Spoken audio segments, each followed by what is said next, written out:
Can Vayngod turn this around? Kiting, looking towards Sin, flashing away. Sin forced to flash away defensively, and Vayngod is cleaning up the fight. It's a triple kill. It's a quadra kill. Forcing the way out, and the all-out will be used as well. Vetri does have the flash. He's not even going to use it. Oh, huge! Hollow from the side with an incredible flank angle. Decimates critical engage. The call of the Forge God unfortunately cannot get the second stack because he was too busy fighting his own teammate with that excellent ultimate coming out. And it's all Vayngod right now, together with Rengus, cleaning up the rest of the team.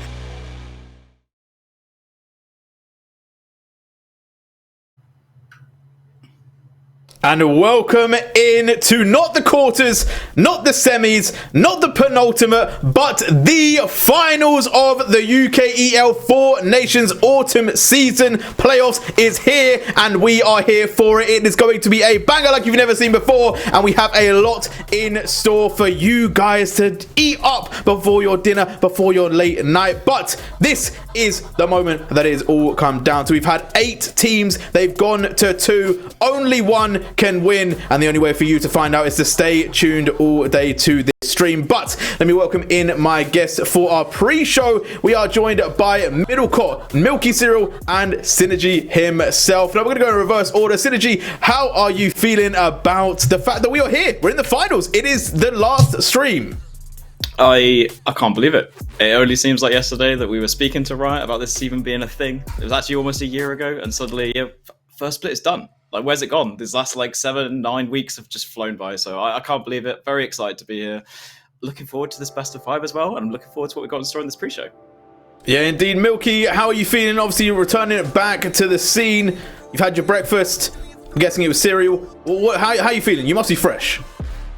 Yeah, I'm feeling quite fresh. You know, I was having a nice day, and then all of a sudden, these two fine gentlemen appeared outside of my house, sunglasses, shades on. I was just thinking, you can't say no. So here I am on the broadcast. I'm ready to go, ready for some fun action.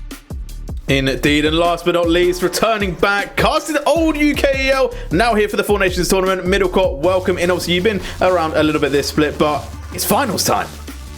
It is finals time, Jay, and I'm going to say it's an absolute banger matchup that we're going to have on the cards. We've got a banging set of casters. I'm wearing a suit for the first time in my life. Honestly, mate, I'm here for it. Yeah, suits are on. Looks like we're going to a wedding. Shout out Trajan for that. But before we get into more breakdowns, more early stuff, let's have a look at the best bits. Chunk of damage to Vetri, actually forcing the way out, and the all-out will be used as well. Vetri does have the flash. He's not even going to use it. Anyway.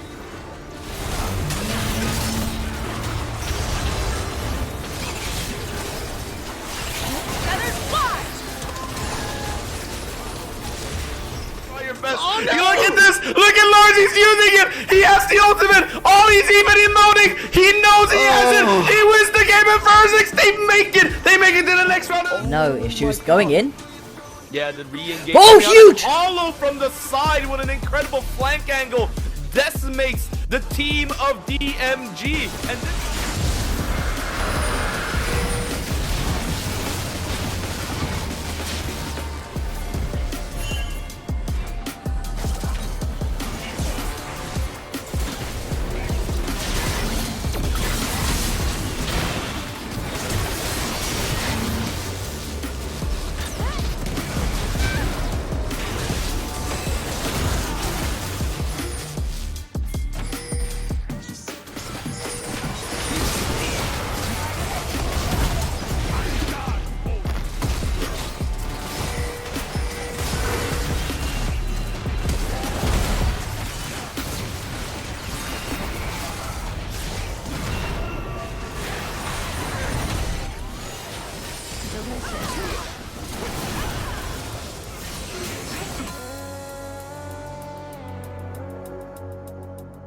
And welcome back. And what a season, right? What a season. We see it there just from the plays. There have been plays that have been made and they keep going. It keeps getting better. The league is scaling. It is all here for this final moment. But I said, we're all in suits. We're all very dressed up. Looks like we're almost going to a wedding. Don't worry. No one is getting proposed to. There's no marital moments right here. It is because we are here for our first awards show, ladies and gentlemen. We are back and we're here to award to some of the great players, some of the great plays, some of the MVPs that have come through this split, and let's get into it. Right, we're doing it a little bit different. We're gonna switch it up a little bit. We're gonna go into our own creation of what we believe is the All-Stars. So let's bring that one up. Let's get to the All-Stars stage, and I gotta start it off right.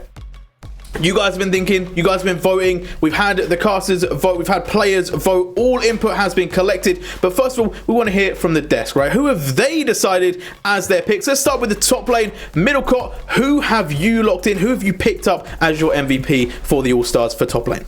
Well, I'm not going to lie, Jay. I feel like I might be starting off this list with a little bit of a controversial pick. But I'm actually looking at Inno from Venom Crest, right? This guy, he can pull out the carries, but I think more than anything, he's a stable top laner. He's exactly what you want. He's willing to play the Orns. He's willing to play the Renekton's. He's willing to do the dirty work. He's willing to go to Stoke on that cold Tuesday night and get stuck in. And I think when you're looking at the north side of Summoner's Rift, there's nothing more you can ask for. Yeah, I think a really good stable one really grew throughout the split as well. Milky, who's your pick for top lane?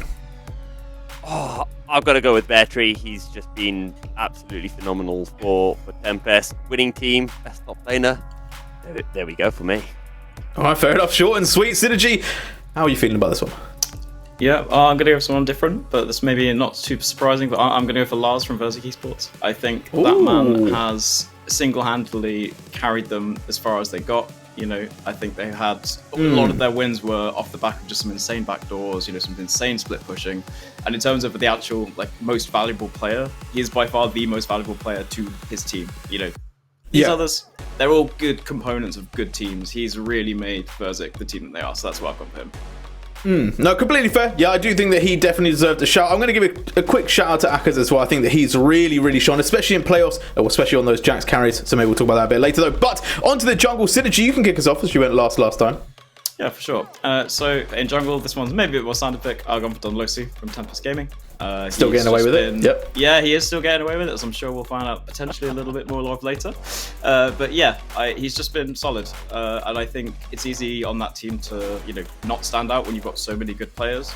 But he's just been that reliable player that enables the rest of his team to do what they need. He's always in the right places. So for me, it's got to be him. Milky, what about you?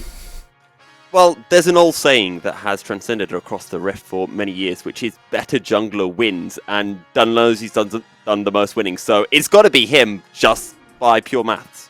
Okay, and middle, is Dunlos taking it? Is he getting away with it? All yeah, three? I'm not going to lie. I think Dunlosi, through times past, has been accused of standard jungle pathing, but the thing is, he always gets it done. He always makes it work. So I'm sticking standard with the standard that the desk has set, and I'm putting in Dunlosi for my MVP pick. All right, well, let's also, I want to do this a bit differently. Let's bring up the mid. Let's see who you picked, and then let's talk about it. So we got them on the board. 2 people picking up Kasai. Do you guys want to give a quick brief as to why middle court? Obviously, you can kick that off. Yeah, no, I think Kusai, he's my GOAT. I'm not going to lie. When I was casting UKL back in 2021, this guy was absolutely setting the league alight. So the way that he plays lane is super aggressive. But he's also got a really exciting champion pool. It's not just stuff like Syndra. He can pull out that Akali and really set the entire map alight. And, like, easy lock-in for my MVP pick for the mid lane here. And then for you, Milky, obviously you're picking Galul a little bit different. What's your kind of, like, thought process on that? Talk us through that one. I don't know. Every time I got to cast Venom Crest, so the few games I got to cast this season, Galul always just seemed to be a really standout player for Venom Crest. Also, a bit of a Kassadin player as well, you know, touches a soft spot in my heart, but some really big games from Galul. I think particularly on his Yin. I can't remember if he had a couple on the Orianna as well, so my mind first went to Galul. Yeah, and I think also what you mentioned, Synergy, earlier about Lars being really good for their team. I think Galul was a massive change for Venom Crest, right? So I do think it's pretty fair that he gets a shout out on the MVPs. And let's go on to what people picked for their ADCs. Let's bring up the next round. And, well, It's pretty unanimous. Pretty unanimous, that one there. Synergy, do you want to talk us through why you chose Sin? Well, firstly, Cher's part of my name, so good job there. Okay. Good job. I appreciate that. Both him and Jamsu, I think, as a bot lane have been absolutely phenomenal. We can't really speak with one about words. They're a bot lane, they're a duo. They need both each other. But Sin has put in some wild carry performances for Ruddy. He's always been mechanically clean. His positioning's been clean, and I think Scream up there as well would definitely be a contender for this. I just think for his team, I think Sin matters a little bit more. Yeah, I am surprised no one chose Scream, right? I think Scream has had some pretty exceptional games. Has been looking pretty amazing, but I do agree with you. I think Sin really for Ruddy was quite a pillar of hope for them and really helped them through some tougher games. And let's go into the support role. Let's bring up, is it unanimous again? We'll have to find out. It's not. Okay, a bit of a flip here. Middle, do you want to talk about why you chose Jamsu? Well, I'm not gonna lie, Jay. I feel like when Synergy was talking about like Sin as the AD carry pick, he missed out something quite vital where Sin is... He's a little bit of a crybaby sometimes. And I know that it's been tough for Jamsu having to put up with him for an entire split. And I think that support, it's not just about what you do on the Rift, it's about the mental, emotional support that you give as well. So purely for putting up with Sin for an entire split and the playoffs as well, I think Jamsu, it's got to be, right? Okay, fair enough. And what about you there, Milky? Obviously picking up Buzzy as yours. What's kind of your defining moments for that? So I just want to quickly say, Middlecourt is a dirty Udyr player. He knows nothing when it comes to the support role. Right, jungle, we can clearly see, right? He got it right with Dunlosy, but in the support role... According to a show that I did a couple years ago, he's actually an Orianna mate. So you got to watch out on that one, Milky. You might need to recheck your facts.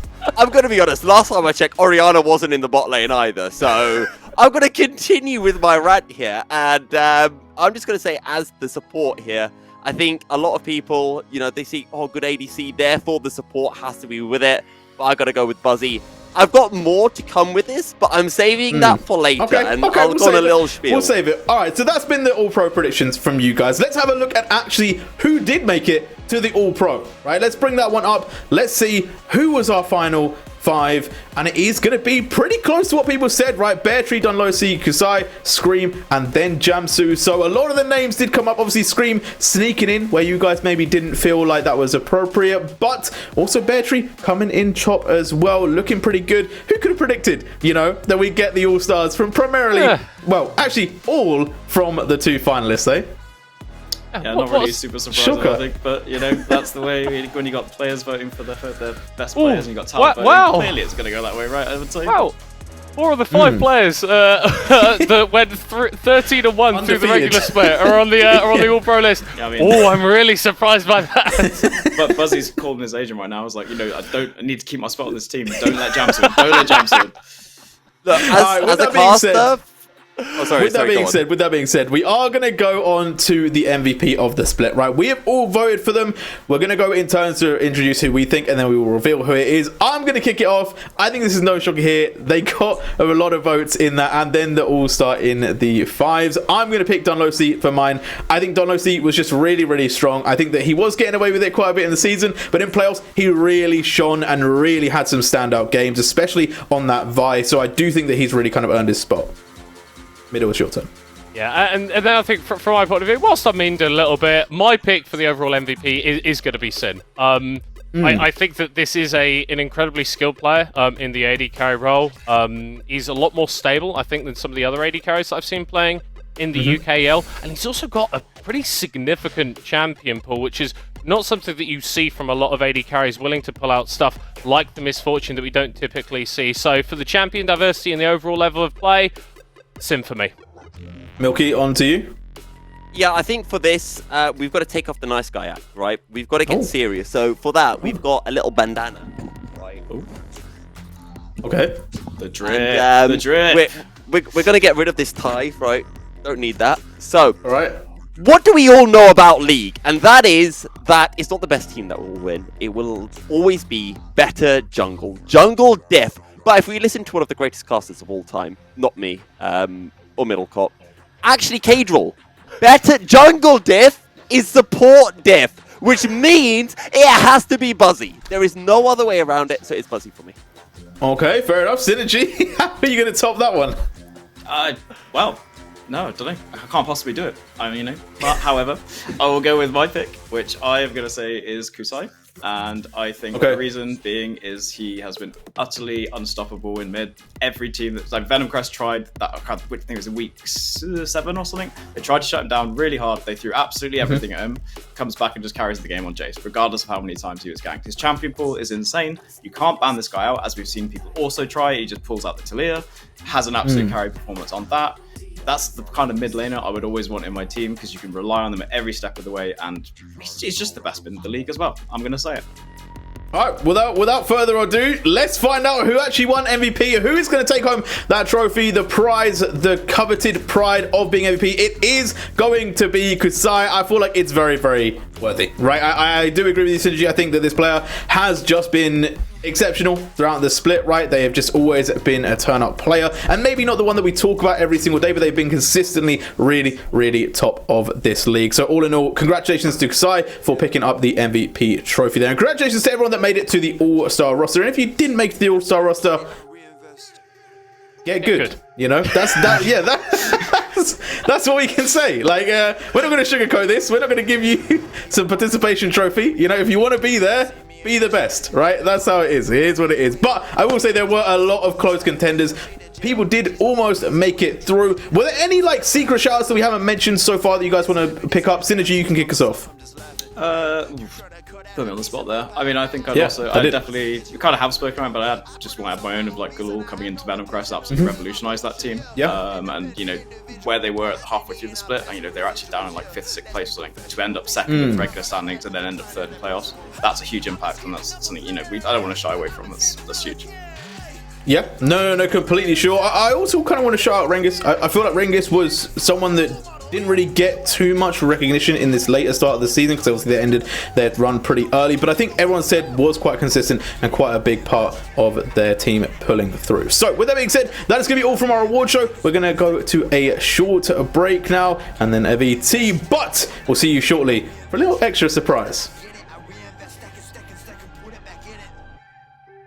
Chunk of damage to Beartree, actually forcing the way out, and the all-out will be used as well. Beartree does have the flash. He's not even going to use it. Thank God is bleeding up the fight. It's the triple kill. It's the quadra kill. Oh, huge! Hollow from the side with an incredible flank angle. Decimates. He has the ultimate. Oh, he's even emoting. He knows he has it. He wins the game of verdict. They make it. She notice what my job is. I don't know how I'ma make it, but I know no matter what, I'm finna find a way. All my homies finna eat and I ain't letting no one on my team look at an empty plate. Yeah. Went from a boy to a man. Ay, every day been making plans. Ay, they don't really understand. Ay, gotta look out for the family. I won't fall for any scam. Yeah, only worried about the fans. Yeah, I won't compromise the brand. Yeah, I've been saving up the bands. Whoa. After I get it, I reinvest. After I get it, I reinvest. After I get it, I reinvest. Stack and put it back in it. After I get it, I reinvest. After I get it, I reinvest. After I get it, I reinvest. Stack and put it back in it.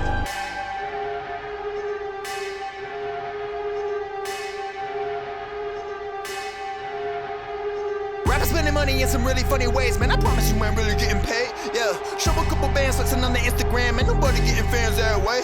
Yeah, well, you really dumb if you spending all your funds on some clothes and your tape need work. Yeah, you ain't gonna stand if you ain't a businessman, man. I promise you, the plan ain't gonna work. Yeah, rappers spending money in some really funny ways, man. I promise you, man, really getting paid. Yeah, show a couple bands flexing on the Instagram, and nobody getting fans that way. Yeah, well, you really dumb if you spending all your funds on some clothes and your tape need work. Yeah, you ain't gonna stand if you ain't a businessman, man. I promise you, the plan ain't gonna work. Yeah.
Can Vanguard turn this around? Kiting, looking towards Sin, flashing away. Sin forced to flash away defensively, and Vanguard is cleaning up the fight. It's a triple kill. It's a quadra kill. Forcing the way out in the all-out will be used as well. Vetri does have the flash. He's not even going to use it. Oh, huge! Hollow from the side with an incredible flank angle. Decimates critical engage. The call of the Forge God unfortunately cannot get the second stack because he was too busy fighting his own teammate with that excellent ultimate coming out. And it's all Vanguard right now, together with Rengus, cleaning up the rest of the team.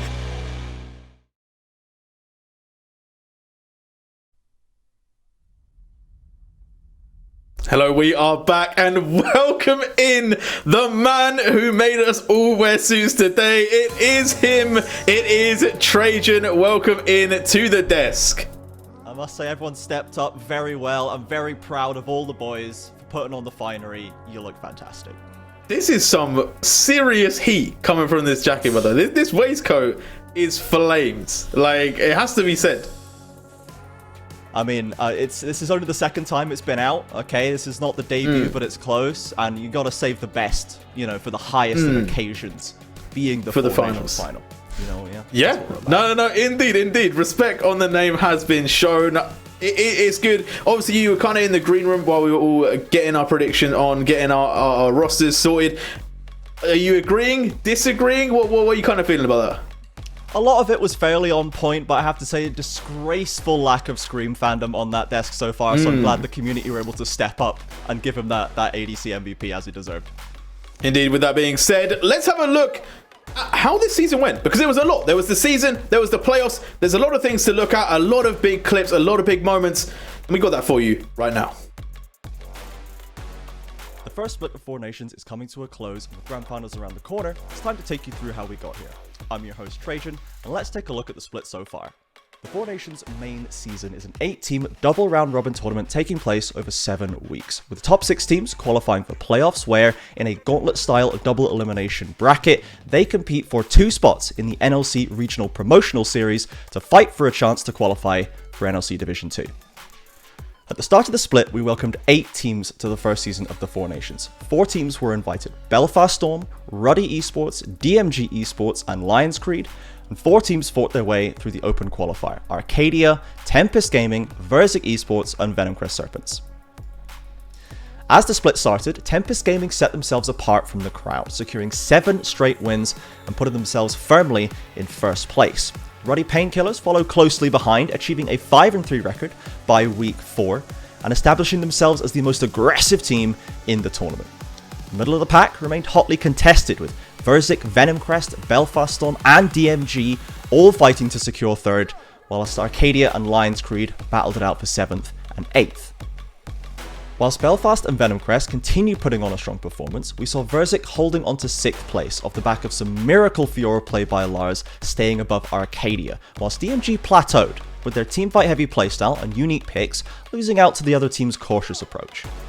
As the weeks progressed, Venomcrest began to come into their own, with Inno establishing himself as a major threat in the top lane, alongside consistently strong performances from KZ and Fastlane in bot, going toe-to-toe with Ruddy Painkillers and Belfast Storm in order to secure top table placement. As the split came to a close, Lions Creed remained at the bottom of the table, finishing with a 2-12 record, whilst taking an out-of-pocket win versus DMG Esports. Arcadia finished up not too far ahead, 7th place, 1 win away from playoffs from Verzik Esports, whose pick a carry top laner and win strategy had by then been scouted, with Lars sometimes receiving up to 5 bans in the top lane, and Belfast Storm, whose AD carry Vanguard could take them no further. Despite their struggles with constant substitution, DMG kept their preference for team fighting and an LPL playstyle that allowed them to secure 4th place with a 7-7 record, with substitutes Nata and Air leading them to several key victories.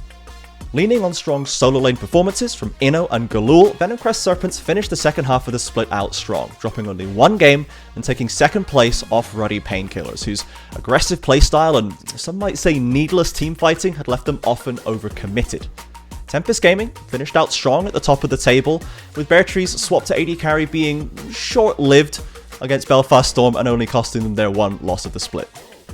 Moving on to playoffs, we saw our teams placed as follows in our slightly unconventional bracket. Venomcrest continued to showcase dominance, knocking DMG down to the lower bracket in a 2-game series, whilst Tempest Gaming took an unsurprising win against Ruddy Painkillers, locking themselves into the other side of the upper bracket final.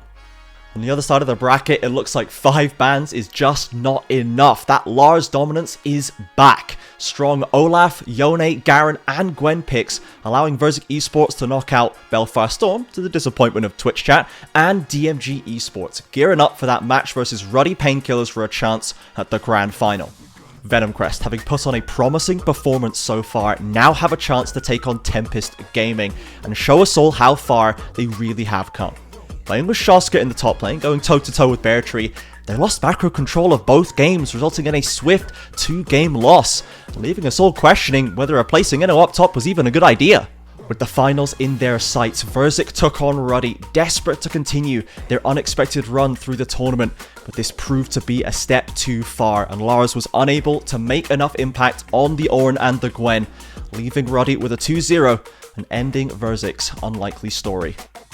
As anticipated in the lower bracket final, Venomcrest took a decisive victory in Game 1, outclassing Ruddy all across the map. By the 20-minute mark in Game 2, the series looked all but over, with Venomcrest accruing themselves a 6,000 gold advantage.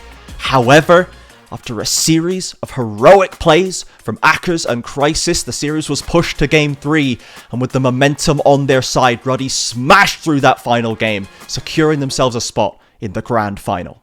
Now we're all caught up, it's time to get back in the action and decide who will be the 4 Nations 2023 champion. Couldn't have said it better myself. Thank you very much, Trajan, for the hookup, the way that we managed to go through the playoffs there. Very decisive. I like how the story was told, and a quick costume change from you there. So really nice skills there. But it's time for some shenanigans. It is time for the surprise that you guys have maybe been waiting for, or maybe a little bit worried about. So let's bring this one on. Let's introduce J-Real's Ultra Long Game Show. Ultra long. Okay. So here we go. How it works for the people at home and for the people on my desk, because they know nothing about this. How it works is that we have 3 levels, okay? You are going to pick A, B, or C on the right level, right? We'll start with level 1, obviously, then go to 2, and then go to 3. And then we will get a question per box, right? So level A has a box, and you get the gist, right? You pick a point, you get a question, you see whether you get the question right. It is what it is. Very simple. Very esque like Jeopardy, but obviously we're not going to let you pick up and down the levels because we're strict like that, you know? But with that being said, to decide who is going to go first, I want you guys to all roll a dice. And let's see. Roll for initiative, guys. Sorry, I've got to find a dice first. Yeah, I got one. Okay, you got to show the camera what you got. That's kind of important. I'm rolling it. Hold on, no. Right, we're already getting the match fixing. You gotta keep rolling it. Well, I don't know if you can see that. Okay, Milky with the 1. Woof. Yep. Ooh, Milky with the 2. Kind And of Trajan go. with the 6. All right, Trajan, just you for will be people kicking who us off can't first see. then. It's game on. It's game on. It's going to be Trajan first, then Milky, then Middlecott to round us up. So, Trajan, pick the first box of the game.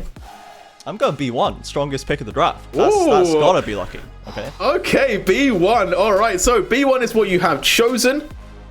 The question for B1 is going to be, which team picked this draft?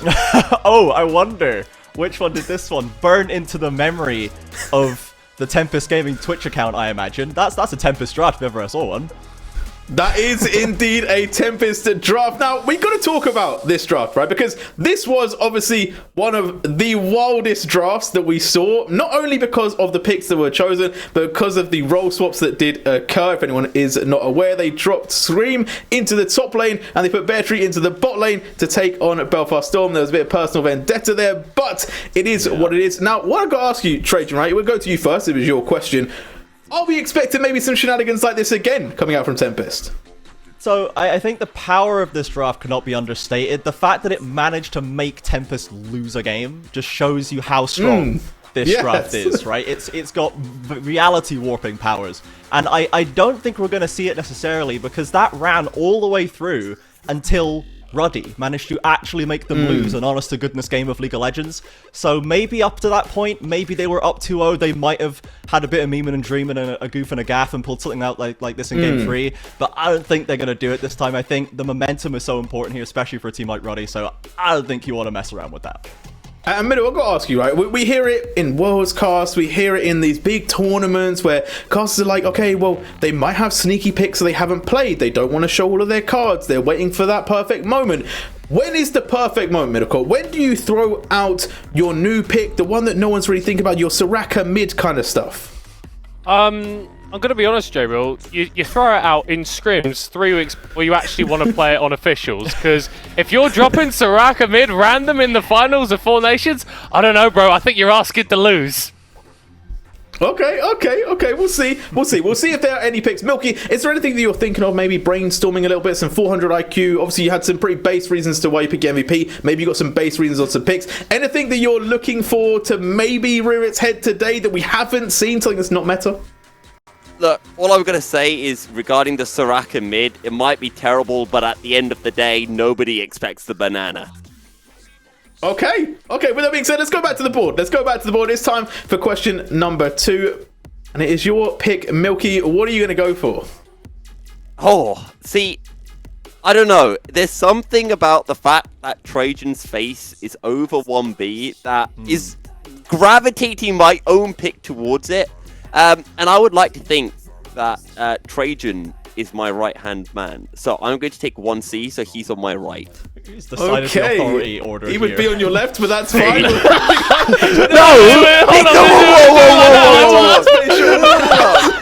the face, Trajan's face is facing the other way, so he would then be on my right. Milky, this explains so many flex queue games I've played with you, man. Go push top. Wait, where are you going, mate?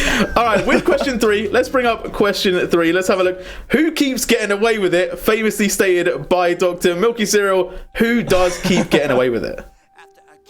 Oh, you know what? The annoying thing is, I remember the exact rant that Doctor was having about this. No. This was Dunlosey. He was talking about, here's what's going to happen in the game, because he said this on a cast with me. And he was like, Dunlosey is going to go here. He's going to farm. He's going to do 2 full rotations. And then the enemy team is going to walk into him, and Dunlosey's going to be 3-0. And then that's exactly what happened. Well, we don't have to wait too long. We'll find out. Let's roll the VT and see exactly who was getting away with it.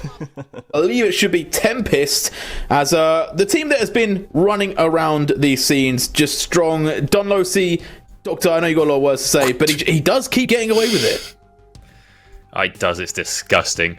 And it's so gross, because I thought he would have some sort of rebuttal, you know? It's been about 4 different times I've gone on a tirade against this man, and how his pathing always just sort of works out. I thought he'd have some sort of rebuttal. He hits me up, he messages me, he's like, hit the nail on the head, mate. Spot on. It's team diff. I'm like, no! Because I was saying on one of them, I was like, look, at the end of the day, he's been doing this for like 5 years. Surely at some point he's doing something right. Like, well let's see who he's playing against. I'm not behind the scenes. There must be something going on that we're not privy to. And he DMs me, he's like, nah, it's team diff. They got it. They figured it out.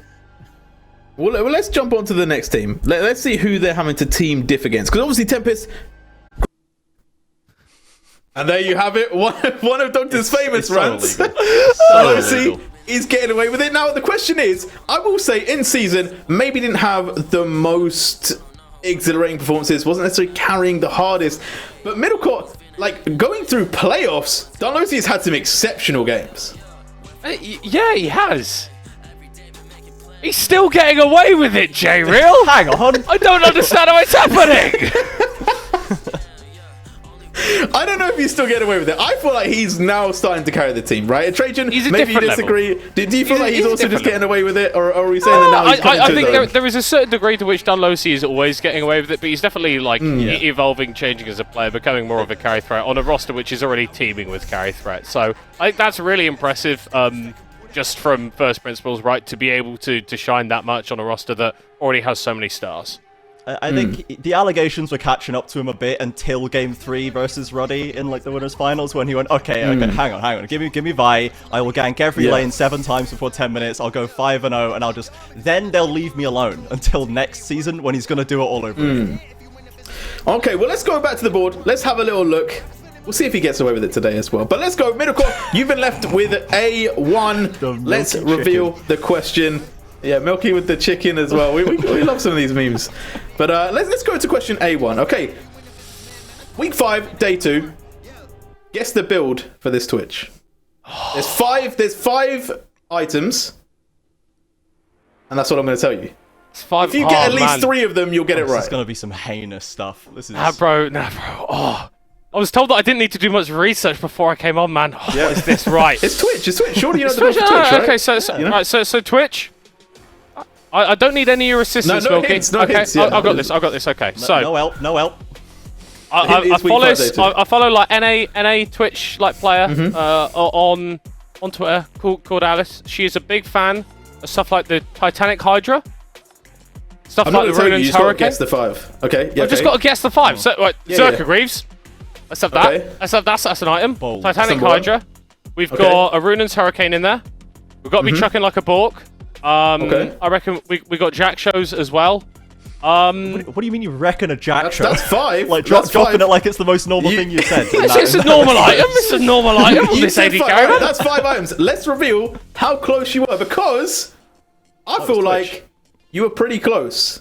He just built. Are we Twitch. Built himself. He bet on himself. Incredible. Okay, he didn't build Twitch. I will tell you what he did build, though. He built Rabadon's Death Cap, Riftmaker, Nash's Tooth, Swifties, and then the AP Swifties. support ward. You didn't even get the boot stripe, bro. Bro. Now I've been cooked here. There was 2 directions, because I know we're not asking me about did he build crit items. I know it's either that like dumbass tank stuff that I keep seeing, or the dumbass AP stuff that I keep seeing.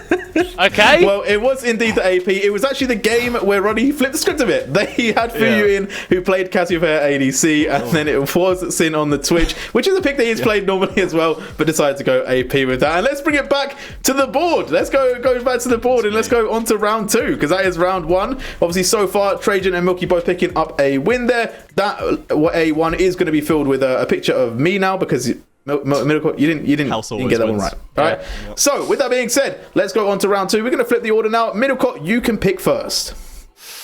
Well, I think the A column has kind of betrayed me. I feel like the B and C were like infinitely easier. So yeah, let's go B. Let's go 2B or not 2B. B2 to be or not to be. All right, I like that. Okay, let's bring up the question. Let's see what you got. Okay, which team did I cast the bless? That's every team that you ever cast, mate. Yeah, every game. Yeah, but there was particularly a team that seemed to win when I was on cast. Right. Well, I feel like Tempest is a little bit of a cop out. You know, that's just an easy one to go for. They did not need a blessing. Yeah, they don't. They already had them. Good, I think. I don't know. I feel like we're talking a little bit. A little bit London. I think we're talking a little bit Lions Creed. We are indeed talking Lions Creed. Lions Creed won their first game when I showed up. They then went on to win another game when I was there, and then, to be honest, that was the end of the blessing. They then lost a lot of games after that, but it was for a moment looking a bit crazy, and that first day was an absolute wild moment. So yeah, Lions Creed picking up a couple of wins. They are now going to have to obviously battle to get back in, but you never know, we might see them once again. Let's go back to the board though. Back to the board. Let's bring this one back, and it's time. Trajan, it's your time to pick. Oh, well, get owed, Milky. I'm reality warping now. Okay, now it's my turn. Okay, well let's take B3, because it seems like this B column is just all W's all the way down. So let's. No, you can't go B3. You have to go. You skipping steps, bro. Wait, I thought I could switch my order in the draft. I thought I could just switch order of questions as well. My bad. Okay, well let's take A2 to prove that it's just a middle court difference. It's not. Okay, A2. Let's bring up A2. And I have a good feeling that you're going to get this one, I'll be real. Yeah. Okay, bring up the question for A2, which is a bit of a different one. We haven't had one of these before. It is a what happens next moment, right? And we're going to play the first part of this clip, and then you're going to have to tell me what happens next. So let's roll the first part of this question. Let's roll the interlude. Venom Crest is starting up of this clip. It is going quite low. It's a half HP already. We'll see if but they are ready for the response. Okay, that's where it pauses. What happens next? I'll tell you what happens next. The league got turned upside down is what happens next. We got started on a multi-week long cycle of hype behind DMG is what happened next, because Steven Abyssal dives over the wall and steals Elder with Tahm Kenchki. Okay, well, let's check if it's right. Let's play it. Let's blow the VT. Haste, of course.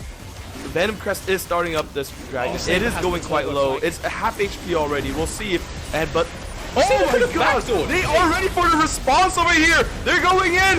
El Saber with the ultimate, but this time the Kench gets the Elder Dragon, and I think this might mean that DMG starts winning the fight. And there you have it, folks. Not necessarily the Abyssal dive, but I will give you. You got the Elder Steel. Yeah, I think the Elder Steel was the important bit there. Obviously, it made it happen. Big plays, big shenanigans. Obviously, a big game changer as well. They won the game off of that pick. A big moment in all of our history. And yeah, shout out to Steven on the time catch. You know, but oh, go on, middle. Yeah. I'm not gonna lie, guys. When you said what's gonna happen next, I thought we were gonna be seeing Aka's solo killing Beatrice. All right, with that being said, let's go to the board. Let's go back once again. Okay, Milky, you've got the final question. It is 2C. Let's bring that one up for you. You don't really get to pick, obviously. And this one is again, a bit of a different one. It's a picture round, so we're going to bring you up 3 pictures. There you go. What do these all have in common?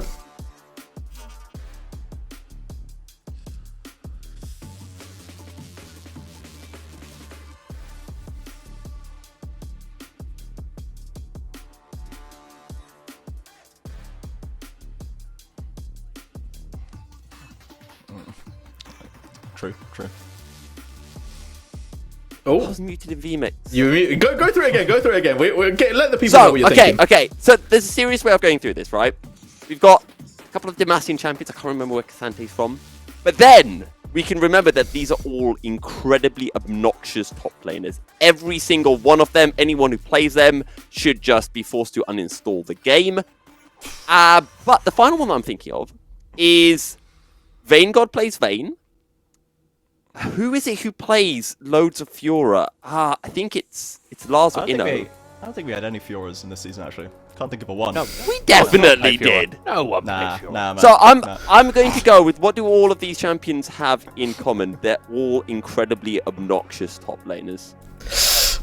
You were so close, but you are yet so far. It is that these picks are all one tricks in this league. So we have, as you said, I hate you! Vayne. Lars played a lot of Fiora, and then obviously Eno played loads of Castante. It was a one-trick season. We had a lot of them in. Now the question I have to you guys, obviously we don't really have any one-tricks in this next matchup, but there are some strong picks. Do we feel like one-tricking is the way to success? Do we feel like, actually just having that kind of flexible champion pool? What's your take? Middlecourt will go to you first.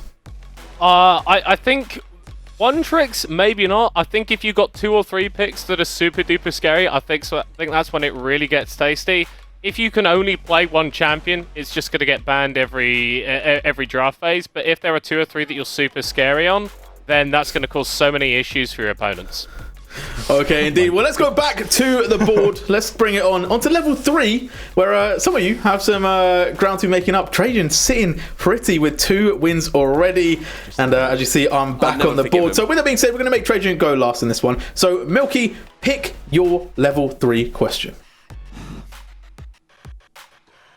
Trajan used to be my right-hand man, but now he can't be my right-hand man anymore. So I have to take A3 so he cannot be on my right. Okay, sorry, C3. A3. No, A3, not C3. Okay, let's go A3. Let's have a look at this one. And we have a bit Can of I also just one. say, I had a plan here of being like the only person to have like 3 in a row, like noughts and crosses winning, and then Trajan like... Well, you can't do that anymore. But either way, okay, so what top lane pick made Dr. Rage? I mean, a few really good rants. Right, look, after Trajan's outburst, right, I feel I'm in mad serial mode, so I'm just gonna say, like, this is a terrible question, J-Will. You could pick anything top lane, and Doctor would rage about it. It's a noble moment. It was a noble moment on the stream. If you know, you know. And if you don't, you don't. That's how the game goes. I was probably there casting it with Harry, knowing us. What would make him rage? Nobody played Skarner top. That would definitely make him rage. Wait, Trajan said no. He's probably trying to bait me. No. This time he is telling the truth. I don't trust any of it. I don't trust him. We're gonna have to get you to look at answer. What's your answer? Let's say Ornn. Okay, let's roll VT. Let's roll VT. It's just so boring, dude. Wait. Sign up Sprinter Ornn? Who wants to see that? You're telling me the problem is esports does not make money. Just like, you know, it's the industry. We're trying to figure out what we can do, how we can turn Bitcoin. Some people, they talk about the pay-per-view. It's not an idea that is very popular in the scene. We're so used to having League for free. But you tell me, you come through and someone says, yeah, no, I think I figured it out. I think people are going to be willing to pay to watch League of Legends games. And then they have to see Synapse, Sprint, or Ornn, and you think they're going to pay for the privilege. Like... why? Oh, yeah, great. We've picked Ornn. We're going to scale. Yeah, we've got a lovely team fight. Yeah, we can do a sick long-range engage with our Ornn and our Nocturne and combo. It's like, bro, come off it. You're playing versus Lars! Lock in Jax! Lock in Tryndamere! Go crazy in the 1v1. Have a little confidence! You're bottom of the table! It still gets me. Yes, boys! It still sends me. I feel like we need to have at some point just a Doctor's Rant podcast because it is great. I love the fact there was even an echo in it. But yes, it was on. It was on indeed. It was Silent Sprinter locking in on B5, and it really just sent Doctor the wrong way. But yeah, what a great moment! Shout out to Doctor in that indeed. But let's go back to the board. Let's have another look at this one. So Milky now cleaning it up on 2 points. Okay, Middlecourt, your pick now in your final round. Can you go 2 points as well? Well, I mean, the A column betrayed me. I was going to give it a second chance, but Milky stole that away from me. So I think I've got to stick with what's working. We're going to go B3. Okay, B3. Let's bring up that question. And a bit of a different one again. We're going to play catchphrase. I don't know if you've played catchphrase before, but it's just say what you see. Say what you see. Oh, I mean, biggest glow up of the last, of the entire League of Legends that's ever happened? Like, what? Old Fiddlesticks with a joke. New Fiddlesticks is the scariest thing since getting my A-level results. Okay, so what are you going to go with? What are you seeing? Fear incarnate. Okay, well, I'm not going to be able to give you the answer for that one. It's old versus new. That is the sentiment that we had on there. That was at the moment. Now, the thing that I've got to bring up, and this is, I guess, a nicer topic for us to discuss, is obviously we had a lot of older players that we've seen before in the UK scene that have kind of been around for a long time, but we also got a load of rookies. We got a load of new faces in, and the question that I got to ask you guys on the desk is, how do you feel like the rookies did versus the old guard? Do you feel like it was kind of dominated predominantly from old names, or do you feel like actually the new people that showed up on the block actually did a good job? Middlecourt, you can kick us off. Well, I think we've we've got to appreciate that the guys that we're seeing in the final, there are a load of names that we have seen before, right? Sin, Crisis, Jamsu, Kusai, Bertri, Dunlosi. Like these are known names. So I think that the old guard has still been standing strong. But then you've got players like Stream coming in that we haven't really seen before and who's performed exceptionally well. So I think that we've got this core of talent which is still standing strong. We've got some new kids on the block trying to muscle their way in. I don't think that we've quite made it yet. I don't think the new blood has fully been realised, but there's definitely a lot of potential there. Trajan, do you have anything to add to that one? Well, I think a lot of the names that we haven't seen before that spring to my mind are people like Lars and Inno, right? We have seen a couple of them who've been able to stand up and have these really massive performances. Then DMG, of course, that everyone had a resounding Humegalol when they announced the roster, but ended up giving us some of our most exciting games, and at times we were thinking these could be the challengers to the Tempest of the world. So I think there's definitely the potential there for sure, and we know that we're trying to start something again. We're trying to start a rebuilding process right now. I think we have a good balance of memories from the old time and success stories from the old time, plus new blood to integrate in, and I think they're doing a good job here so far. No, did Milky, any final comments for you on the old versus the new? These two have, consummate professionals given their serious answers. So I'm just going to go with, in terms of going from old to new, it's a bit like the revamp of Overwatch. It's still the same, and nobody loves them. Okay. Okay, fair enough, fair enough. Slamming Overwatch in the process, I like that. Let's go back to the board for the final question. Trajan, your final pick is going to be 3C. Right. So let's bring this one up. Can you take this all? Can you get the third win for yourself? And this one is a bit of a different one. It's a get your raincoats out. What series made the casters on the desk pull out the raincoats? Oh shoot, I was there for the birth of J-Real Rain or UKL Rain or whatever the emote is. It must have been a Belfast Storm game because obviously, and I think it was early, it was like week 2 or 3, it can't have been super early because before J-Real came in. I guess just have to pick a random team that Belfast was against that they actually beat. I don't know, Belfast versus Arcadia? Alright, let's play the clip, let's roll the clip. And it is a stormy day on the course. Tempest have moved in and they have obliterated. We're coming from you live from outside and the rain is heavy. The storm has moved on and it has removed Arcadia from a potential win. I am J-Real, joined by Rail and Temporal. I hope the weather's a little bit better where you are, but talk to me about this stormy weather, this Tempest that absolutely reeked on the Rift. Bro, I can't believe I got the hard one. I missed the easy one. Part of it. It was Arcadia, but it was Tempest that were raging on that day. A big win for them. And with that being said, let's go back to the board for one final time to have a look at how this all broke down. So in the end, it's me that won. It's me that won. Yeah, I won. Hold up. So I just want to say two things. I want to say two things here. First of all, J-Real is winning the glasses game. Number 2, Trajan, you let the house win. So this is your fault. So, sod you. Yeah. We won't address the equally sodden middle court in the middle of that board just hanging out doing no work for anybody. But, now, doing my thing. Going back to the point of the fact that Tempest were raging, they made us get the raincoats out. The question that I have for you guys is, are they going to do it again? Is it going to be a situation where we're going to need those jackets back once again, or are Ruddy going to come through and have clear skies?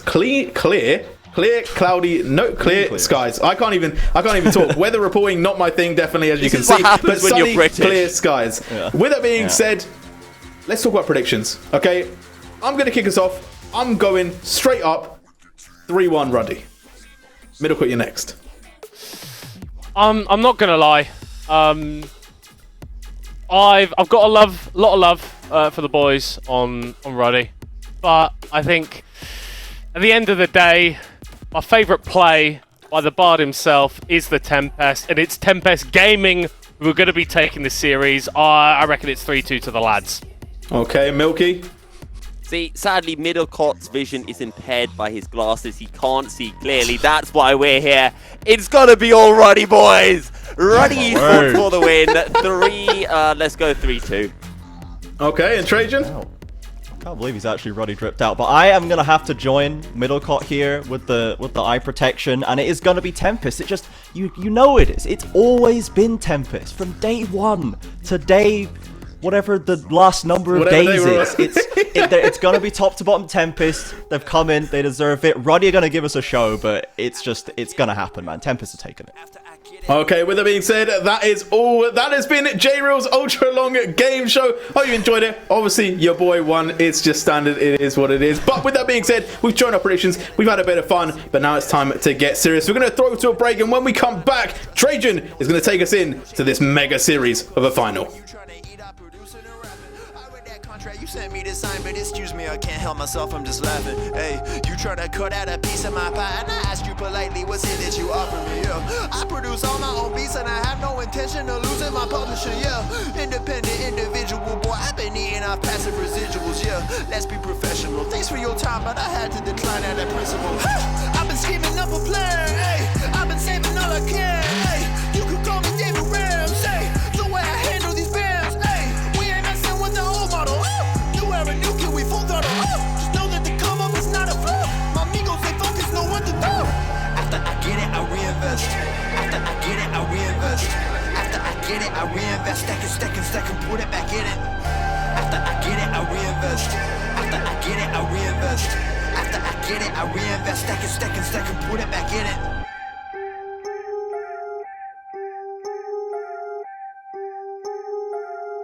Yo, look, I ain't saying that I'm rich, cause if I'm honest, I've never been. But when I look at all these other kids, I feel just a little bit ahead of them. You should know the business is competitive. There's a lot of people that I'm better than. Even veterans ain't got the knowledge I do. I've been reinvesting all I ever spent. Stop pretending like you poppin'.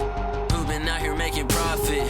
Told my mama that I got this. I wonder if she noticed what my job is. I don't know how I'ma make it, but I know no matter what, I'm finna find a way. All my homies finna eat and I ain't letting no one on my team look at an empty plate. Yeah. Went from a boy to a man, ayy. Every day been making plans, ayy. They don't really understand, ayy. Gotta look out for the family. I won't fall for any scam, yeah. Only worried about the fans, yeah. I won't compromise the brand, yeah. I've been saving up the bands, whoa. After I get it, I reinvest. After I get it, I reinvest. After I get it, I reinvest. Stack and put it back in it. After I get it, I reinvest. After I get it, I reinvest. After I get it, I reinvest. Stack and put it back in it.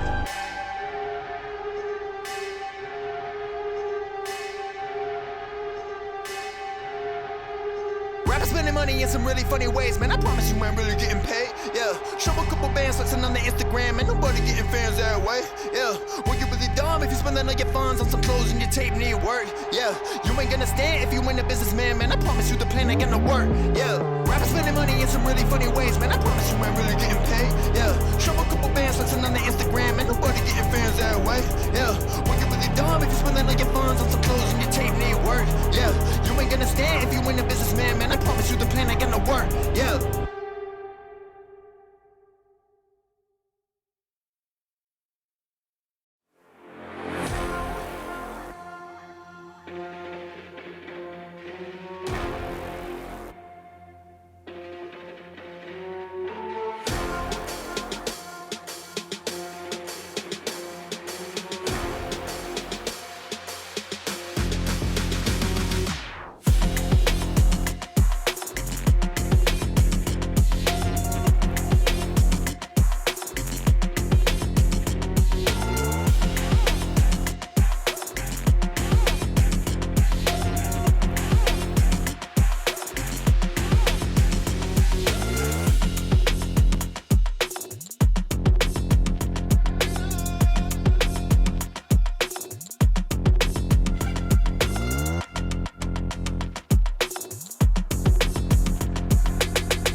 Well, Vetri does have the flash. He's not even going to use it. Re-engaging Oh, huge! Hollow from the side with an incredible flank angle. Decimates critical engage. The call of the Forge God unfortunately cannot get the second stack because he was too busy fighting his own teammate with that excellent ultimate coming out. And it's all Vanguard right now together with Rengus cleaning up the rest of the team.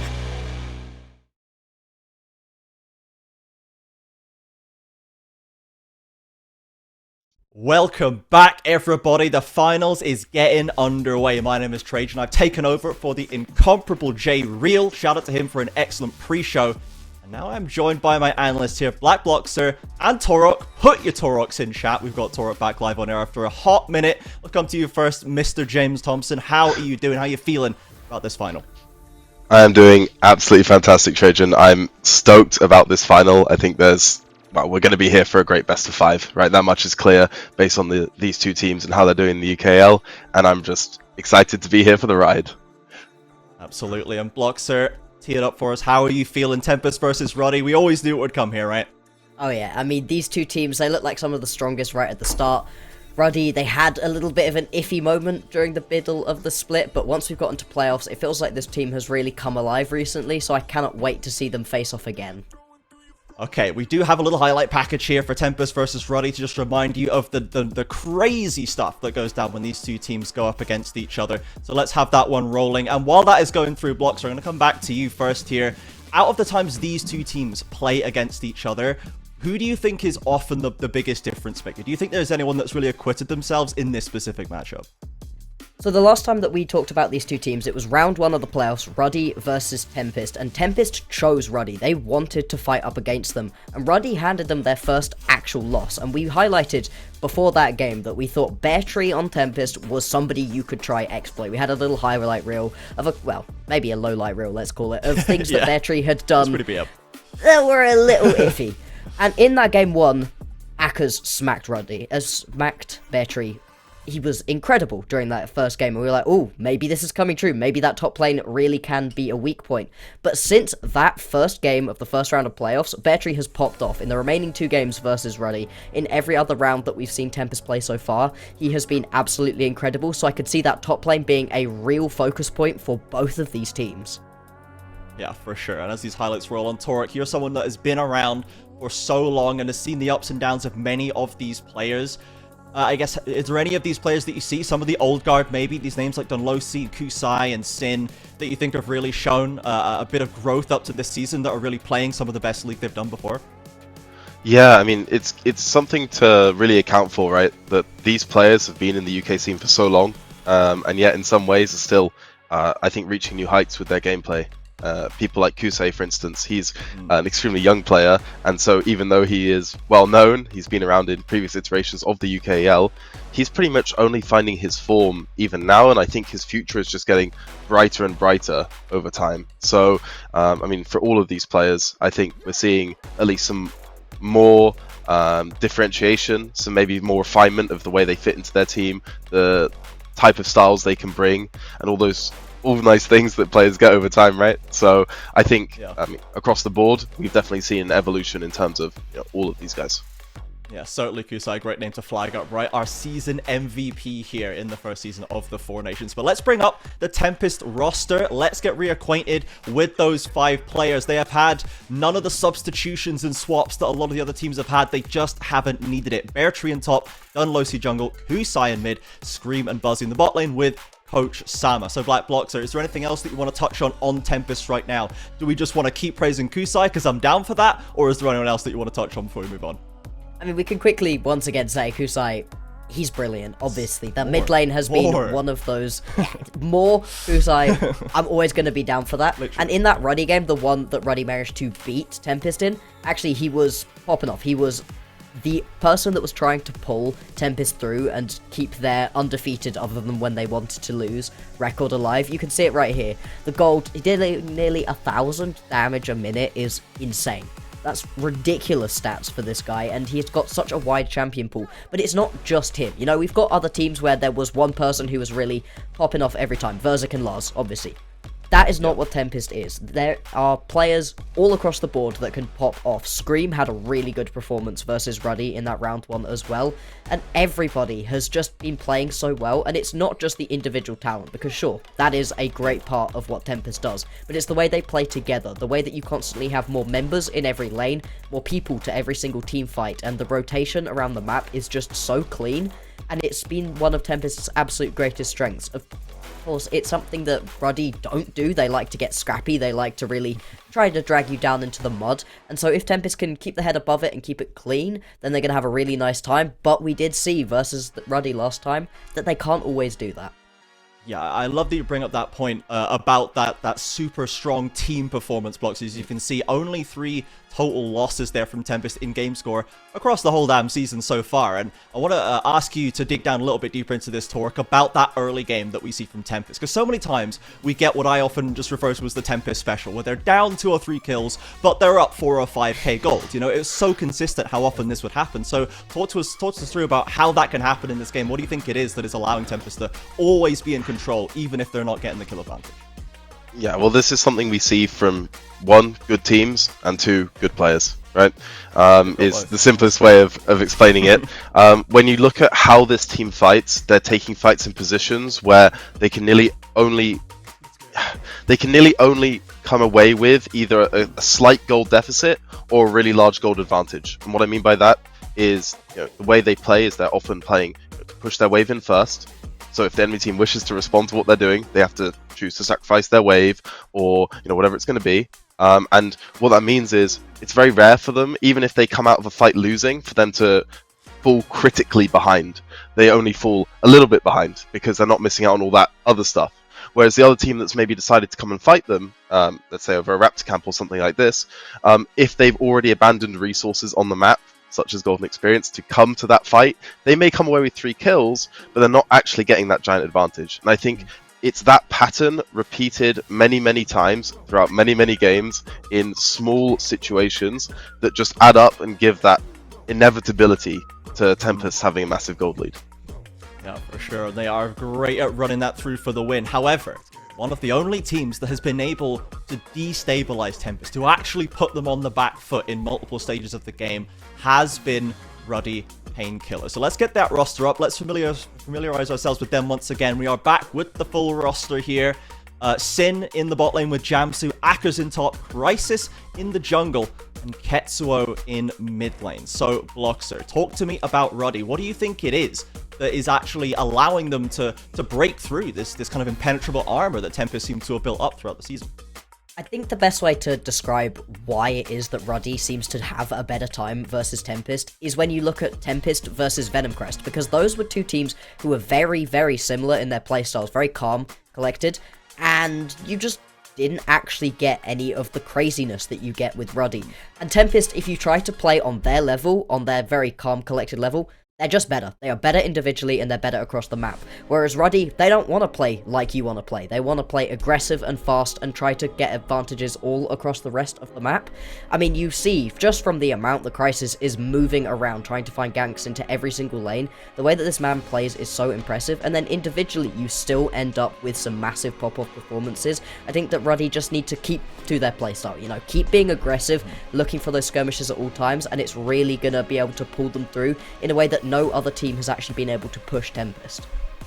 Yeah, it is interesting to see them find those windows that no one else seems to find, even when they are not necessarily looking dominant versus all of the other teams. It does seem like a particularly good matchup that Ruddy have built for themselves versus Tempest. They're going to have to be on their toes here today, and we can see that Ruddy, their gold difference is not great at 14. You can see it, minus 462.5 on average, okay? So they are not usually smashing the early games in the same way that Tempest aren't sort of on, by eye test necessarily smashing them, but they're always coming away with that advantage. So they do manage to get those wins later on still in the team fight, though. And Torok, in terms of being consistently down in gold, but consistently able to win the skirmishes and team fights in the mid game, what do you think it is that can cause that for any team, really? Well, that's a real testament to how a team is playing together, right? Regardless of the individual decisions that maybe puts, across the board Tempest ahead, as individuals, they are moving very well and they are making good decisions. I think when you take a look at Ruddy, what they're doing is they're taking fights in the right places, right? They've got an understanding of how they want to win with their composition, and they're executing on that consistently enough that despite having a negative gold lead, for example at 15, right? They're actually coming away consistently with victories, and that's not something by fluke. That's not something by accident. There are many teams that have operated this way, across a bunch of different leagues in League of Legends history, and the truth is, it's just in their team fighting and it's in their team play, and it's something that has been very, very effective this split.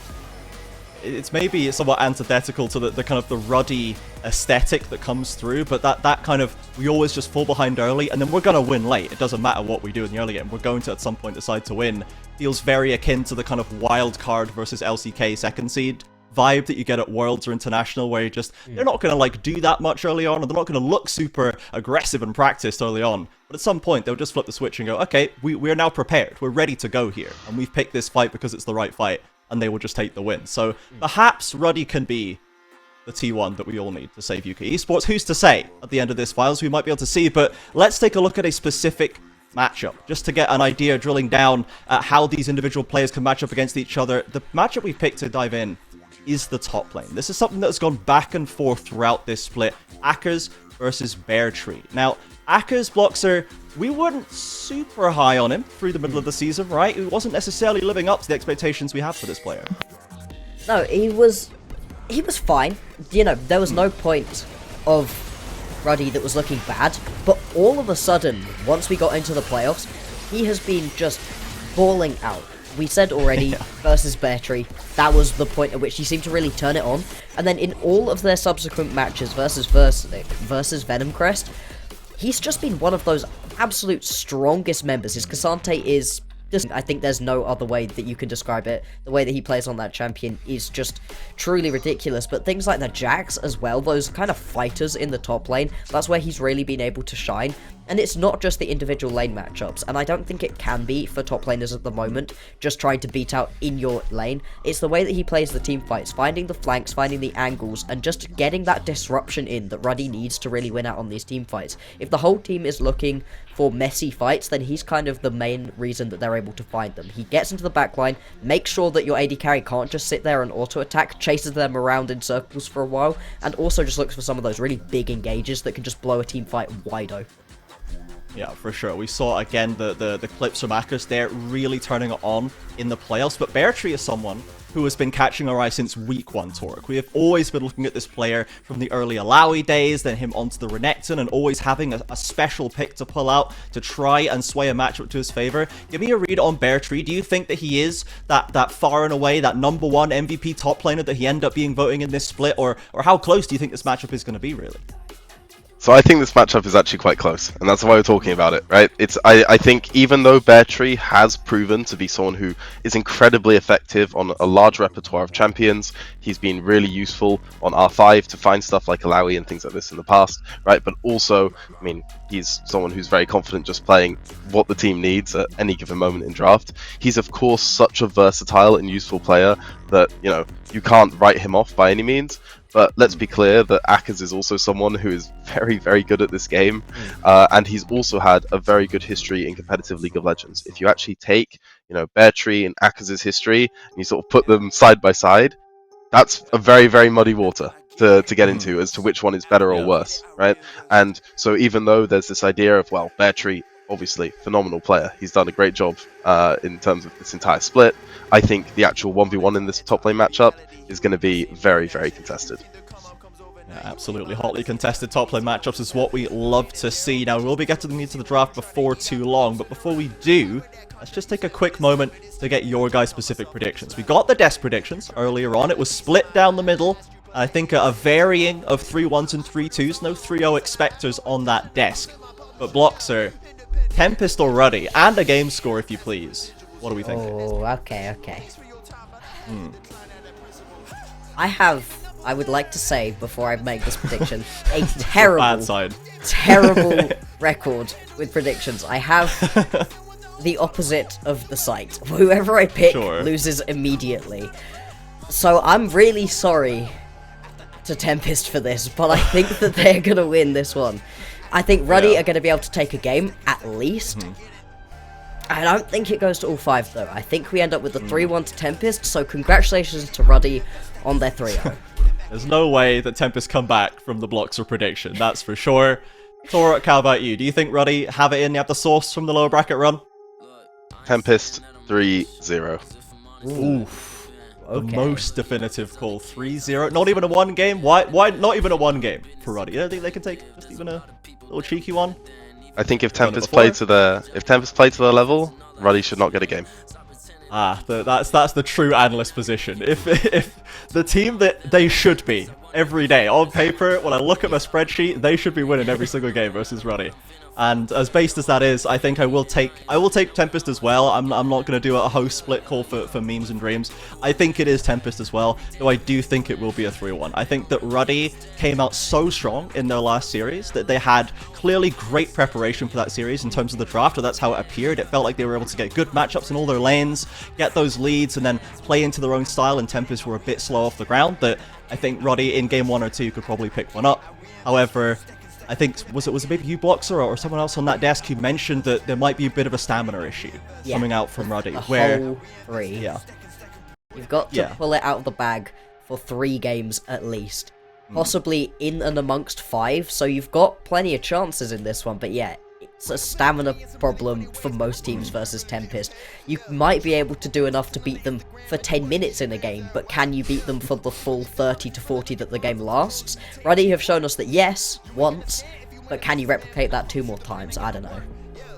Yeah, it would certainly be a tough one, but I think that looking forward into what this game is actually going to be, then we're Tempest favored on this desk, okay? Overall, there is some Ruddy enjoyers in the chat and on the rest of the casting desk for sure, but I think Tempest certainly favored in here. It would certainly be perfectly written if Ruddy then takes the win. They've done the anime redemption arc coming through the lower bracket, and this is the time for them to show it, right? But we'll see if they're actually able to. If we focus a little bit more into the draft before we get into it, so look at some predictions maybe for what we're going to see. Let's look at top lane instead first, because we did focus on that matchup. We've seen the Garen come out of Bear Tree. Last time we saw a Cassante Garen, and from Akuz and Bear Tree, from what we've seen through this split, Bloxer, do you think that we're going to see anyone dipping into the tanks and into the kind of seeding of lanes, or is it just going to be whoever is on red side is giving counter to top lane and hoping they win? I mean, not necessarily, actually. I think we've seen a lot, actually for both of these teams, but Tempest specifically, they love to wait to pick up their support until last. Even on red side, they'll take a support counter, and some similar drafting tendencies out of Ruddy as well. I think that you end up with picking these fighters either first pick, if the Cassante is left open, perfectly reasonable for either of these teams, or you end up taking them just 2 or 3 and sort of conceding that, hey, I'm not necessarily getting the counter pick, I'm more just winning on my pure skill, and I think both of these players have enough confidence in of themselves to say, hey, I can win that matchup. Give me even possibly not the best matchup, you know. Give me a Renekton who's getting beaten a little bit, but I'll still be fine. That, or somebody lets that Rumble go through, because Rumble has been banned out versus both of these teams quite a lot, specifically being banned versus Tempest all the time. Maybe you decide, actually, we can let that one through, and then we get something more explosive in the top lane. I don't see tanks being too prevalent, but, I mean, there's always an Ornn.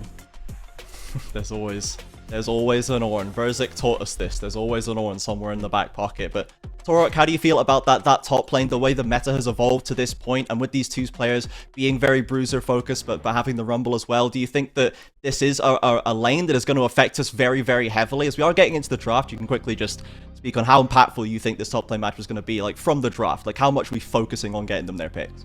I think it's not about focusing on getting them their picks, but it's seeing what strategies both teams present regarding top. Because as if Bloxer said, for example, Rumble is left open, Cassante has obviously just been banned away, right? That will really determine which blind pick tops are available, and if, for example, especially in the case of Bear Tree, does he have a counter pick prepared, right? And I think we're really going to see over the course of this series how that will evolve, what the preparation has gone into from both these topers on these specific matchups. It'll definitely be fun to see, but all the bans are rattling away, so. Yeah, for sure. Jace. Xayah, interestingly, taken away from Scream. This is a pick that he was happy to go back to blind a lot when a lot of other people are putting it to the side thinking it's not safe, and Sin countered it with the MF before, but they're happy to deny it still. Nico as well, the Orianna classic ban on the Nocturne away from the jungle, leaving that J4 open there for Crisis. So we've kind of gone back a patch or two to where the J4 jungle was super high prio. Another vie-in from Dunlosi that we saw him go absolutely crazy They left on. the Draven open. Yes. Come on. They're not going to pick it up this already, but in every single game that Ruddy played versus Tempest last time around, they banned out the Jace, fine, gone, Nico, gone, and the Draven, so they've left that one open, which is pretty huge. I mean, alright, straight in with your J4 Azir, that's a pretty good wombo combo if you want it. The Vi early lock-in means that you are trying to get aggressive really, really early on. Alongside the Rel, you kind of lose a lot of the... Okay. We got some big ticket picks coming in here with the Akali. So we've made it all the way through. We're not prioing the Draven to that point. They'd rather get the Kusia Akali. Both would probably be bannable in the second phase. But in terms of the fact that if Ruddy have already locked in the Braum, they've already gone into that, and they felt the Xayah was more dangerous somehow, Torok, what are we thinking about as the answer? If we assume that Scream could now go into the Draven, or maybe like we've already locked in the Braum, what's kind of the thinking there if they had locked it in? What would the easy ADC answer be?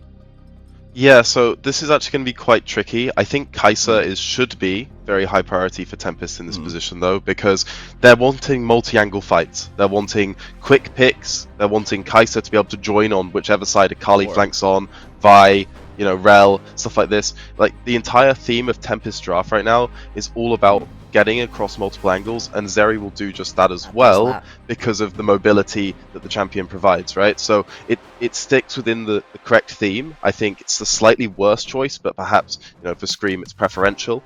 Most importantly, we've got two very different compositions shaping up here as the Vayne also gets locked in. On the side of Ruddy, extreme scaling, front to back. Any fight that happens from one angle, especially if they lock this on, is hugely winning. There is always an on. Yeah. However, okay, Rumble instead maybe. Yes. So we'll see as well if Bear Tree has an answer prepared to that. For example, I mean, if they're really interested, there's Fiddlesticks top, there's Akali Flex to top. Urgot is a good matchup, believe it or not. Yeah. So I guess we'll see how all of these goes, but really interesting compositions for game one. Yeah.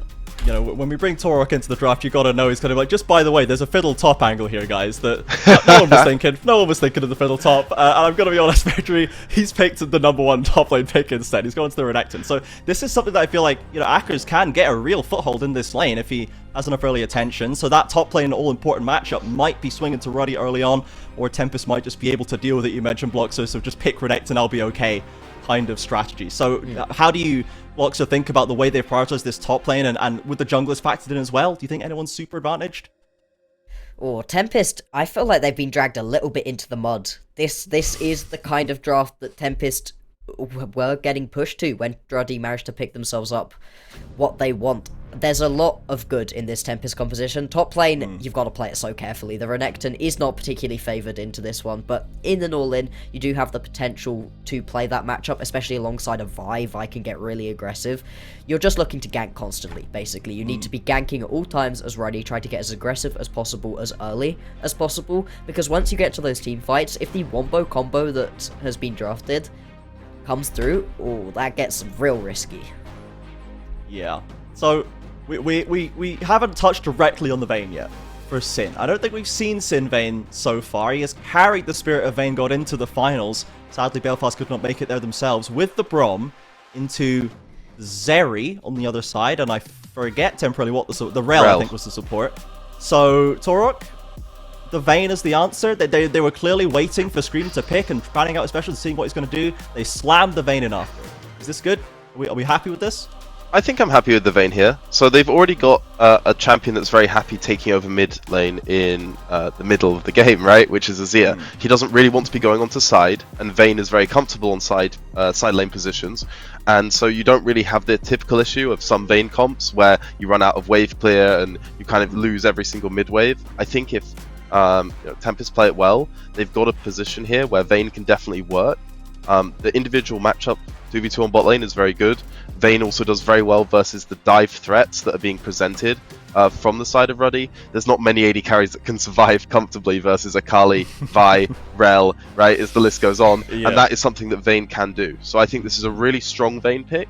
The question is how is it piloted? And we'll wait on seeing that, absolutely. It's going to have to be the Sin MVP, apparently, level play, right? It's going to have to be them putting all the eggs in this basket. It was massive in that game 1 versus Tempest in the upper bracket semi-final. The MF pick coming out there, the Varus as well. Then there was great laning out of Sin and Jamsu. They were able to actually take the 2v2 to Tempest, which almost nobody had been able to crack open that duo. So we have a good matchup for them, expecting potentially strength down there. Top lane, we've got the Rumble, which could be very good into the Renekton. So we're looking at 2 potentially strong lanes for Ruddy early on here. In the mid lane, though, we've got Kusai Akali versus Ketsuo on a mage. And Block, so I think we saw Kusai versus Ketsuo last time, and it was a bit grim for the Ruddy side. So how are we thinking about this Akali versus Zero matchup? Is it a bit sketchy for Ruddy? It is a bit sketchy. Now, Azir usually is pretty safe in lane matchups. You can sit so far back, farm with those Sand Soldiers, and you're fine. And versus Akali, that usually is enough range to keep yourself at least out of dodge for the most part. But it's not just any Akali, it is the Kusai Akali. In that game that Ruddy managed to take, Kusai was still popping off. He was everywhere on the map with, I think it was like 10 kills. In the first 15 or so minutes, he was incredibly strong, and it wasn't quite enough, but with the rest of the composition that's been drafted here out of Tempest, plus that Akali in the mid lane, you have to be quite worried if you're this Azir, just watching all of those threats that can get onto you. You know, you can dive away as an Azir usually. You are really mobile as a champion, but Akali just doesn't care. You land one of those shurikens and you can just follow wherever she goes. This lane matchup could get pretty scary, but it's not even necessarily this lane matchup where I am particularly worried. I think I would be more worried as a Vayne or as a Rumble when there is an Akali around, because she can roam so easily and try to influence the rest of the map as well. Yeah, we have seen a lot of teams just really index into the focusing of Kusai in that laning phase. They will get support in there, they'll get jungle in there, they'll bring the AD carry up if they need to. They will try and shove Kusai out of the lane, but it rarely works. So we'll see if they're able to do that, or if they even want to do that, right? We're getting into the game very shortly, but quickly, Torok, do you think that it's worth trying to shut Akali out of this one, or is it about getting those winning lanes ahead instead? So I'm going to present you exactly how this game works, all right? And I'll make it as quick as possible. Explain League to me. Okay. Yeah, let's do it, yep. Tempest have 3 priority lanes. Yeah.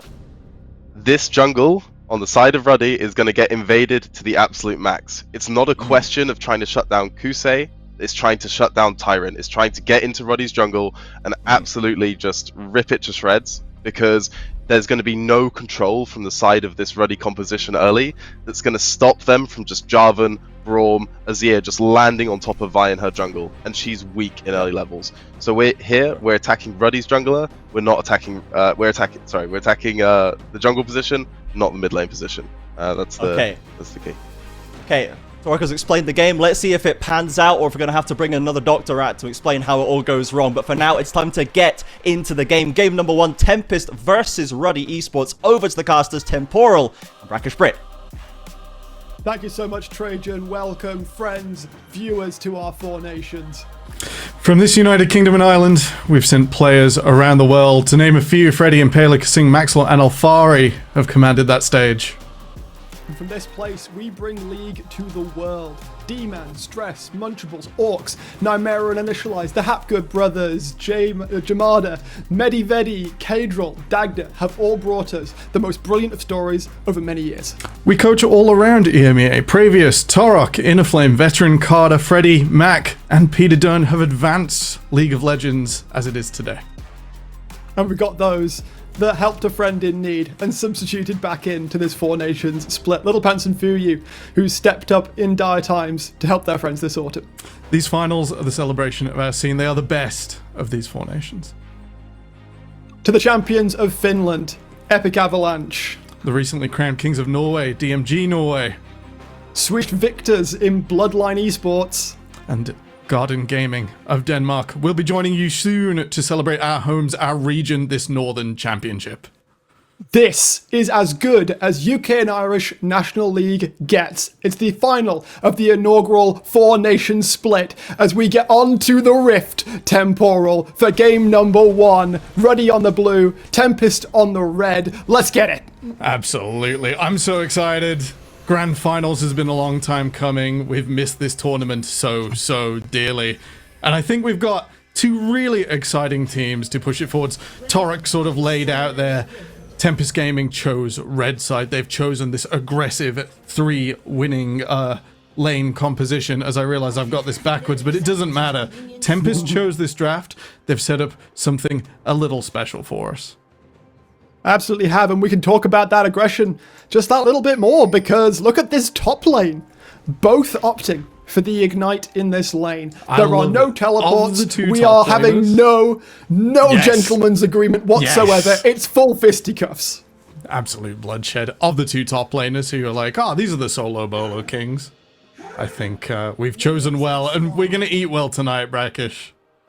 Oh, no doubt. It feels like Christmas came early. It really does. I've got this huge smile on my face. I can't be over it. The sort of setup here at the level 1, best not to flip anything. That ward just completes Ruddy's line of aggression. Stops anything coming forwards into their half of the map. Well, we saw the Ignite's top lane. It looks like the junglers are both looking in that direction as well, both starting on their bot side buffs, both without leashes as well, so we can also get down to Barney in the bot lane as well. And Kusai, we are utterly unsurprised to see him throwing out 5-point strikes from the go. Yeah, it's pretty important, and I think, as Torok mentioned, when jungle movements become a key part of the early game, just not pulling if you can, just hiding away, that information from your opponents goes a bit further and can try and escape any early game woes while allowing your jungler potential avenues for some creative play. And neither of these junglers have been spotted out as well by the fact that neither team went to leash, neither team has placed any particularly deep wards. That means that they are pretty much completely unknown by the opposing teams right now. We can already see Beartree stepping out of lane potentially to get that vision. Yeah, just a little bit of push. Renekton quite happy to get level 2 on time, else there's a nasty all-in for Comet Rumble. And it's on tenterhooks in this top lane. What a flip from the normal competitive experience of a bit of noodle fighting that doesn't scale into a kill. Dunlosi going over the back of his lane Kusai, allowing him to not have to walk all the way through his wolves. This Vi, the early levels. Torok's mentioned they're weak, but you can still be the tip of a fragile spear. Exciting to see who's going to get onto this Rift Scuttler first. We've already seen that Crisis finished up his buff. He is getting through his clear quicker than Dunlosi right now, and it looks like Dunlosi is going to be potentially sidelining a couple of his camps to see if he can get something done onto Akers while Crisis is still farming, and Akers seems unaware to this. He hasn't got a ward down yet either. He's presuming he went for the full clear. He's trying to put the damage down, the flash out, the chase is there, flashes have been burned, and Dunlosi, again off of his pathing, says, I don't need chickens. I don't need Krugs. I need blood. Yeah, here at Tempest, farming champions rather than camps, and while Crisis with his Brexit ID got level 4 and will be stronger in the jungle, that top lane twist has started. As soon as you have 2 ignites, we go back all the way to years gone by, where 2 kills in top lane was enough to completely send the matchup out of control. And Renekton, such a fantastic champion to do it. Such aggression possible in the lane with 2 dashes through the minion wave. Mid. Mercifully for Akers, though, that shouldn't be, all said and done for him. Not yet. Taking the bad side of a trade, but yeah, if a second kill comes through, it's going to be pretty dicey. Yeah, I think as soon as we're up at the Gore Drinker, it's like way too late. Iron Spike Whip even just does so much for Renekton. Able to just add a little more damage to the full combination. Elsewhere on the map, though, Suna and Jamsu currently having the push priority towards Scream and Buzzy. They seem to be fairly unconcerned, though, about just chilling, farming up. We've got Scream starting with the Cull. Both of these AD carries are definitely going later. Neither of them real powerhouses in lane. It's really Jamsu's Braum that's holding Buzzy down. Rel has a tough time moving forwards. Ooh, gotta be careful, Kusai. Doesn't have the Shuriken Flip for a little while yet. Has Flash available. May need to burn it. Ooh. Instead, it's Dunlosi who comes in, going to try and turn the damage onto Crisis, and he's hurting. He's got himself an early Sheen, will force Crisis to flight. Yeah, it looked like Kusai might just be caught out a little bit there, but Crisis not able to convert. Flash for Flash might have been worth it, but the Akali's pretty slippery, so no guarantee of success. Akers puts the Ignite down onto Bear Tree, forces out the Flash. Not quite able to chase through, though, as Dunlosi now trying to show bot side. Jamsu is going to provide an adequate wall for Sin. Doesn't want to look for the engage there.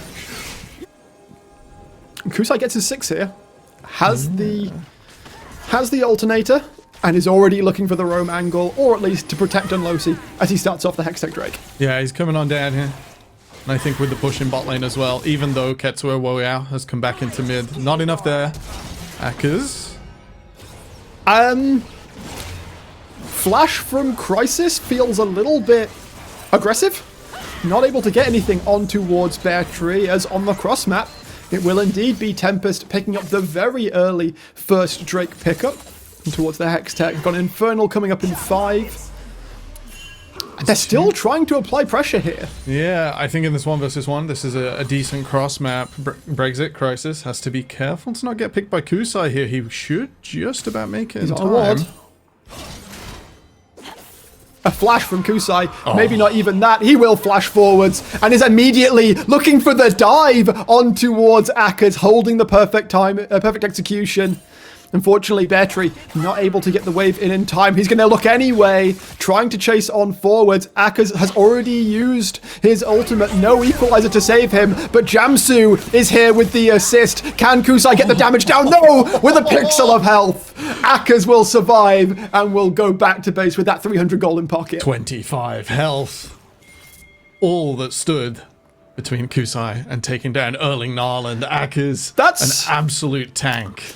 I don't know, that feels incredibly Kusai. Yeah. He's going to go aggressive, come what may. It wasn't the end of the world because he'd already got the wave in mid, but this will give Ketsuo some extra advantage. Dunlosi not able to soak up that massive wave. Part of it will be gone before Kusai returns. Looking across the map, 1 D-port in from Tempest, so they will have a little bit of information off the back of that chain of plays. But otherwise, everything's pretty even. The tension is palpable, Brack. Absolutely. Right now, the bot lane, Scream is the one who got to level 6 first. Buzzy has done that little bit more roaming, but it's worth noting that despite that, hasn't actually done quite as much as Jamsu, finding that save on towards Akers there. We look across the map right now, it's 700 gold advantage for Tempest. You know, got a little bit of wave advantages here and there, but it's not really all that much to write about for all of the action we've seen. Not the end of the world for sure, but a small lead. And of course, that first dragon, 2 dragons you'd like to see as souls, like the more exciting souls, but will instead be individuals, so we won't be having an Infernal or Hextech soul. Crisis should be able to get out of this. It should be okay, but perfect execution has been used. Crisis is trying to hold his timing on it. I don't know if he'll have the luxury as Dunlosi flashes forwards, gets bunted back into the tower.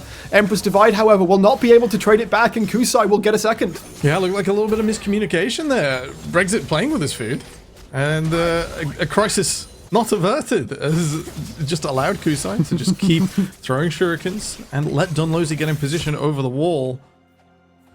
It's hard to play. Ketsuo still trading with Kusai, but Kusai very much feeling himself on this Akali that was so deadly when these teams last met. Yeah, with that red buff as well. The health regen starting to come in as you come up the levels.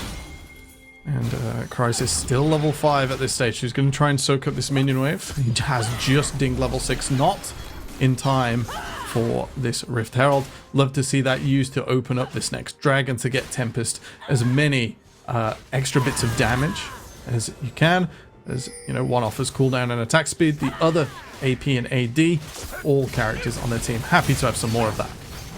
Kusai now being jumped on, ult coming out from Jamsu. It's another fantastic roam from the Ruddy support, and that will get Ketsuo a very important stabilizing kill. Absolutely massive shift from Jamsu. He's been Mr. Here, There, and Everywhere. Mr. Everywhere. In this early game. Mr. Worldwide. Mr. Worldwide. You know, he's Mr. not over in 002 Korea with Jake, but you know, he's all across the Rift, saving his teammates.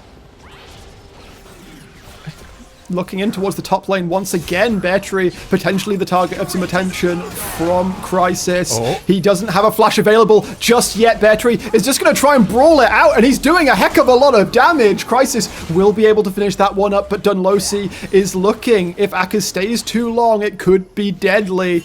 They do have vision onto Dunlosi, thankfully. Akers will not be engaged upon. They are going to be able to shove this wave in and deny it from Battery. Alright, we might be looking for a bit of a Vayne moment soon. With only the boots in, the 2v2 here does slightly favor the Vayne. The W damage from the W making up for her item losses. Kusai's going to come down.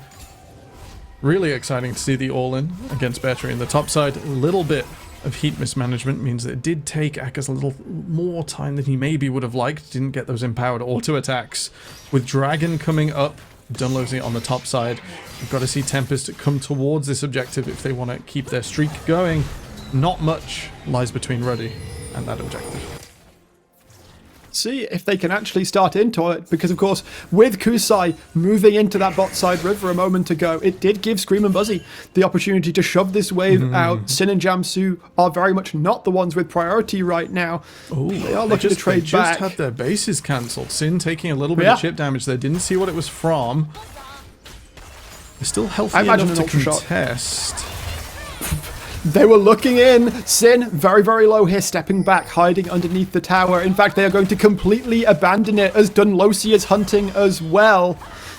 And Sin and Jamsu completely forced off the lane. Scream going to be able to get a couple of plates as well. Crisis once again shows his face towards the top side. Battery has a flash, but I don't think there is a flash in the pan chance of him getting out of that one. Yeah, Ruddy, great moves. Tempest saw the Jarvan pathing up and just presumed, you know, it'd be something into mid, maybe around Dragon.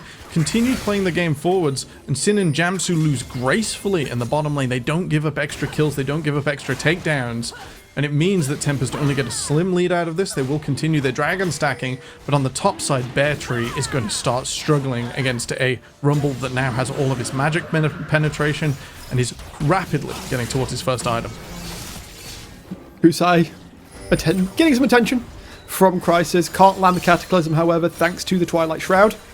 Ketsuo will be happy again just to clear out that wave, try and farm up as much gold as he possibly can. Obviously, he is a little bit behind. In fact, if we could have a look in at the individual gold right now production, that would be fantastic. We can see those advantages, as you foretold, 500 in the mid lane, and Sin currently feeling all safe. Kusai is lurking. Doesn't feel safe about going in right now. I wonder if he wonders where Jamsu is. They don't have eyes. Plates gone. All of that gold injected into Scream.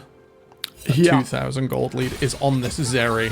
A pick we've not seen too much throughout autumn. More of a early summer, bit of spring pick. And Scream has had such a split on Tempest. We fear he's Draven. His Zaya looks just as fierce. Kusai, again looking for Sin, will take a condemn. Will be able to get away from that one. Not taking a death yet, as you said, is losing this lane graciously. The Scream takes a huge chunk, but Ketsuo completely unable to follow up after taking that burst. Yeah, and the Brawl, such an absolute unit. It's able to repel the ability to come forwards. And that shield is going to do a lot of work, you know. He's going to hopefully try and absorb a large number of Scream's auto attacks or Kusai's kunai coming forwards. And just be the difference there for Ruddy in this support position. Currently looking to squeeze the jungle out from Crisis. It wasn't all invades all day long in the early game, at least. Akers will take a little bit of tower punishment. He's not hurting too badly, however. But as time has gone on, back to the jungle. Dunlosi now really starting to extend that gold advantage as his lanes are being pushed in. Crisis not really able to safely farm his camps because it's going to be tough for them to get to him. Yeah. And the Jarvan, you know, he does like a bit of gold at the moment. I think once his Spear Shojin comes in, it's a sort of peak Jarvan efficiency, 2 seconds. On the Demacian standard is the flag, but instead the Q that pairs with it. And pings down here with the Rift Herald coming up soon. There's going to be a point of focus for Tempest, but I think Ruddy might struggle to approach. Crisis was considering going towards Scream, but Dunlosey was just across the wall in case. Now Ruddy are going to look with that 4-man unit. Ketsuo, with his TP up, has been sent towards the bottom lane, and Kusai currently without it, so will have to run on foot if a fight were to start out. Dunlosey charged up the Vault Breaker, but again denied the ability to step forwards. Ruddy are going to be the ones who get priority, but Buzzy goes forward with a fantastic Magnet Storm. Crisis is dead before the fight can even truly start. Kusai bouncing forwards. It's on a decimation. Sin survives, and Ketsuo will be able to pick up one onto Dunlosey, but when the dust settles, it's a 3-for-1. Sure, Dunlosey's dead, but that doesn't mean that Ruddy are going to have a chance of taking the Herald. His fist might have self-destructed, but Dunlosey's engage Buzzy with the Magnet Storm enough to get a 3-4-1 in favor of Tempest. They knew that Ruddy were eager to contest the Rift Herald, maybe because Ruddy just wants to fight everywhere, everything, and be at every objective and not fall behind further in this early now leading into mid-game. And unfortunately, the teleport a little late from Ketsuo, and while the sweep looked good, a little more lockdown was necessary to get the Azir through the fight. They now find themselves 4,000 gold down into a Tempest Gaming that certainly are looking on form, if it's anything like Torok surmised on the desk. And this could be the story of a series in the making. Ruddy are the ones who will make it to the second Rift Herald first. Got to keep an eye on that Drake timer though. It's only 40 seconds until that potential Soul Point Drake could be picked up by Tempest. Yeah, nice and fast at the mid-game. I think a slight delay on the second dragon, but otherwise almost chain into chain into chain. Ruddy will move back through mid here. With nothing out on the map, we have a bit of a lull state. Tempest have push in bot, and currently Kusai holding teleport advantage on the top side. Potentially very dangerous for Ruddy to step down into the river here. Sure, they have mid prior right now for putting down Shelly, but Kusai has TP available. Akers does not have TP. If a fight were to start off, then it's Tempest who would very much have the numbers. They very much have the vision control as well. Look at the bottom side jungle of Ruddy. There's so much red vision here that it feels almost untenable for them to step through. Yeah, the approach would be so difficult. They have got some long-range engage with the Equalizer, with Ketsuo being able to shuffle across, but it's knowing where to go. It's knowing what to do with it. They're going to give up. They're going to try for something in the cross map, perhaps, but Akali is already a million miles away. Ruddy not able to keep up on this play, not able to keep up with the macro, and that's Tempest Gaming at Ocean Soul Point. 23 minutes. Potential soul timing. Buzzy also looking for a potential angle forwards. Kusai closing in as well. They're looking for Sin and Jamsu. Glacial Fissure will keep them at arm's length for a moment. Jamsu is the price that is going to have to be paid. Cease and desist onto Sin as well. They are continuing to chase forwards. Out comes the Equalizer as well from Akers, and that will be enough to dissuade further Tempest aggression. But they do have to give up their Braum. Small wins each time. Tempest chipping away at what Ruddy have left. I think in the side lanes, they're going to continue with that teleport advantage to just be such a menace, such a nuisance. With the Baron up in a minute, they do have the damage to go for that straight away with the Vi, with the Divine Sunderer, and of course, Scream on this Zeri, starting to get going with the Storm Razor now at 2 items, and at 3, this carry electrifies. Still 45 CS up on towards Sin as well, still holding on to that massive gold advantage. Yep, sure, he has perhaps been a little bit on the sideline. Now 3,000 gold up over Sin's Vayne, and we talk about Vayne, you know, Vayne gets put on a pedestal as like that, the hyperscaling carry, the carry that if you can get to 3-4 items, you're feeling good. When does he even get there? If there is a massive outplay, then this Vayne will come alive with a bit of gold. She does have the ability to take things down in the side lane, but at the moment it's Azir going to the side lane. This wasn't what Torok called for. The Vayne uniquely able to be fine in those side lanes. Most AD carries fear it, dread it, run from it. To be Azir. Also, like, both able to deal with it much better than most of the carries. But right now, it means that Ruddy are getting pushed in mid, and Ruddy, Erling Narland, Akers, a little bit under pressure on the top side. Dunlosey spots him out eventually, sees the harpoon. Scream also looking in, but All they really want is Akka's out of the way so they can pick up this final outer turret. Right. The Baron is up. Tempest have assembled around it. Clearly, they want to keep these chip fights. They want to get one more win, one more takedown. They don't need to go all in. It's nice and measured. We've set up a bit of vision. A simultaneous recall now will allow them to refresh all ward stones, pick up any stopwatches, clutch things for the next fight. A huge amount of control wards dropping into Tempest's inventory right now.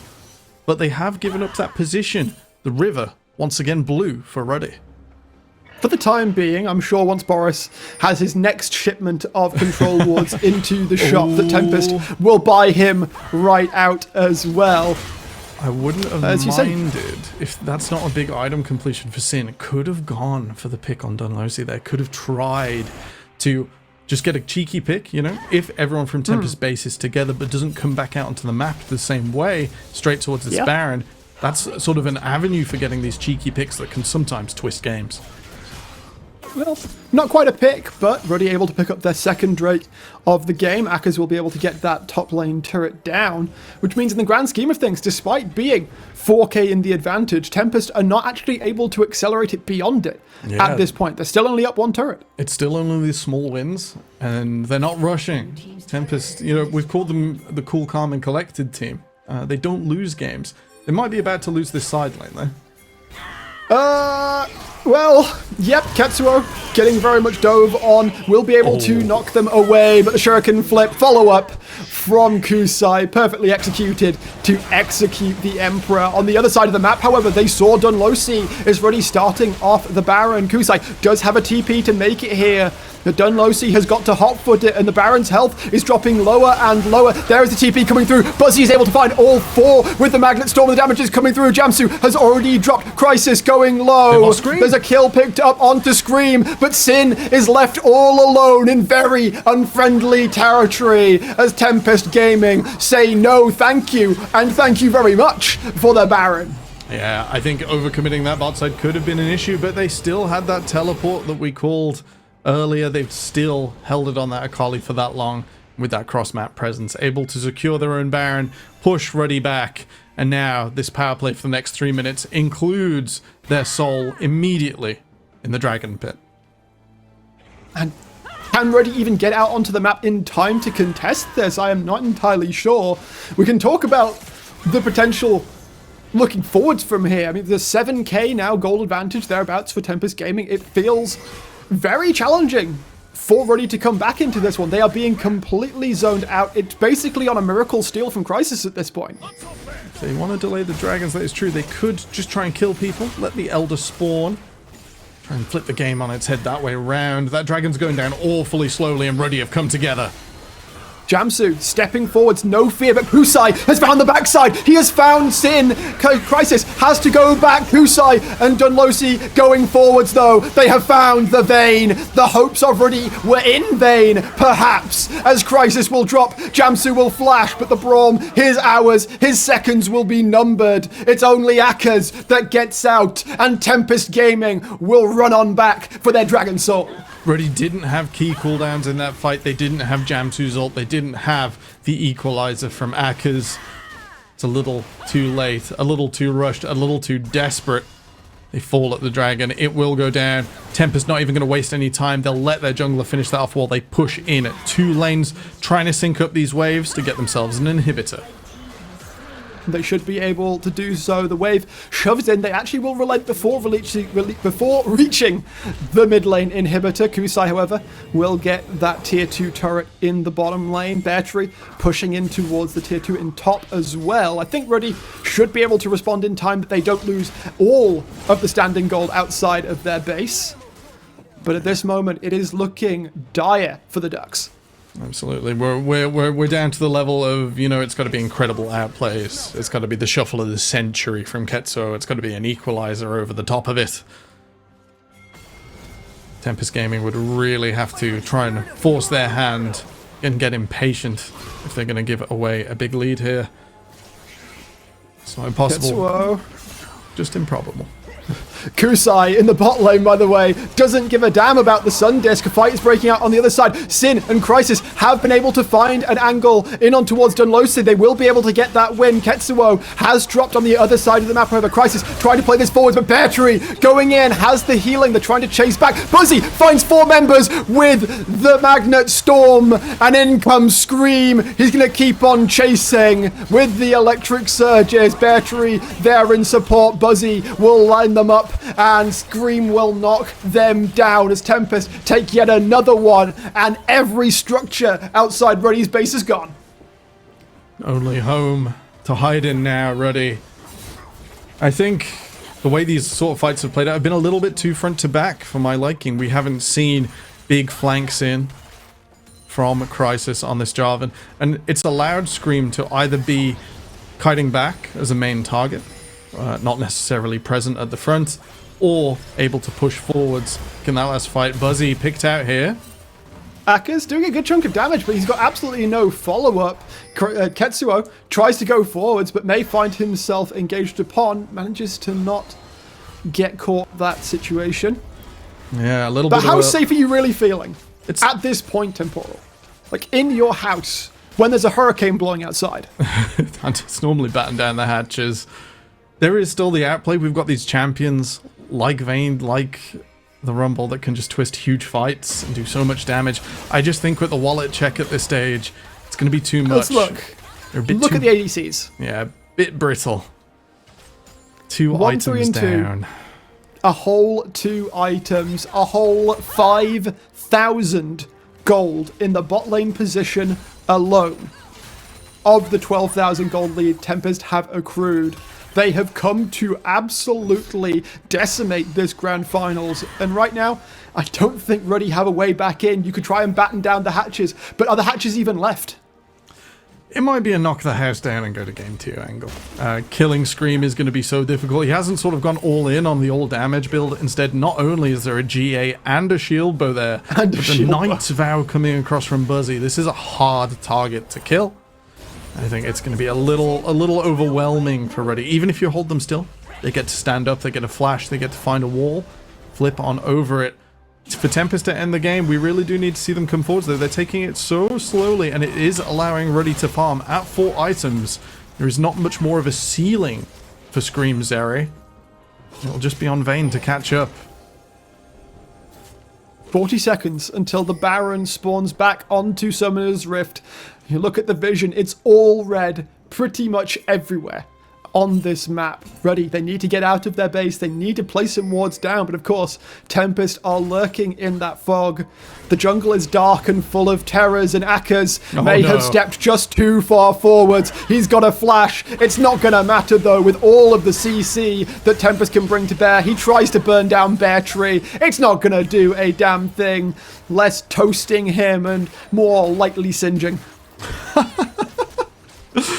Yeah, a little overheat, little too exposed in the side lane. The rest of Ruddy will try and push forwards, but they're sort of getting pulled around the map, pushed around by Tempest, now picked up by this gale of a hurricane.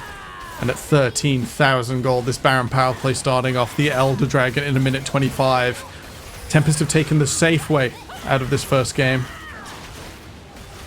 It's gonna be speaking of the safe way, yeah. Do you even want the Elder in this situation as Tempest? I feel like choose no, but so far, every time I thought Tempest were going to take the next sort of chain in a play, they've instead said, no, there's an objective up in 130. We're all going to be there on time. We're going to be prepared. We're going to be ready. So I expect them, after 4 and now 5 members base, to just waltz slowly towards this Elder, as they don't feel the need to push the boat out. They're going to just go forwards with a massive gold lead, massive advantage, and check Ruddy in the gold department. Do you think Sama gave them like 1,000 lines before this series? I will play good macro. So I will play good macro. I will play good macro. Before the next objective. I will not throw before the next objective. Tempest Gaming shoving out, continuing to have their stranglehold over the Ruddy painkillers in this game. Baron Empowered Wave pushing on in this mid lane as well. Kusai pushing on that bot lane as well. This 4-man unit feels unassailable, especially if Crisis isn't there. They can't find the angle in. Scream has all the outs in the world. Yeah, it feels comfortable, right? And if they are aggressed onto a quick ward or a quick minion to teleport to, will provide an Akali either to rebuff an assassin or dive in herself. Mid-tier 1 is doing its best to stand up under these Baron minion waves, but the Elder has just spawned, and with that Tempest move through the jungle and look for an unforced error from Ruddy. Crisis is lurking. Oh no, Jamsu steps forward, gonna take a huge chunk of damage, flashes out. Bertry is gonna look for blood. I do think this Brom is going to drop. Buzzy goes forward onto Sin with the Magnet Storm, and the damage is there. There is no more safety. Flash, heal, burned. It isn't gonna matter. And Crisis spent so long trying to have the flank angle for the Elder Drake. He wasn't there when the team needed him. He steps in, but he will be but paper before the storm turned into a mushy mess under his fountain. Ketsuo drops. Akaz is the last man standing. Only one who will watch his Nexus fall. And in dominant fashion, it will be Tempest Gaming taking game 1. The Storm doesn't take much time in getting started. A huge shift, huge KDAs on Scream in particular. Oh my, what a start to our game. Brackish, we're going to go real quick. There's potentially a long series ahead of us, but not if Ruddy are able to stand up to Tempest after a commanding game 1. We're going to kick it to a break, and we'll be right back. Thank God is bleeding up the fight. It's a triple kill. It's a quadra kill. Oh, huge! Hollow from the side with an incredible flank angle. Decimates. He has the ultimate. Oh, he's even emoting. He knows he has it. He wins the game of Vertex. They make it.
Can Vanguard turn this around?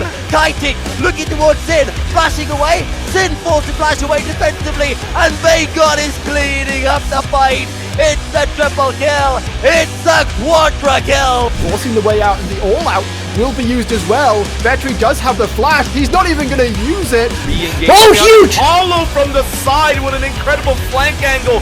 Decimates. Critical engage. The call of the Forge God unfortunately cannot get the second stack because he was too busy fighting his own teammate with that excellent ultimate coming out. And it's all Vanguard right now, together with Rengus, cleaning up the rest of the team.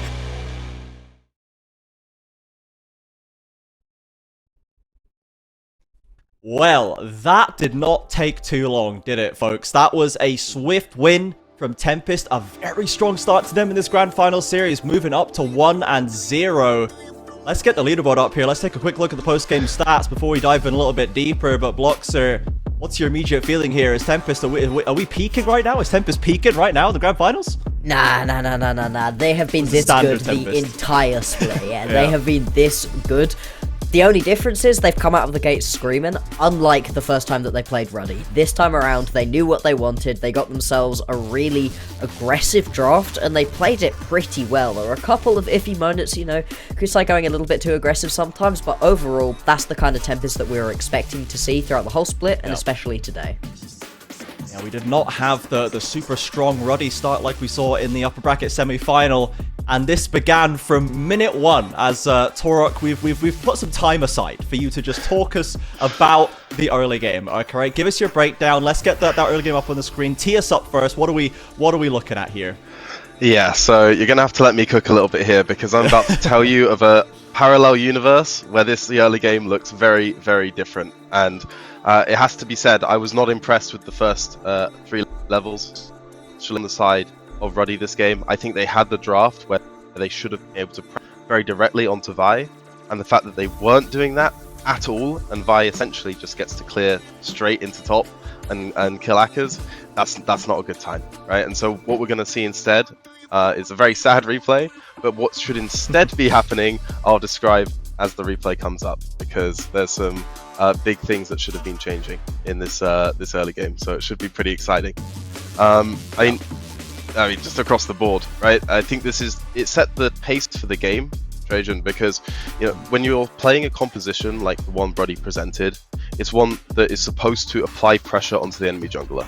You're not meant to get your lead through your individual lane matchups. You know, Rumble's not meant to solo kill Renekton. Azir's not meant to solo kill Akali, right? Vayne Braum are not meant to 2v2 with Zeri and Rel. And so if we take a look from level 1 here, what should be happening is aggression onto Dunlosi's jungle. And instead, what we're going to see is a very passive map setup. You see a ward just placed in the river there by Ruddy in the Pixel Brush. And, you know, instead of looking for a late invade potentially onto this Vi, a champion that is virtually useless at level 1, instead we're just going to match clearing towards topside, which is a really poor choice. Instead, I'd have really liked Jamsu and Sin to go into that jungle against Vi, apply pressure on her right now, potentially, of course, Tempest Gaming's bot lane could have been there, but apply pressure, find the Vi, and what should be going on then on the top side of the map for Ruddy is Azir should have priority over Akali. And I'm pretty sure, despite Renekton taking Ignite in PTA, Rumble should have priority over Renekton. So that would have enabled, in the case of Crisis, on this Jarvan, to meet Vi in a favourable state on her topside jungle. And what we should have been seeing from Ruddy here is a direct invade over that wall into Vi's red buff. The issue is, instead, it just goes full clear for full clear. And as soon as that happens, and Dunlosi is able just to take his red for free, as we're seeing now, this is... You've missed your window, right? This Vi should already have been pushed and pressured out of the game, and instead we're going to see Vi actually come top first, make her mark on the game by killing Akkers with a fantastic gank. And you know, this is something that the early game was basically in reverse to what it should have been. Dunlosi got to set the pace, and in reality the pace should have been set by Ruddy, and this is a really big mistake, so they need to rectify this for next game. I love that we could see that slow just race up to the top side. You see Dunlosi just pulling ahead, and then we cut out before it gets too graphic up there, but ultimately that first blood comes through, and yeah, the game was just kind of over for there. But Bloxer, we talked about the top lane, talked about that early jungle matchup. Talk to us about another player that really left their mark on this game coming out of the bot lane. Oh, Bozzy was looking so good. That Rel was just disgusting. Individually in the lane matchups, but then more in the team fights. Some of those magnet storms were just incredible. Look at that. 0 deaths on Rel. Now that's not because this Rel was playing scared. This Rel was getting involved. Bozzy was just everywhere, all across the map, finding big engages around the Drakes, around the Baron. And in every moment where he needed to step up, he really did. Was the first person from Tempest to get involved in any of the fights, and was able to do so much with it. And it really contrasted to Jamsu on that Braum. Now, Jamsu is a brilliant player. We've spoken very highly of him, and for good reason. But Braum just isn't the kind of pick that he is really known for. You know, he's really good on the Nautiluses, the Rels, the Renatas, those kind of picks where you get to get really aggressive on them, try to get involved. in the game, and Braum isn't that. Braum and Vayne, they're trying to sit back, you want to scale your Vayne up, you want to look after them for a little bit. You don't want to be that level of proactive. We still saw Jamsu getting proactive, went into the mid lane, managed to pick up a kill for his Azir onto the Akali. Brilliant, but that's kind of the maximum amount of roaming you can really get on a Braum, and it was just so outshone by Buzzy on that rel, just everywhere. Yeah, now I know we like to take the mickey out of Milky Cereal a lot on this broadcast, but Bloxer, the Buzzy MVP call, not looking so silly now. We've got to give him the credit where he deserves. Buzzy is showing up trying to take that crown back late. Sadly, his mid laner already snapped it up. But something else you touched on there is that the Braum of the Vayne can happily sit back. And we saw the Vayne come through. It's a pretty impactful pick. Twitch chat didn't love it. But Torok, you tell me that you would happily defend this Vayne pick till the end of the year. So why don't you do that for us? Tell us why this was not the problem with that bot side. Absolutely. So if we took a look at the draft order that came out of Ruddy here specifically, this Vayne was picked in the second rotation of draft, right? Specifically on pick blue 4, right? At that point, Braum was already locked, if I remember correctly, and you see Akali, you see Rel, you see Zeri, and you know all of these, and Akali, and you know all these different champions. I think it was only top that wasn't locked. There is no AD carry you can pick in that situation with Braum that's going to have a good time, okay? Yeah. Vayne is pretty much the closest you can get to a good time. And Vayne, you know, did her job this game. I mean, aside from probably the invade level 1 that should have happened, that's more of a macro decision, not down to the champion pick, right? Vayne was just a passenger whilst the rest of the draft and the rest of the game from Ruddy got taken over. It was not the fault of the Vayne in the way that it was picked. You could argue that when you see Vi and Akali and these types of champions maybe going down a Senna TK route or some form of, you know, different bot lane combo could have been better. But in the slot it was picked, Sin, I think, found a great choice on AD carry, and it just, at the end of the day, it was not Vayne's fault. Yeah, just a little unplayable. Just a bit unplayable for the bot lane there from Ruddy, so yeah, we cannot cast too much aspersions on him for that. Let's see if they can maybe get a better advantage for next time. So looking forward into the next draft. We are going to be running forward into that one as quick as possible to keep the action coming for you guys. When we're looking at Ruddy's draft, in general, we've heard the defense for the bot lane from Torok there. Were there any pieces that you think weren't working in terms of what their jobs were supposed to be, Torok? Do you think this was just an execution error in terms of the way the jungle was handled and the way those fights were handled, or do you think we could swap a piece out to give ourselves a better scenario in any of these lanes? Let's put it this way, it's a little questionable to be blinding Azir into Kusei, especially if you're not going to get priority in the early levels of the Azir-Akali matchup. That looked like a horrendous mismatch on mid for Ruddy, and I would not voluntarily put myself back into that position for obvious reasons. So I definitely change up the mid dynamic as priority number 1, and other than that, well, maybe we've got to consider Rel priority in this series, because Buzzy looked pretty damn good. I'm going to be honest, you're absolutely right. We have the draft coming up in just under a minute. But Bloxer, I guess same question to you. Do you think that or I guess maybe to take that forward a bit, what do you think is the best way to try and solve that mid dynamic? Because we've seen the mages a lot. The mid lane pool seems to have shrunk quite a little bit, you know? Where do you think the answer lies for Ketsuo to not get blasted quite as hard? The answer might just be you have to ban the Akali as a first and foremost thing. And then any matchup I think you're in, you're going to lose it, but you can lose significantly more gracefully than he did in this one. The blind Azir, I don't hate it. Like, you're losing in that matchup, but also you're up against our split MVP. You know, he's brilliant in the mid lane.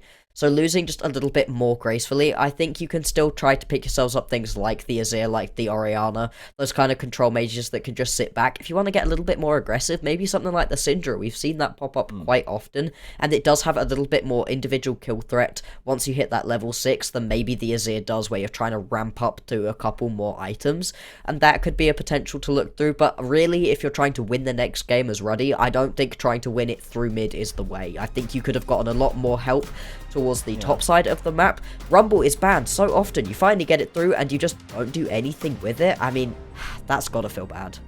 Yeah, they managed to get a couple of kills from the Bear Tree donation special, but it was not enough to really turn the tides of what was going on here. And the Nocturne ban accelerating to number 1 from Tempest. The Jace joins it. We'll see if there is that same mid lane focus, if they are going to take the Akali away from Kusei. And just before the rest of these bans come through, what are our thoughts here? If I'm thinking of champions that Ketsuo wins games on, I'm thinking Sylas.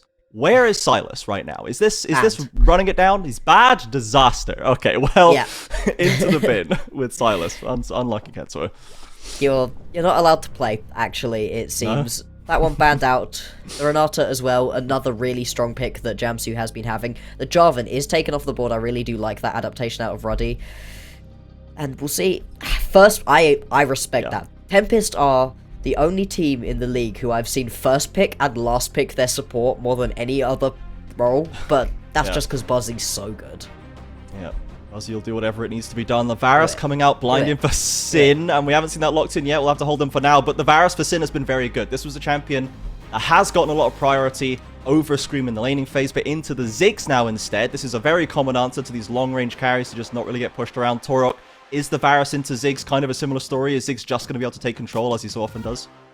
So it's actually a bit of a skill matchup on bot lane, because on one hand, Ziggs has the range, of course, over Varus for most of the game, especially, of course, his ult is an extremely long range ability. You can combo that with Rel, you can combo that with Vi to blow up Varus in the late game. However, if we talk about the early laning phase of Ziggs versus Varus, Varus should absolutely rain hell upon Ziggs. It's not an easy matchup at all for Ziggs to navigate, and there's a very real chance that Ziggs could even be dove, regardless, respective of like the 2v2 and 3v3, if you just look at Varus versus Ziggs in isolation. So I think this is a pretty interesting choice from Tempest, but as Ruddy's early game has not been their strongest point, I can definitely see why Ziggs, with a lot of CC into Varus, is going to be very tempting for that mid to late game. Yeah, a bunch of top lane bans coming through. 4 top lane bans if you definitely include the Yone in that stack as well. The Rumble locked in straight away for Akkers now. Bloxer, what do we think is the answer for Beartree? We had to Renekton, they won the game. Is that enough? Do we slam it again? You can.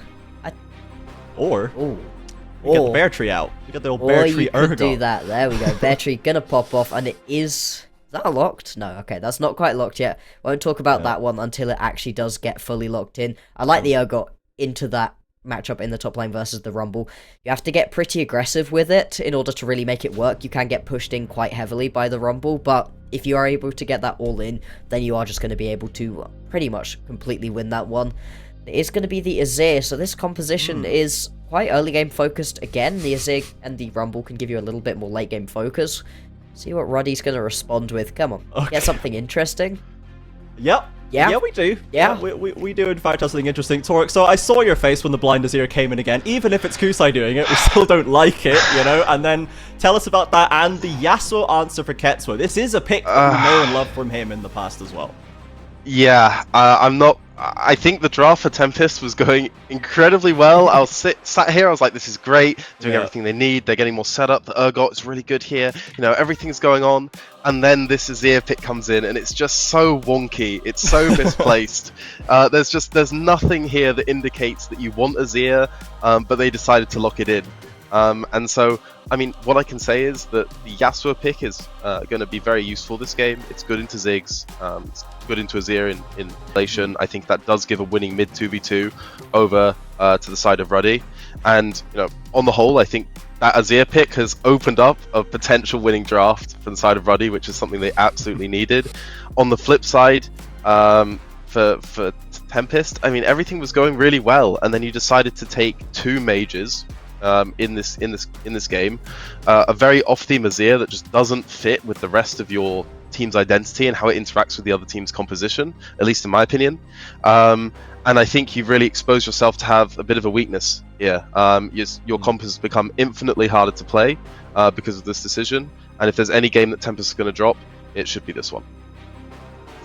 Well, a damning result coming out of Torok there for the end of the draft there for Tempest, potentially yeeting the Game 2 draft at the final hurdle. Bloxer, how do you feel about the Yasuo Ketsuo stepping into that role where he now has to be the mid lane dominator? Do you think he's got it in him, or is Kusai just a bit too cracked? I respect Ruddy for putting all of that pressure on this man and saying, hey, we believe in you. We think that you can pull it out. Yeah, he has to pop off in this game. If you are given that much respect by your team to be given the Yasuo into the Azir, it's got a pretty good matchup with the composition that they've drafted themselves as well as Ruddy. You have a lot of setup to be able to get some huge ultimates down. I just worry simply because we don't have nameplates off. We do know who these players are, and Kusai is so good. The blind Azir, yeah, there's a lot of counters to it, but also it is relatively safe. It can work out relatively well in a team fight, and when you put our league MVP on that champion, I think he's going to be just fine, and then you end up with a Yasuo in a situation where he's kind of getting nothing done. That's the worst position really to be in as a Yasuo. You pop off, obviously it's great. You go 0-10, then you get your power spike. The worst position for a Yasuo to be in is when nothing's really happening in your lane. And that could potentially happen with this matchup versus Azir, so I'm not sure I love it, but I want it to go well. I want it to go well. I've asked you to essentially bet against Kusai, and I know that's it's a tall order, okay? It's very easy. Many people would take very, very easy. Yeah? You hate this Azir. Absolutely, yeah. Torg is fuming over there from the Azir. So if we're going to see something that might potentially bring your mood up a little bit, what do you want to see out of the early game this time? You hated what we saw last time. We again have that Vi jungle, right? But this time it is with the Azir mid lane. Does this change the dynamic at all, or are we still wanting to see Ruddy really get stuck in and push Dunlosi around? Yeah, so the dynamic is different in this game. Fundamentally, the same priority that existed last game to invade onto that Vi doesn't exist in this version of events, even though, of course, it is the same jungle champion. That being said, I'm really, really hoping to see a lot of skirmishing around this mid 2v2, because from the side of Ruddy, they've got Varus, I believe it was Varus Nautilus versus Ziggs. So this is a lane that should have control. Varus, again, in those early stages, does have an edge over Ziggs. So I expect him to attack Ziggs' lack of sustain, his weak early game with, the Varus and Nautilus combo. Hopefully we see that pressure moved into mid with Nautilus, Sejuani just skirmishing around this Azir Yasuo and making life very, very difficult for Kusei. If Ruddy do that, they have a fantastic win condition and they can take the game. However, if they get stalled out, it can become more difficult. So I think that's really the name of the game here. Absolutely. Let's see if they can do it. Ruddy, as Torka said, if there's any game for you to win, it's this one. So let's send it back over to the casters for game number 2 of the grand final. Brackish and Temporal, over to you. So I want to highlight something, Temporal, and that's in the pre-show, Torok predicted a 3-0 for Tempest Gaming, and then just lambasted their game 2 draft. So it's a draft. The hatred for the Xera is strong. Okay, do you agree with Torok's points? It's hard, right? Let's look at these comps in front of us. Kusai's Azir has done great things for Tempest, the Summoner's Cup. Oh yeah. In our line of sight. Gosh, it's so beautiful. Tomorrow. Yeah, I think Ketsuo's Yasuo is pretty legendary, and I think with the combo with the Sejuani, it's really good just to be able at level 6 for the jungler to blow someone up. It's sort of like the Diana Yasuo combo in many ways. And I'm not sure the Azir does much except shore up that 2v2, except potentially provide a front line. The lack of physical repeating damage out of Tempest can be so difficult. Killing the Sejuani might be hard. If you fall behind, killing the Nautilus can get really hard. It isn't like they have just a way to do this. The time that Beartree picked Urgot in regular season, it was a difficulty in that composition as well. So there is potential struggles for Tempest in the mid to late game, because if they come together in an objective, they may not be able to burn through Ruddy's front line. It seems like Ruddy may not be particularly interested in keeping it a nice, normal, boring early game. 3 members lurking. This is more in like the bot side. Pixel Brush. Yeah, this is what we were missing last game. Looking to get an invade out on towards Dunlosi, and as you say, they now step forwards. They are utterly unobserved, I believe here. Buzzy is walking towards bot lane. He has not been spotted out at all, and Dunlosi gets absolutely detonated, and a first blood onto Sin's Varus. That's more like it. The Vi not able to do anything at level 1, except if she skills her worst ability for clearing, she can knock someone back for half a second. Ruddy, with the impetus in the early game, they find the invade that we were so dreaming of last game. And they start it off gloriously. We look towards the bot lane. I'm always happy to see a Ziggs appreciator. But You're a fan, that lane just got a whole lot more difficult when you've given first blood to the enemy Varus.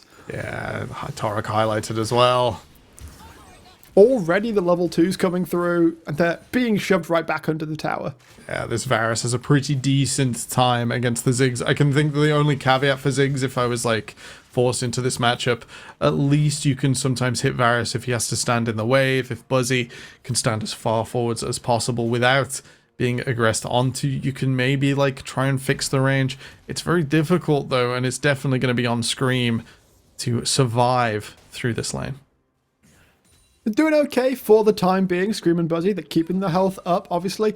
They are falling down a little bit in CS, but that will not be a huge amount of trouble. We do like to look in on Dunlosy after having that red buff stolen away. Is kind of limping around his jungle, has got the level 3. In fact, he's got level 3 before Crisis. Some XP shenanigans happening there. Yeah, the Crisis has got the rest of his jungle to go. That's completely fine. Yeah. Somehow, with the mind games of trying to avoid his own raptors, Dunlosy has just shown himself. Ruddy had a ward all the way in that like deep brush. Yep, Production spotted it. Production saw that sneaky ward at the back. Just dropped there after killing his red buff. So he thinks he's being sneaky, but Ruddy know everything that is going on right here. Damage already going down to Buzzy. Sin taking a fair chunk himself, but Dunlosy goes forwards, flashes forwards into nothing, and will take a piercing arrow to the dome for his trouble. That's a second kill onto Sin. Torok, you are absolutely right. Tempest in this early game, struggling if they are going to drop a game this series. My prediction right now, just like yours, it's going to be this one. A little bit of a mess. Dunlosy thought he was being sneaky, unfortunately. Walks straight over a ward, and the Vi in the early game starting to fall behind not only in the jungle in farming, but also trying to get a desperation play part, investing your flash. I think that's a great thing to do on Vi when it's spotted, when it's telegraphed. It can be a lethal weakness. And now he's down the flash, which means future ganks are so much weaker. Won't be there for his 6.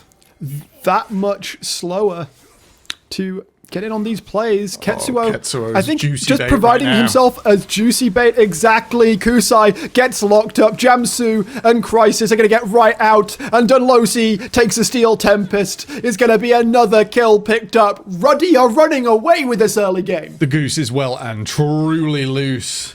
Ketsuo, fantastic management to just invite Kusai in, just take an extra auto attack from the Sand Soldier. Oh no, he's struggling so hard. Jamsu and Crisis from the side, ready to support their mid laner. Black Bloxer on the desk also mentioned that Yasuo can be at his worst when nothing is going on around him, when there are no angles for outplays to use the swordsman's incredible ability to dish out damage and combo. Right now, Ruddy have gifted their mid laner that action. Much like one of the many nicknames of their org CEO, Ruddy Painkillers are making it happen with this early game. And they found Buzzy again. The 3-man goon squad wandering about. Give Ketsuo another one on his signature Yasuo. Sure, he's falling behind in farm to Kusai, but who gives a damn when he's getting all the kills? Setting up for a juicy level 6 as well. Should be able to get this off this wave.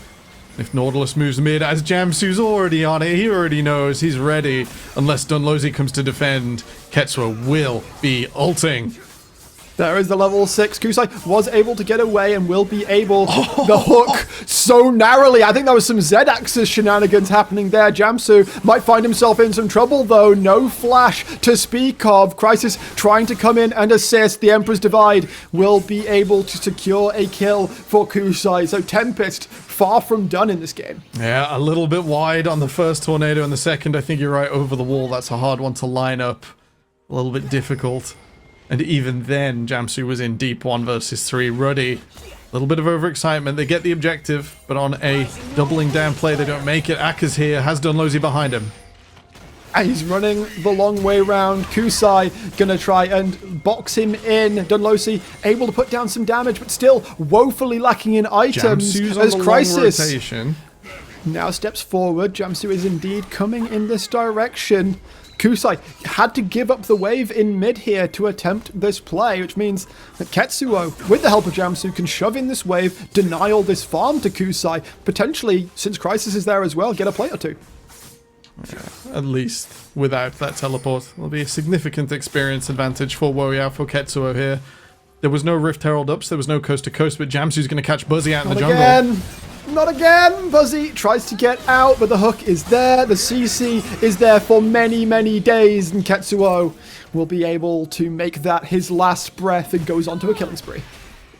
The jungle as well, lost for Tempest. Can I shout out something that has become all too common in these playoffs, and that's the 0-1 power spike?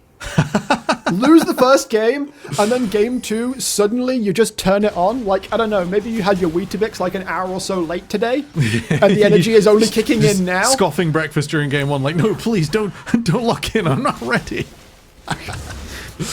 Meanwhile, I think we have such fantastic players and talent across 4 nations, as we espouse in our monologue. Jamsu proving it.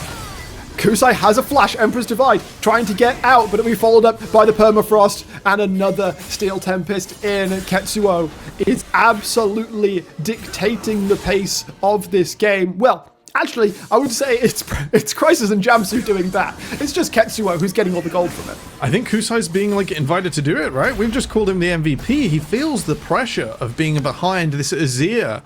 Is a pick that requires creativity, requires you to push the limits, to control that area, to keep the Yasuo down. And I think Ruddy are doing a great job of convincing Tempest. It's like, oh, there's a gank of 2 in mid, you can shuffle it away, you can be safe here. They've always got one extra crisis at the back of this play, preventing Kusai from escaping. And Ketsuo makes it look so easy, just jumping over the wall, being able to slide through and do so much damage. I wouldn't be surprised if this Rift Herald is destined straight for mid. It might just turn into a dive. Flash is down from Kusai. There is no angle of escape, and they will not stop putting the boot in. Jamsu dies, but it's an execution. Who really cares? And this is a statement. This is a statement from Ruddy. We lost that first game, but wake up. You aren't taking us down easy. Yeah, under the pressure of being 0-1 down.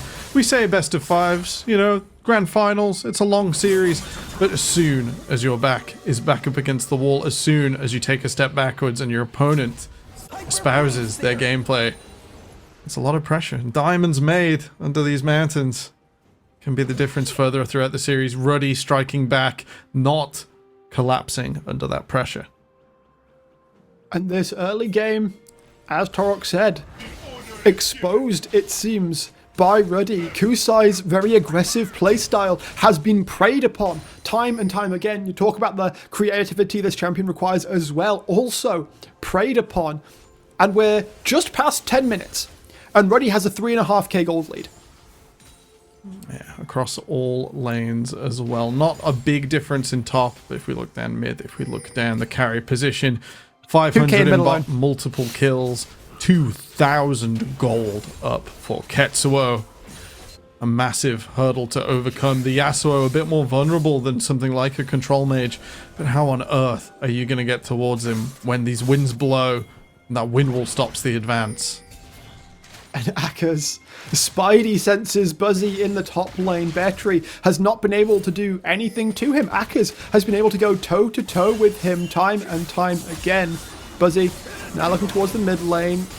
Make sure that Ketsuo doesn't try any funny business. They've moved the on duo towards Scream as they will go forwards. Kusai is here as well. It's a 3v1 for Ketsuo. Has to flash out. Will be able to get away though. Wind wall blocks out the bouncing bomb. Such patience from Ketsuo. And the Rift Herald will come down in bot, but that wind wall, that flash, 0% chance that even in a 1v3 Tempest can aggress onto him.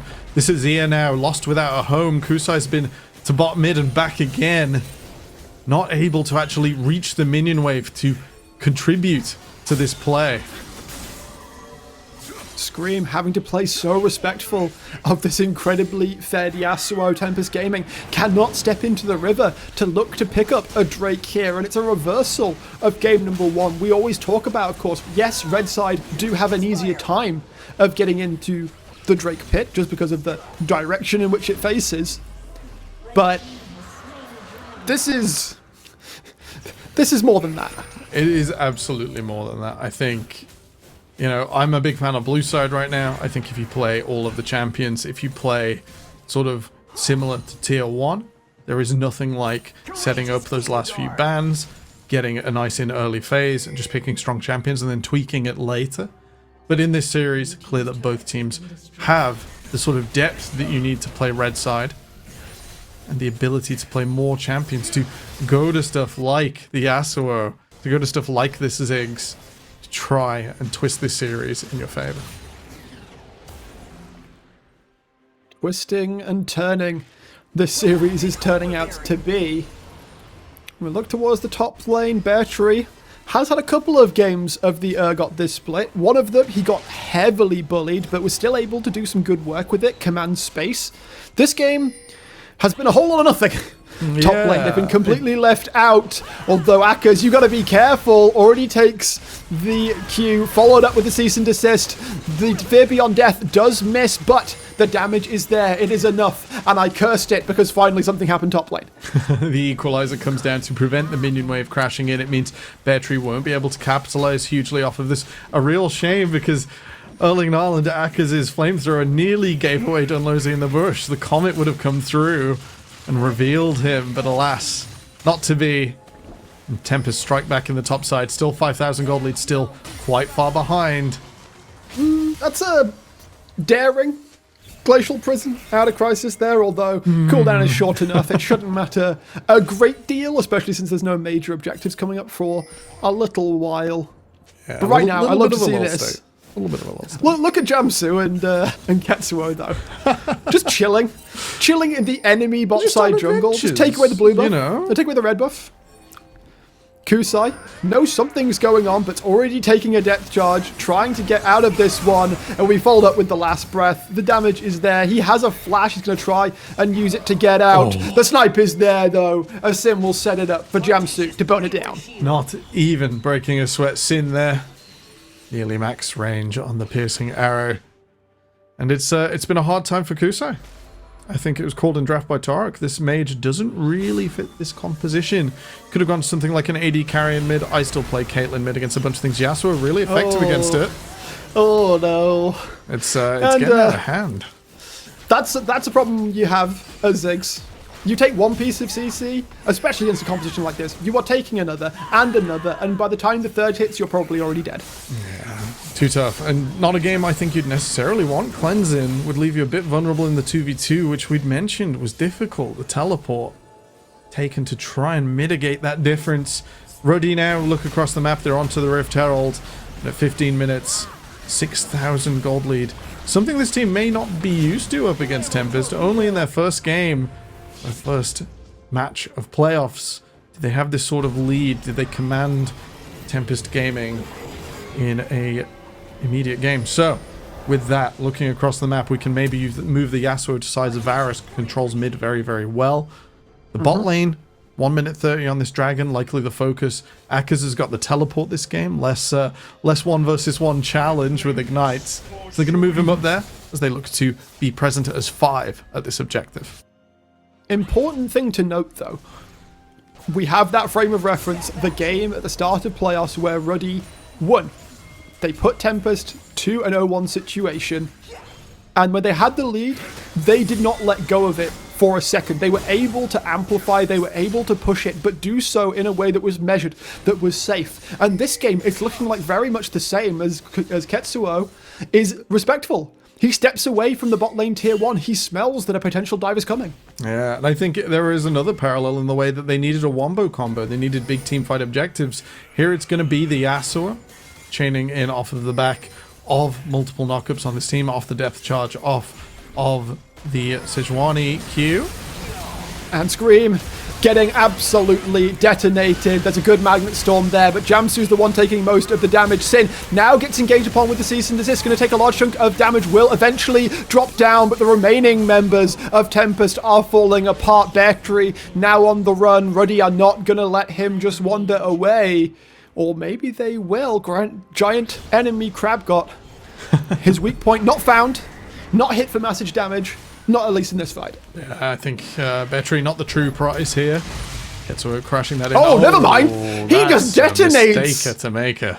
Akers And Bear Tree, we were talking about his Urgot previously. This is the first time he has really popped off on it. One of them, he got put in a really deep hole. Another was kind of middling, but this is a scary Urgot game. Yeah. Ruddy, still present out on the map, should be able to just get this dragon. Dunlosey might arrive at the end. He's not holding his smite. Don't think there's going to be any real chance of getting in onto this one. Buzzy is here. TPs are coming, but Crisis and Ketsuo feel confident enough. Dunlosey has already dropped down. Sin has now arrived. Buzzy is going to be just fed into the furnace of this 9-0 Yasuo. The only thing slowing Ruddy down, losing that tier 1 tower on the top side. They don't even base, they keep the tempo high, and while it means they will need to retreat in the near future to spend their enormous amount of gold, Ketsuo at this stage 9-0-2 on this Yasuo, a huge threat, nearly unmatched, I think, in this entire split of 4 nations. What do you do against this 9-0 Yasuo? You can try and Vi-ult him, you can try and hold him still, but I don't think at this stage anything can hold him down. He's got a stopwatch now. He's got flash up still. I don't think there is any reasonable angle that you kill him. He's got Gale Force as well. So you can flash. You can use anything to try and get away from him. He can use it aggressively. He can use it defensively. This item, yeah, it slices, it dices, but wait, it does more. Yeah, the utility, that extra flash, that execute damage in a clutch play. Have to see if Ketsuo has got any fireworks for us. And yeah, I think Sin also, we can talk about having a much better time on this Varus than last game. Didn't enjoy the Vayne. It feels like Ruddy is more set up for him. The lane is more balanced. Ketsuo. They find the engage onto him. Remember, he has a stopwatch, so it needs to be used well. Will use it. Fear Beyond Death, still available. Goes into the grinder. And we were saying, how do you kill the Yasuo? That's how, Temporal. Yeah, it's crazy. I don't know what he was doing up over the halfway line. The rest of Ruddy were coming up, but it's still a bit presumptive. Dunlosey snuck into the bush, gets away with a cheeky pick. And this is, yeah, him maybe getting that little bit too hyphy, a little bit overestimating his power. Very, very strong, but not unassailable. I think that's our first huge caster curse of the series. It's allowed. It's fine. Yes, I'm sure there'll be plenty more. Oh. But coming up to 20 minutes, Temporal. Yeah, Dragon's still down. Around a 6,000 gold lead. Baron's on the table.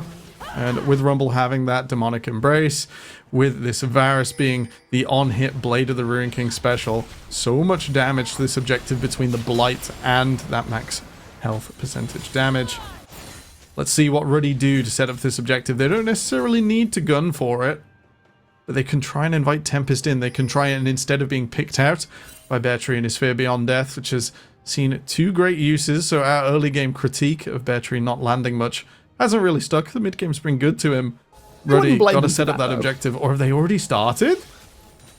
They're looking for it straight away. They are starting it off as 2 men. Do Tempest have any idea of what's going on? Sin and Jamsu will step up into the river, and surely a rat is smelled as Tempest are now going to look to step in. The TP coming out from Akka's. Dunlosey is forced away. Ruddy is still trying to hit onto it, but the poke coming out is looking good. Buzzy goes in. Sin is trying to fall backwards. Ketsuo has already been removed. Kusai goes down, however, and the chase through from Ruddy might well be enough. Crisis survives. Jamsu is tanking it all up. Bentry may be huge, but will it even be enough? It might just be Temporal as he melts 4 members of Ruddy, and Bear Tree puts the entirety of Tempest on his back and puts the ducks in the dust. Tempest top laner, Bear Tree triumphant, like the rune that saved his life there. Let's see this. The engage is decent. Ketsuo completely exploded as Kusai finds that clutch shuffle. And Sin looks like he's got the entire front to back here. Early Noland, Akka's up front, pushing forwards, melts through the jungler. Unfortunately, Bear Tree, even though he's CC'd, gets 1 or 2 passive procs, gets his health back up with that all-important healing rune. 12% of missing health, more than enough to get him through. And for the first 20 minutes, it was all about Ketsuo's Yasuo. The script has been flipped. Temporal, now 4,000 gold up on his own top lane. Bear Tree, 7-0-2 on this Urgot.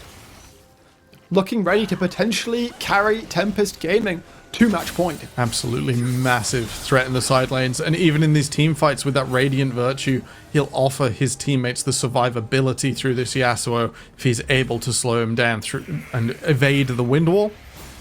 There's just so much utility to being able to connect a great pick ultimate like Sejuani's done the same, to massive amounts of healing, and then contest the objective from there. This has happened before. Keep an eye out. In fact, in game 2 of their previous series, it was Buzzy on a Rel flank that made it happen. Huge amount of damage coming down onto Beartree. He does not fall. The fear beyond death comes through as Ketsuo is already dead, and Ruddy again are starting to fall through. We hit a bit of a pause moment, but it's Tempest Gaming taking the fight once again. They lose Dunlosi. Sure, so what? As the rest of Ruddy are falling apart. Oh my, that's another fluffed fight from Ruddy. They've got all of their members clumped up together as if they can just strike with the wallets and it'll be enough, while their lead is huge. That Yasuo is not an Azir, it is not an Orianna that can be saved, that can be present, that can peel itself and others. Instead, it's got to go forwards. Ketsuo not on any flank, not on any sort of creative angles, and once again is found out, taken down at the start of the fight, and the front to back. Ruddy not quite able to convert. Unable to convert, and Tempest Gaming rip control of the game from out of their hands. It will be a Baron secured. It will be a Soul delayed. We need to see this again. Beartree takes so much damage. Yeah, with his ultimate cast though, he's still healing. He's still ready.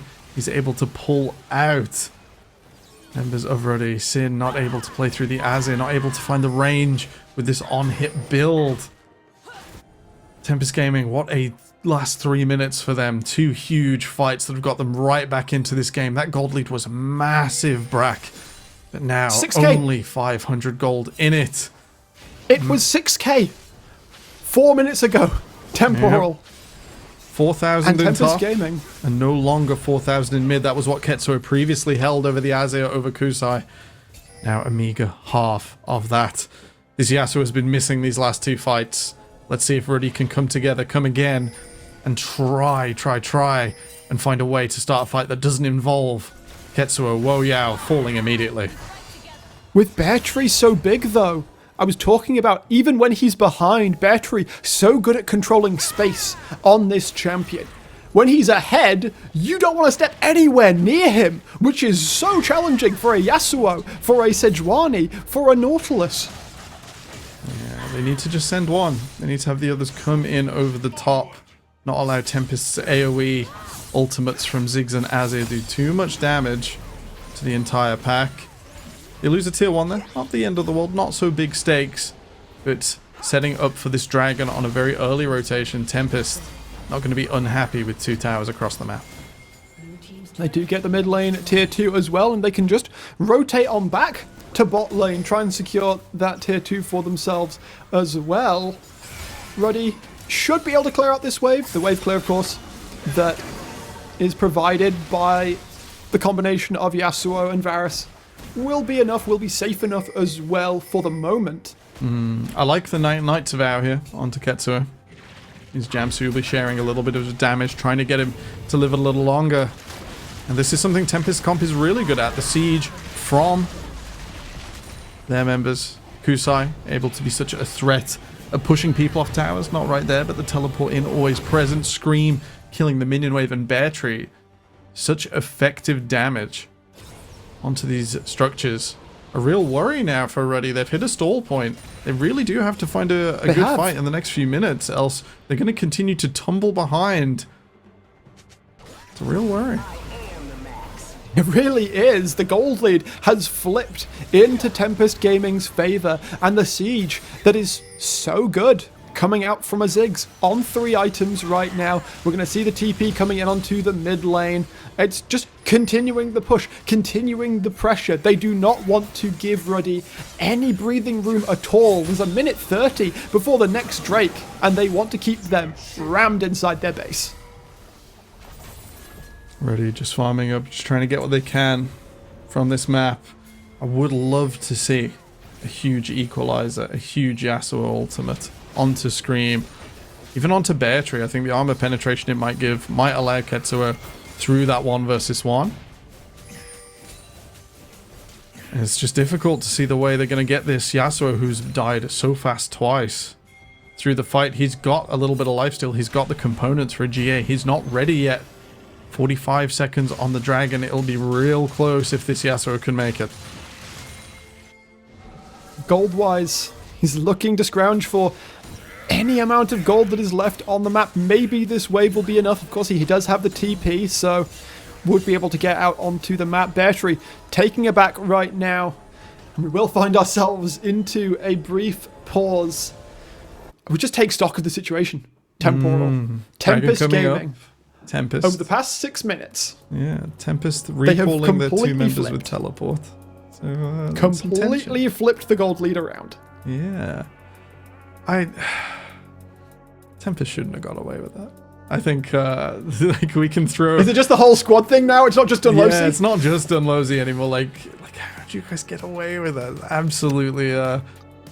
What astounds me is not only did they come back into this game, they came back into this game in the exact same way that they came back into game 2 of their previous series when they were 0-1 down into Ruddy. It was Buzzy sat in that river brush waiting for a Drake to happen, coming in off the flank where Ruddy were not prepared for him at all, and causing complete disarray that Tempest were able to profit from. Yeah, absolutely crucial to set up those fights. I think the Magnet Storm has really caused Ruddy's death blob loads of trouble, because they try and split apart and it's too late guys, you're stuck in here with me now.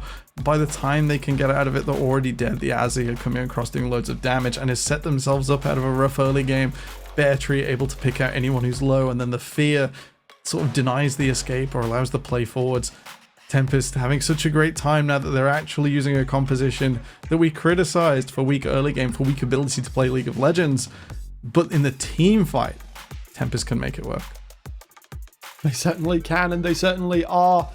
And it's Bear Tree again, finding the angles, finding the fights on this Urgot pick. It's so nice to see this one get a full, to fully be able to flex its muscles. Third game we've seen of it this split. One was middling, one was not great, but he still more than managed to do his part. Yeah. This one, he is fully unleashed. Giant enemy crab god. Have good luck finding his weak point to hit for massive damage. It's such a inversion of what we expect from Urgot as well. Urgot's normally a lane bully. It's I've got my first item, now I will play and you will suffer.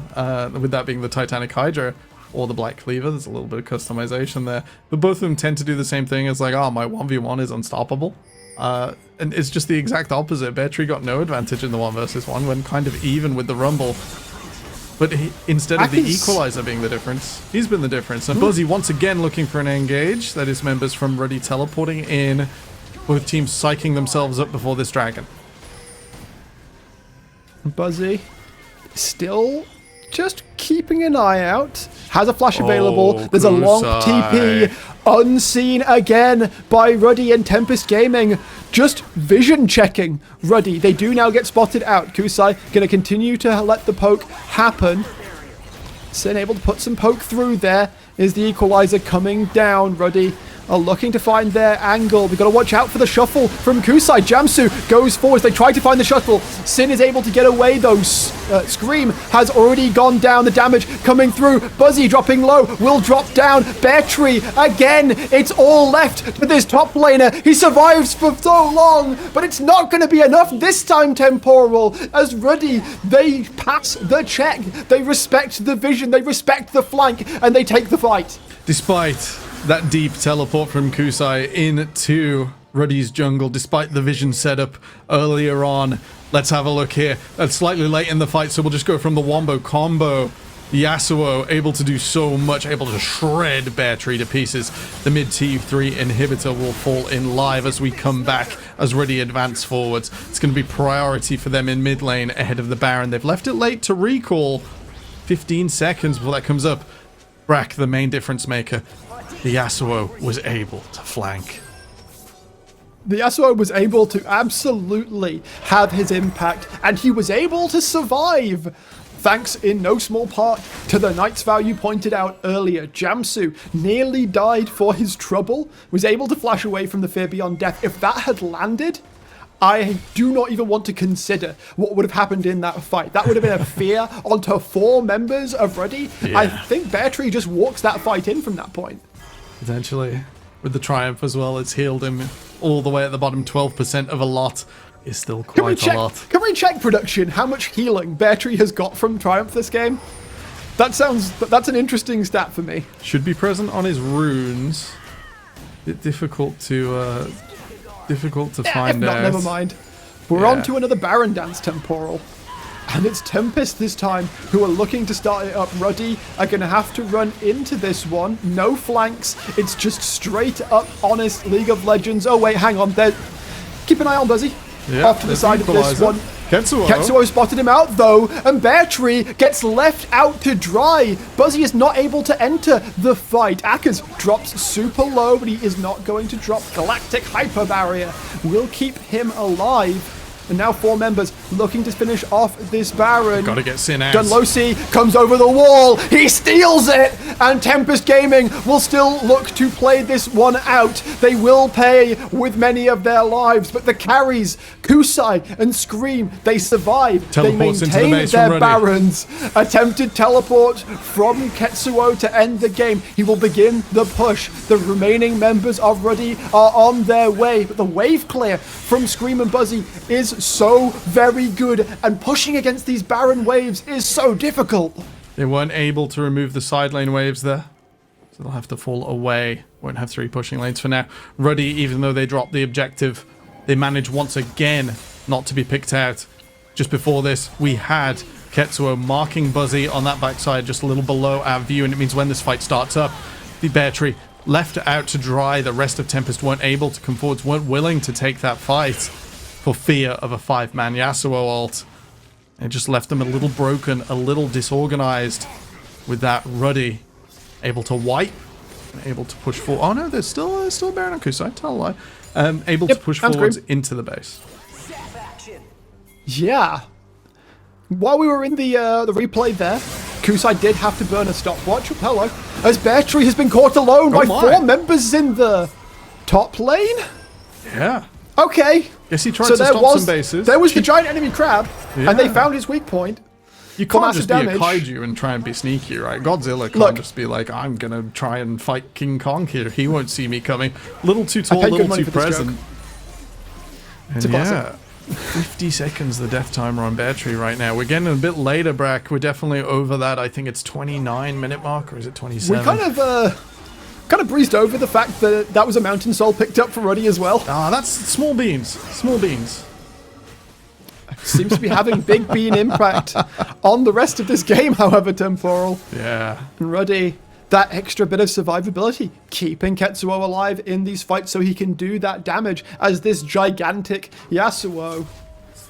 It's pretty rare as well that every member of a team has a resistance at the time of Soul being picked up. But Ruddy do. They have magic resist down here on Sin. And of course, plenty of armor for Ketsuo through his Guardian Angel. So they're getting like maximum value out of this. And I'm pretty sure Akers is going to have his Zhonya soon. It's crazy. That's absolute value. We do like to see it.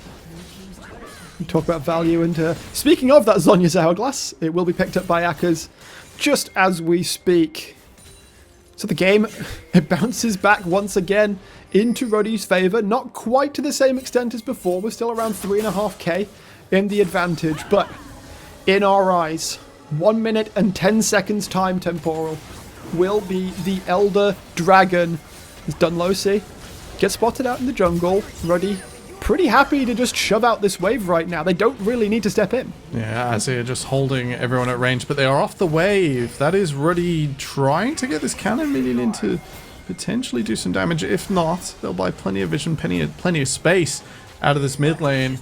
Elder Dragon 40 seconds away. It's tension time, Brack. It's if Tempest are going to pull off that clutch pick onto Ketsuo that they found twice to get that Yasuo out of the team fight. They're running out of time to do it before this objective starts. 25 seconds onto the Elder Drake. It would all but end the game in Ruddy's favor if they were able to secure it. Battery taking a little bit of damage, has to use the Disdain to get away from it. It might be a complete flip. Tempest here holding the north side. They are off of their own wave, but they'll be able to kill this one. Looking in with the Magnet Storm again. He finds Sin. It's not Ketsuo, but one of the big carries is gone. Kusai gets melted down. Akers will go golden. Battery is still doing all of the damage in this fight. Ketsuo, however, is pretty much untouched. There's the fear beyond death, however, from Battery, and it's Crisis, and it's Ketsuo running for their lives after another lost fight. Dunlosi in chase. Battery looking to chase them down as well. They do not want any hope of a Drake steal here. As Ketsuo now looking onto the inhibitor. There's no way for him to perform a backdoor. He will take the inhibitor. But that's not going to be much of a mercy when Tempest are getting the Elder Drake. Yeah, I'll pick up a T2 in bot as well, thanks to the Winions. This Elder Dragon should be enough for Tempest. They haven't got a huge amount of infrastructure down. They still do have to get through those inhibitors. And while Ketsuo's bought a little time with an auto-pushing mid lane, it's probably not enough to hold off Tempest. This Elder coming through should make the difference, and now picking out Sin or Ketsuo just goes that much faster, that much easier in the 1 versus 1, or in any amount of damage being piled onto these squishy carries. Let's have a quick review of the team fight here. This is something the Rel does so well against carries like the Varus. Just watch her lock Sin down here as she comes forwards. Buzzy making moves there, and it's so easy for the rest of the team to sweep through. It's a full Dio. Able to do the damage. It's just, oh, you're approaching me? Yeah. There is some golden JoJo energy out of Kusai's Azir. Even though they don't manage to take down Ketsuo, I think we're at the stage. Thank you, production. Yeah. Just during that replay, we have been informed 3,000 healing from Triumph alone for Battery in this game.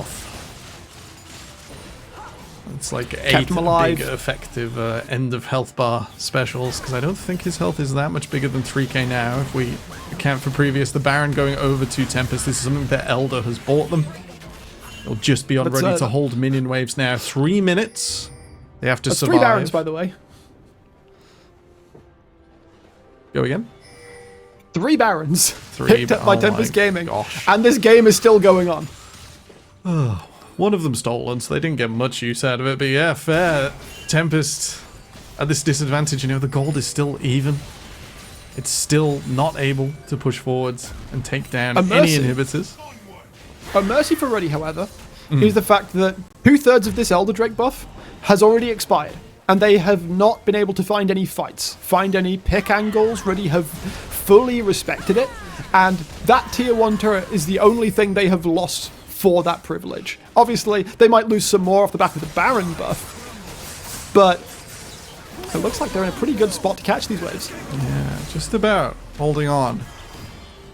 It's pretty clear that Tempest, without something like an AD carry to convert, without something to come in over the top of Buzzy and Dunlosi diving forwards, they're not quite ready. Has picked up a Zonya's Hourglass. Nice. I like it more than the GA. Plenty of the one ability power scalings on the Varus, especially on the Blight. Oh wow, that is some damage. Last use of the Elder there. Scream getting an ult in just for some chip damage.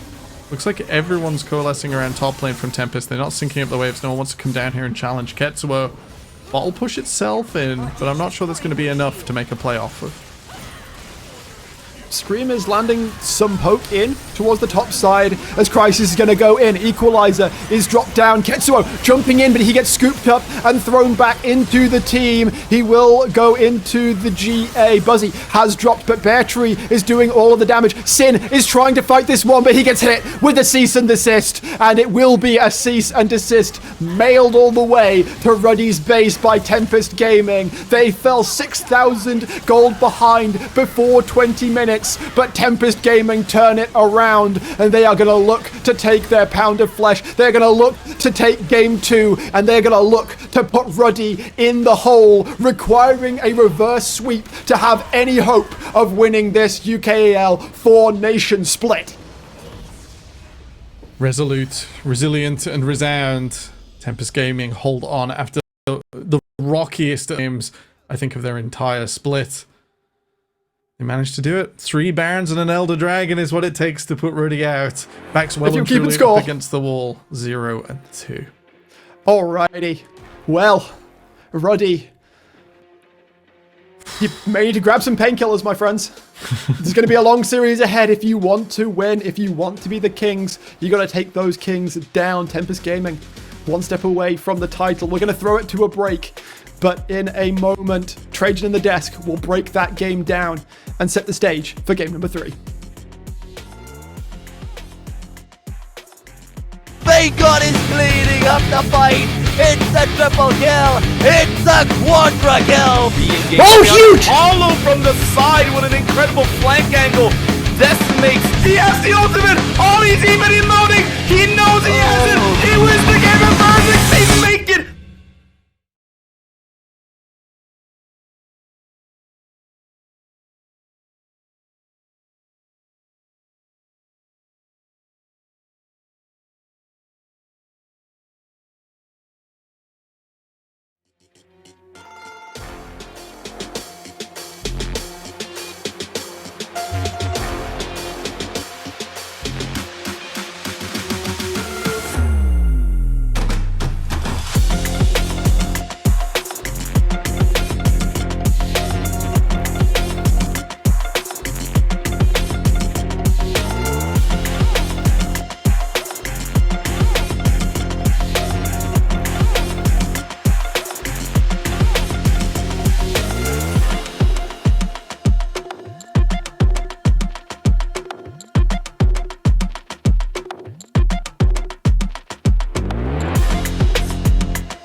Can Vagon turn this around? Kiting, looking towards Sin, flashing away. Sin forced to flash away defensively, and Vagon is cleaning up the fight.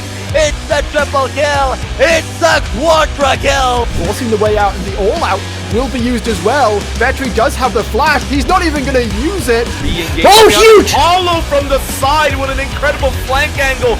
Decimates critical engage. The call of the Forge God unfortunately cannot get the second stack because he was too busy fighting his own teammate with that excellent ultimate coming out. And it's all Vanguard right now, together with Rengus, cleaning up the rest of the team.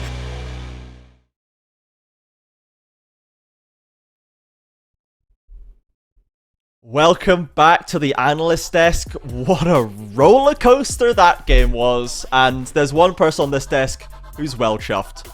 Torok, all of his predictions, even the ones that seem to contradict each other, are coming true in this series. We'll get the leaderboard up just to take a look at the lay of the land there. But Torok, why don't you just lead us off and talk to us about what you wanted for this game and what actually happened in the end. Yeah, well, I mean, you know, if we talk about what I wanted to happen just in this game, I think Ruddy were delivering, especially in the early game, right? Yeah. The Azir was being punished, the Sinful were put back, where they belong. However, as the game went on, it slowly started unraveling, and somehow this Azir was winning, and this Urgot became very big, and well, the rest is history, I suppose. But I definitely loved the early game coming out from Ruddy. Yeah, very, very big that bear tree became for sure. And while we just waiting on some replays getting put together, Bloxer, what do we have to do to let Ketsuo carry a game? Because we tried, right? We gave him everything. And you asked that question, or I asked that question of you. I said, do you think he's got what it takes? And we gave him the tools, and we didn't make it. What's your take on this in terms of the way they can maybe play around Ketsuo in the rest of the series? Do you think it's just not possible for him? Or was there something else that was spiking the wheel? That feels so horrible to say that he's not. Yeah, we don't want to say never, right? Yeah. Like, not never, but maybe not versus Tempest. Not in the way that Tempest can play. He had everything. He was so incredibly strong. And then there were just some bad decisions. The build path was really conservative, you know. First picking the Kraken, that's cool, okay. Then directly into the Gale Force and then into a GA. I think it was a super defensive build that did not speak of confidence in his ability to actually get a kill. He also gave over an 1,000 gold shutdown to Beartree. Man was already rolling, and then at that point he was kind of unstoppable. And it wasn't just that he wasn't able to carry. There were members on Tempest who stepped up, but he was in the best possible position on that Yasuo, and it just wasn't enough. Yeah, it was not enough there. We'll get further into that later game in just a few minutes, but for now, let's roll it back to the start of this game, and let's take a look at what happened in the mid lane. So, Torek, tell us about this invade. You said maybe it wasn't a jungle pressure invade time, but that is the choice they ended up going with in the end. Oh, and there's nothing wrong with a little level 1 invade, right? You heard me moaning about it last game, that they didn't go for it. I think the fact they went for it this game was fantastic. Even better, 3v3 around mid with Nautilus's prio and letting Yasuo play. Ruddy did everything right in this early game to, you know, putting pressure onto Dunlosi on this Vi, to skirmishing around mid, 3v3ing onto this Azir, and then bleeding that pressure out from Azir being unable to play the game to Yasuo into roaming here and taking fights in enemy jungle. It was just, I mean, this was a masterclass in how to win the mid 3v3, as their draft should have done, as it indicated, you know, before the game. But the fact they did it so well was really, I was sat there thinking, you know, this is Ruddy's game to win. You know, it was just a shame that it didn't turn out that way in the end. No, it did not end up going that way in the end. But yeah, we saw they absolutely know how to try and punish a fumble in the draft or in those timings. Any kind of complacency potentially from Tempest in the early game. Wouldn't be the first time we've seen it. Ruddy were there to punish. But as you kind of bared the lead on, it did start to unravel. A good choice of words by yourself, Torek. And Bloxer, let's scroll forward to just before the kind of 19-minute mark where we saw, I think it was a 9-0 Ketsuo as we roll the replay. Just make a bit of an error in judgment, perhaps. We'll call it an oopsie. A little oopsie right here. Where he's pushed up too far, the rest of his team isn't around. You can see his jungler is about, but multiple members are around. And that was a 1,000 gold shutdown directly onto Beartree. Now, if Dunlosi had to pick that one up, it would have been a lot less of a worry. But the fact it went right into Beartree's pockets was just awful. And then Beartree goes back to base, picks himself up a couple more items, and then we get to this team fight. And we had... okay. So we had, as you can see in the replay, it was on screen. So you can see the Beartree kind of replay just exploding on there, right? And you can just walk us through blocks, so like how that fight, you know, played out and what the result was for Beartree. It just went wrong out of Ruddy. They ended up stepping a little bit too far forwards, and it was not just Beartree. It was Beartree and Buzzy together. Some of those engages were brilliant, and you end up with a massive Magnet Storm that you then get both of your AP carries landing their ultimates onto. But it nearly still doesn't work out, sorry. Beartree manages to just get himself into that team fight. Quadra-kill. Mad. It's quadra-kill. Gets in there, quadra-kill. Pretty insane. And then that was, yeah, the leading them into those future fight wins. But you mentioned someone again. You mentioned Buzzy. And we just have to keep mentioning Buzzy, because Buzzy is just the GOAT today. I don't know what's going on. This man's rel is insane. Torek, talk to us more about this game, about what we're seeing from Buzzy, and whether it's maybe time to deny him this champion? And you've got to consider it, right? Rel looking very effective in game 1, extremely effective as well in game 2. I think Buzzy was really the catalyst for action this game from the side of Tempest, and found some absolutely fantastic fight positions, which the rest of his team were able to capitalize on. Yes, Bear Tree, by all means, was the carry for this game on that Urgot, but he would not have been able to do it without his partner in crime, Buzzy. And I think Buzzy's Rel made a huge difference in this game. So, I mean, there's got to be some pretty big questions asked about, is this a champion that Ruddy would like to, continue playing against? Because it's not necessarily causing a problem in the early game, but it is without a doubt causing issues past that point. So, Rel is proving to be very, very effective in this series. What do you want to do about Rel, CJ? Let me spin it back onto you. Sure. I mean, so we've seen that Tempest are willing to first pick it, right? If you leave it through, they will waste no time in grabbing it, and we'll see what side Ruzzy chooses if they want to try and take up that blue side and maybe deny it or find an answer. But in terms of, I think we have to either try and remove it. We haven't seen any Alistar for a while, and I remember people started picking Alistar as an anti-Rel pick, right? To try and keep her out of that front line. And I don't know if it's just completely fallen out of priority, if there's some reason for that you might be aware of, Torok, as to why Alistar has just lost all that prio. But that's used to be the answer, right? They would be trading this pick as the usual reason. Let me fill you in, because there's this mythical thing, right, called conformity. Right? And what's been happening at Worlds, for a little while now, is we've gone away from Rel Alistar. And so Alistar's basically just become an unpickable champion. It is basically what's happened, right?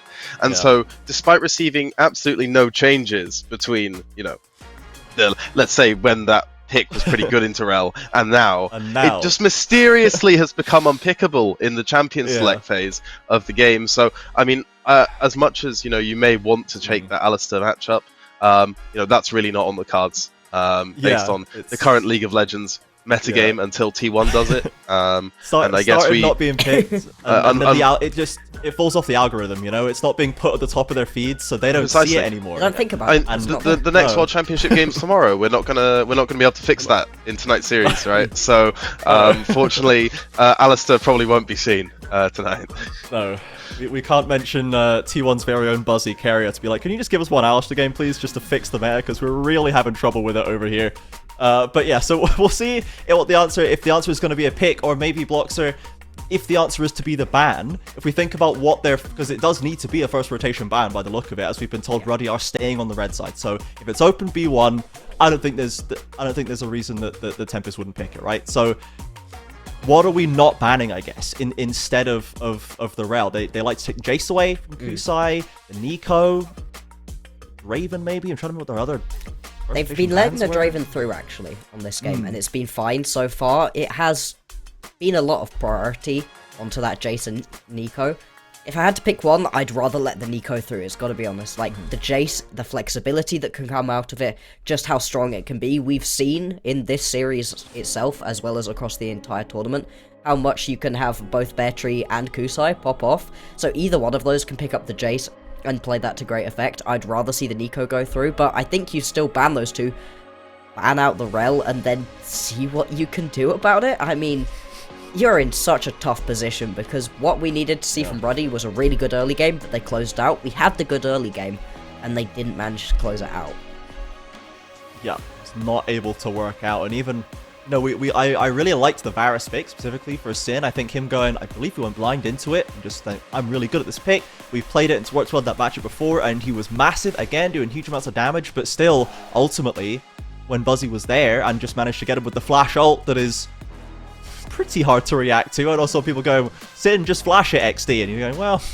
Sure, but it's tough to manage to land that one, right? So we'll see if they want to try and adjust that AD carry position again. They're definitely not going into the usual kind of obvious premier blind pickable carries. We're not seeing much of the Xayah, we're not really seeing the Ezreal anymore, and Sin is trying to find a carry for himself that works, but he's ending up being punished. So we'll see if Ruddy can fix that bot side without taking away Rel, or if that does have to be the answer for them. So we've touched on mid lane, and we've seen that Ketsuo, they can try and get him into a carry position, but it doesn't tend to work out even when that is the case. If we roll it back up to top side to focus on that matchup individually, this was one that we teed up at the start of the series, Akers versus Bear Tree. It has been fairly close in the lane in terms of their 1v1s, but overall Bear Tree has been coming out on top. So, Torek, you really liked that Urgot answer into the Rumble. Do you think that the Rumble is now, okay, we have to put this aside because the Urgot can just kind of nullify it, or is the Rumble still potentially going to be an important pivot point that Ruddy can use to try and win up there?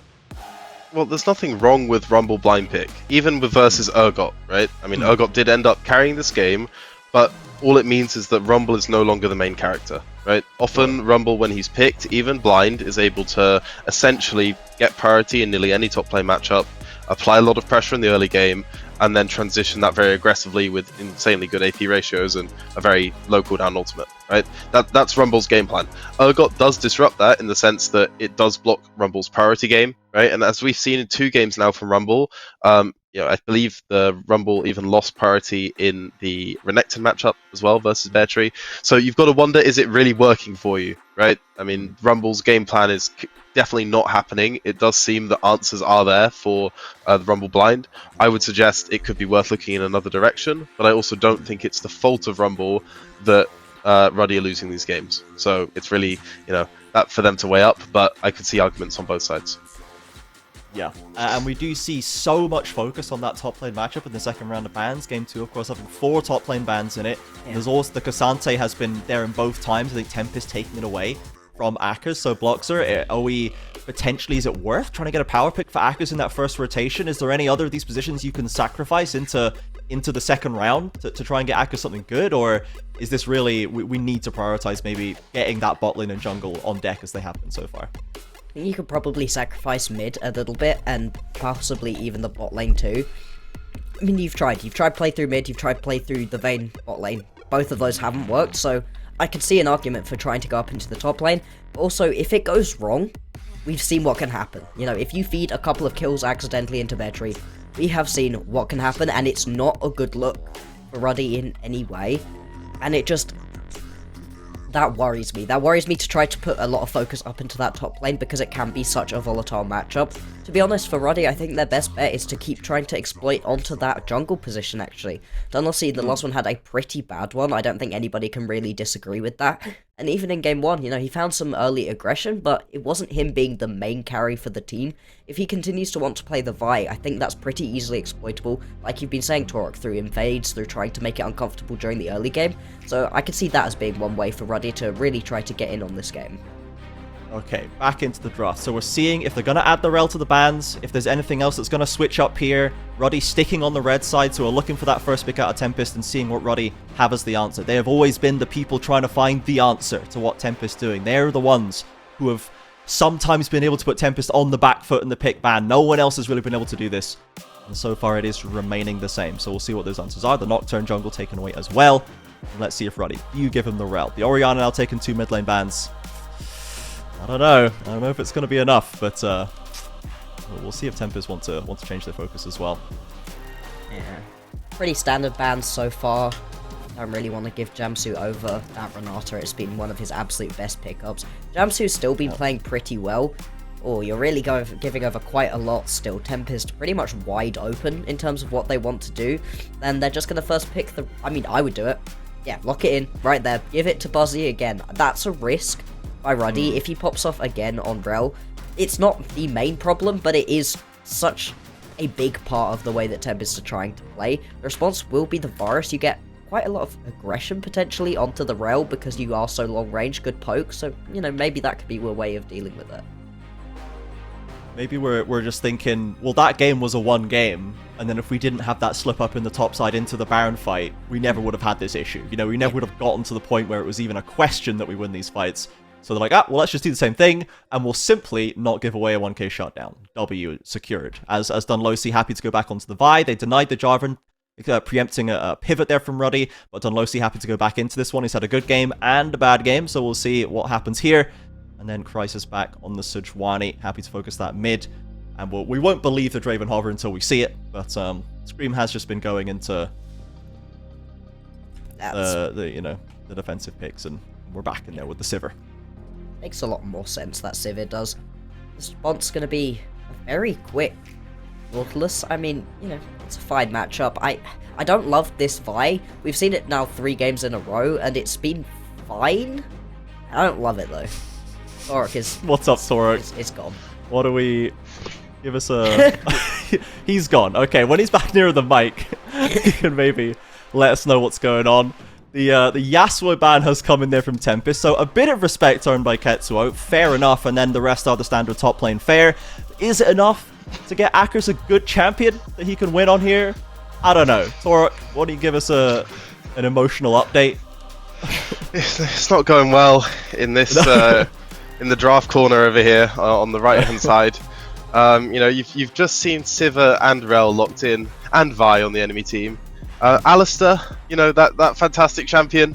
You know, he would have been a beautiful, absolutely magnificent pick for Ruddy Esports. And unfortunately, as we said, he was just disabled. You know, from the champion select. So. You know, I mean, Mordekaiser's just been locked in. That's really spicy, obviously, for the top lane matchup. But yeah, I was a little bit misery guts over Alistair not being locked in there. Torok was officially molding, so I guess we'll see what the last pick here is for Ruddy.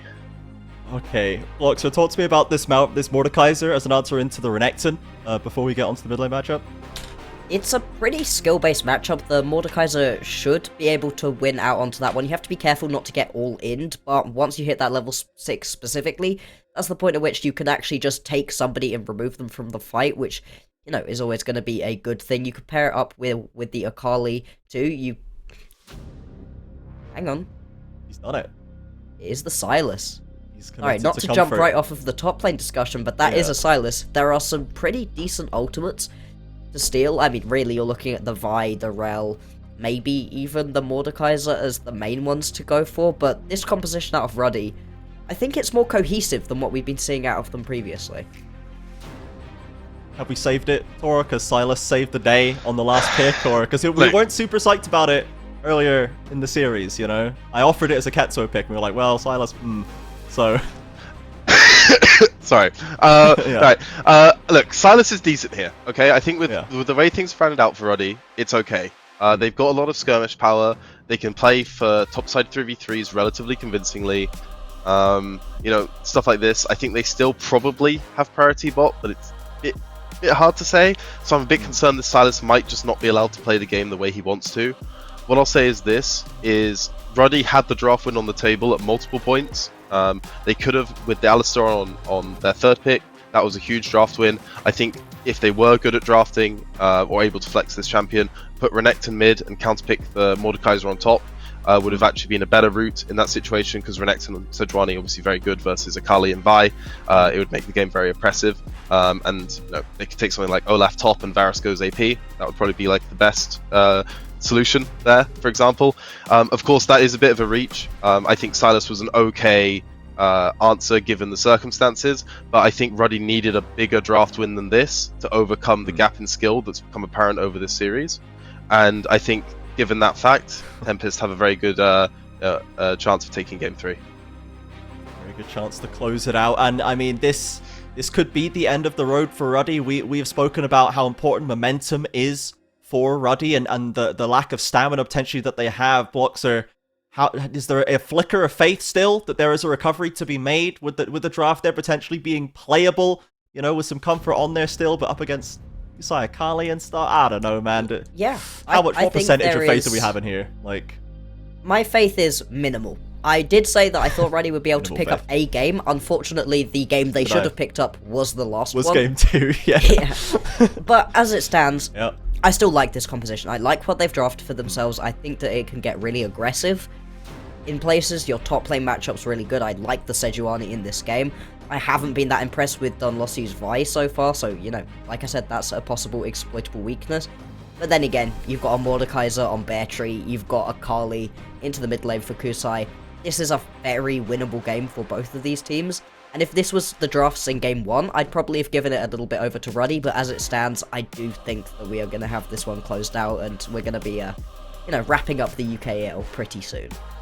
Yeah, I said at the start, I think, if Ruddy win a game, it's going to be 1 or 2, and it's going to be 3-1 Tempest, and sadly, we missed the boat on that one, but we are going to see if Ruddy can do it. So it's worth noting that even after the throw that we highlighted in Game 2 around the 20-minute mark, Ruddy still dragged that game to 37 plus minutes, despite the fact they then lost the next fight and lost the, you know, they lost full control of that map, still managed to find a way to fight back in, take Seoul for themselves, and make it a hard-fought win for Tempest. So they do have the ability to come back within a single game. They couldn't quite get it over the line, but there's fight there to be seen, and hopefully we will see them have a little bit more, see if they can drag this series out just a little bit longer. But for now, Tempest are in full control, expected from day one to be at the top of the table. I've ridden that all the way through the winner's side of the playoffs, and now here they are, one game away from being our Four Nations first ever champions. Of course, both of these teams, it's worth reminding, do already have that qualification to the NLC Regional Promotional Series. They will both be playing for the chance to go up into Division 2, so they have both secured a prize of sorts at least, but they'd both love to have that crown. They'd both love to have that first place next to their names. And we'll see if Ruddy are able to keep their dreams alive for that one. But just before we get into the game, I imagine we get in very quickly. I'll have production in my ear telling me when that is. But I think if you... Oh, we have 30 seconds call just in the ear. So let's just pass it over. Let's just get the casters in here. I'm sure they're raring to go. I know everyone is. And everyone, thank you so much for watching. But for now, let's pass it over. Brackish Brit and Temporal could be the last game of the... Make it a good one, boys. You better believe we're ready and raring to go, Trajan. Temporal. Game number 3. Ruddy have put a draft in front of us. There were dirges, discussions of doom from the desk about Ruddy's composition. What are your thoughts on it? I am not the biggest fan. I think the Nautilus, a little bit of blend of a little bit of an admission that they just need engage. But the Alistair would have knitted this together so nicely. I guess they could have left it open and hoped the Silas would pick up another ultimate, but it wasn't to be. It wasn't the way forwards, and I think Ruddy might have got slightly lost in the sauce. That said, Sivir losing a lane every now and again does happen. Does happen. Champion very short ranged, very risk high, even though you've got the summoner and rather the ability, the spell shield.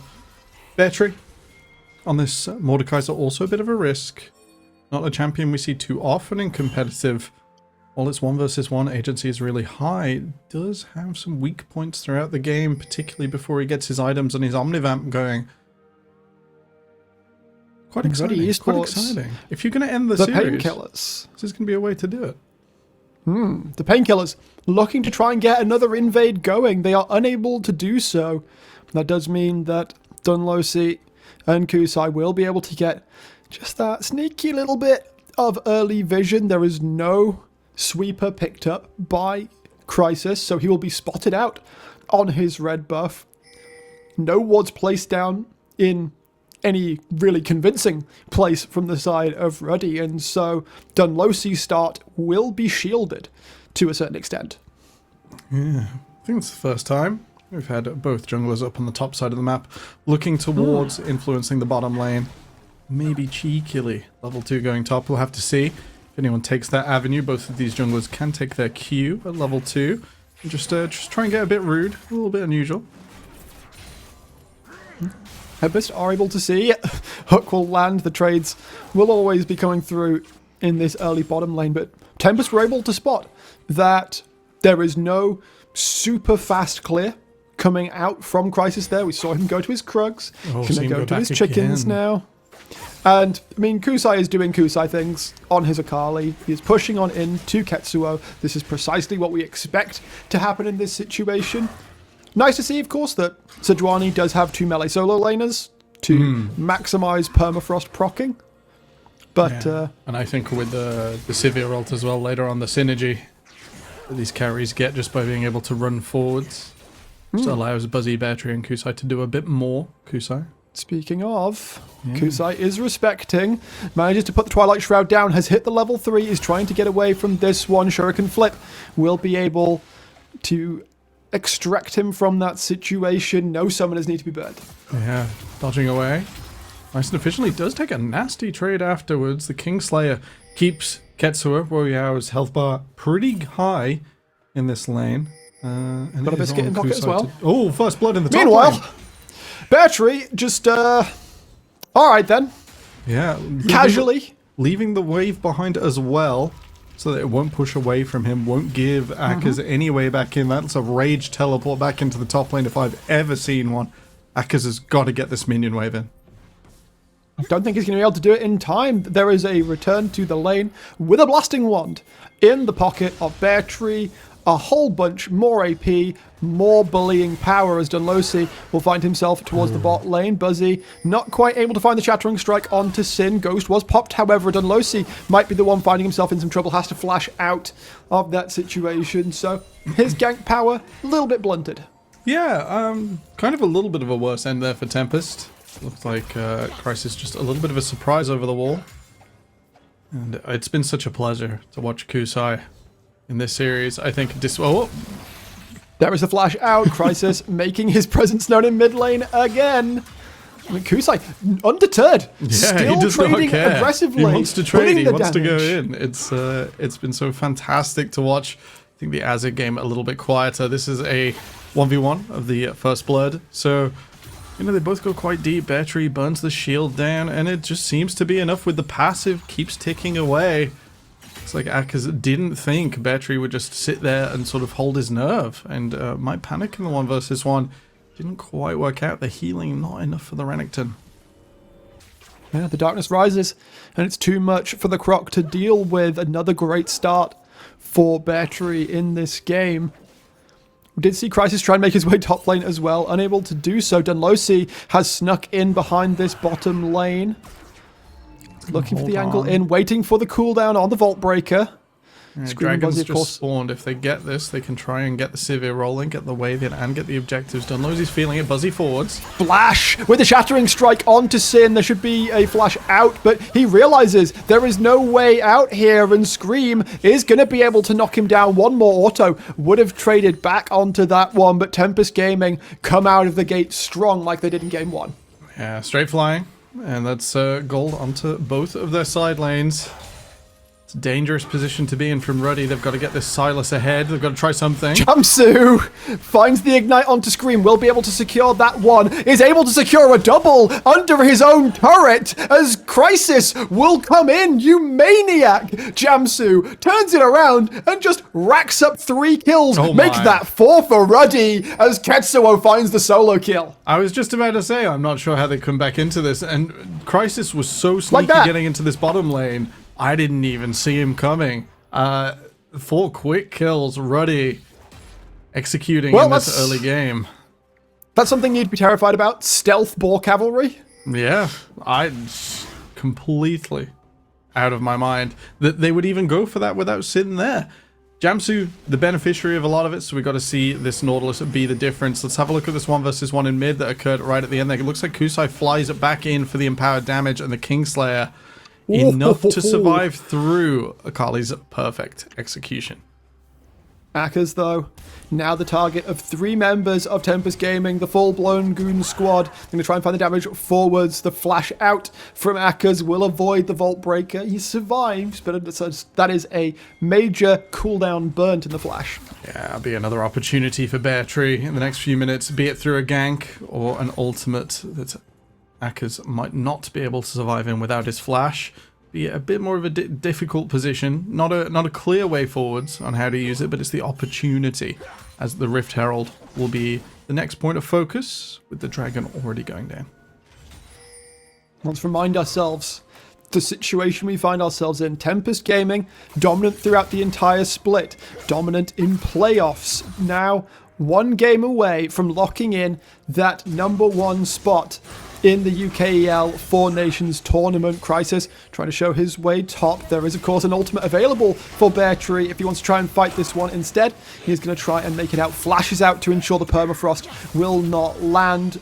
Ketsuo putting some good damage onto Crisis. Ultimate's being used. There is the pullback on the stolen Magnet Storm, and Buzzy, there's no way out for him either. A mount up wouldn't save it, and that's a kill for Ketsuo. Another great roam from Jamsu to lock down those kills. Yeah, it seems to be just enough. Ruddy here making the best of the stolen ultimates, making the best of their situation.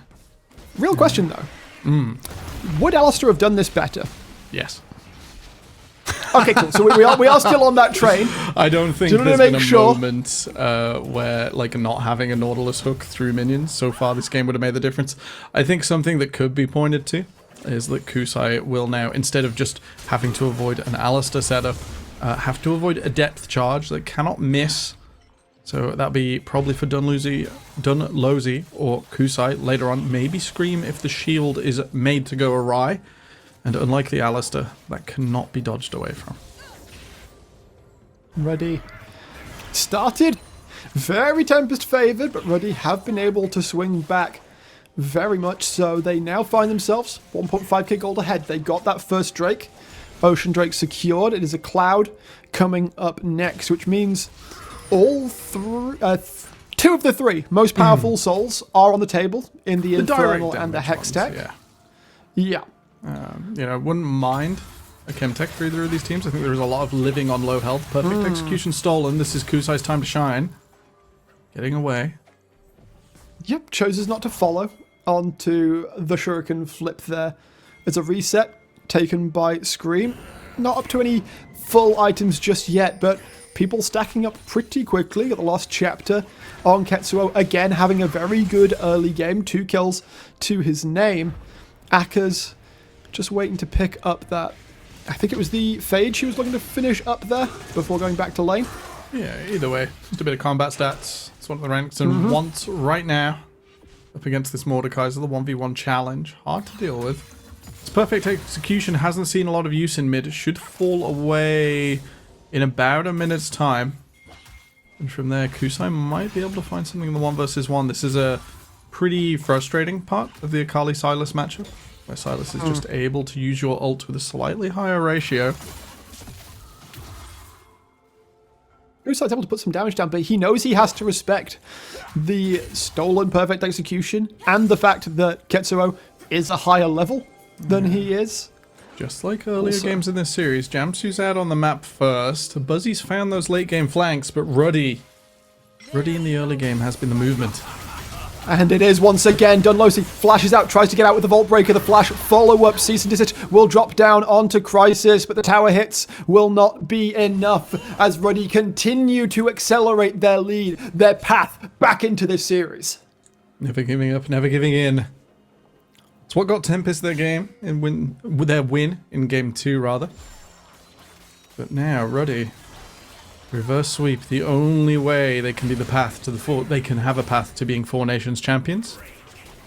A difficult task ahead. Looking forwards, win or loss, of course, as Trajan outlined, both of the teams you see here today will be the 4 Nations representatives at the NLC promotion tournament, which will start out next week. In fact, as Ketsuo needs to get away, thankfully. No cease and desist, no follow-up in time from Buzzy. Crisis is tanky enough at this point that doesn't necessarily to be all that respectful of Dunlosy, and Buzzy will, right in their faces, take down the Rift Scuttler, and it does look like Ruddy are going to try and leverage that into taking a nice and early second Drake. Yeah, already has been started. A bit of priority in mid. It looks like Ketsuo is going to go back and try and clear that wave out. That might allow Tempest away in here in the 3 versus 3. Scream still walking. Another Magnet Storm! Buzzy! He's doing it again! Finds it onto 3. Dunlosy taking a lot of damage here. Will get taken down by Sin before the fight can begin in earnest. Kusai looking for a target. It's going to be Crisis taken into the Death Realm with Bear Tree, and from it there is no escape. And with the jungler down, Tempest Gaming can turn back around. Deny that stacking. They will get the kills. Battery teleports in, stealing away Crisis there, and there's no hope for Ruddy to secure this objective without their jungler. Little bit of a plate gold for Akka's on the top side, but it's a small prize compared to takedowns, shutdowns, and the dragon. And that is a Shelly summoned in base for the side of Ruddy. Akka's feeling himself quite a bit here. There's a cease and desist available. No flash, though, for Dunlosy, trying to keep the distance. And he's going to punish Akka's for his sins. The CC is enough. Here comes Ketsuo, though, trying to make it happen. Has the perfect execution. Not quite. There we go. It took him longer, perhaps, than we might have expected to finish that one up. Battery now looking to find the damage in onto the Sylas. However, it is Crisis nearby. There is a Death Realm coming up.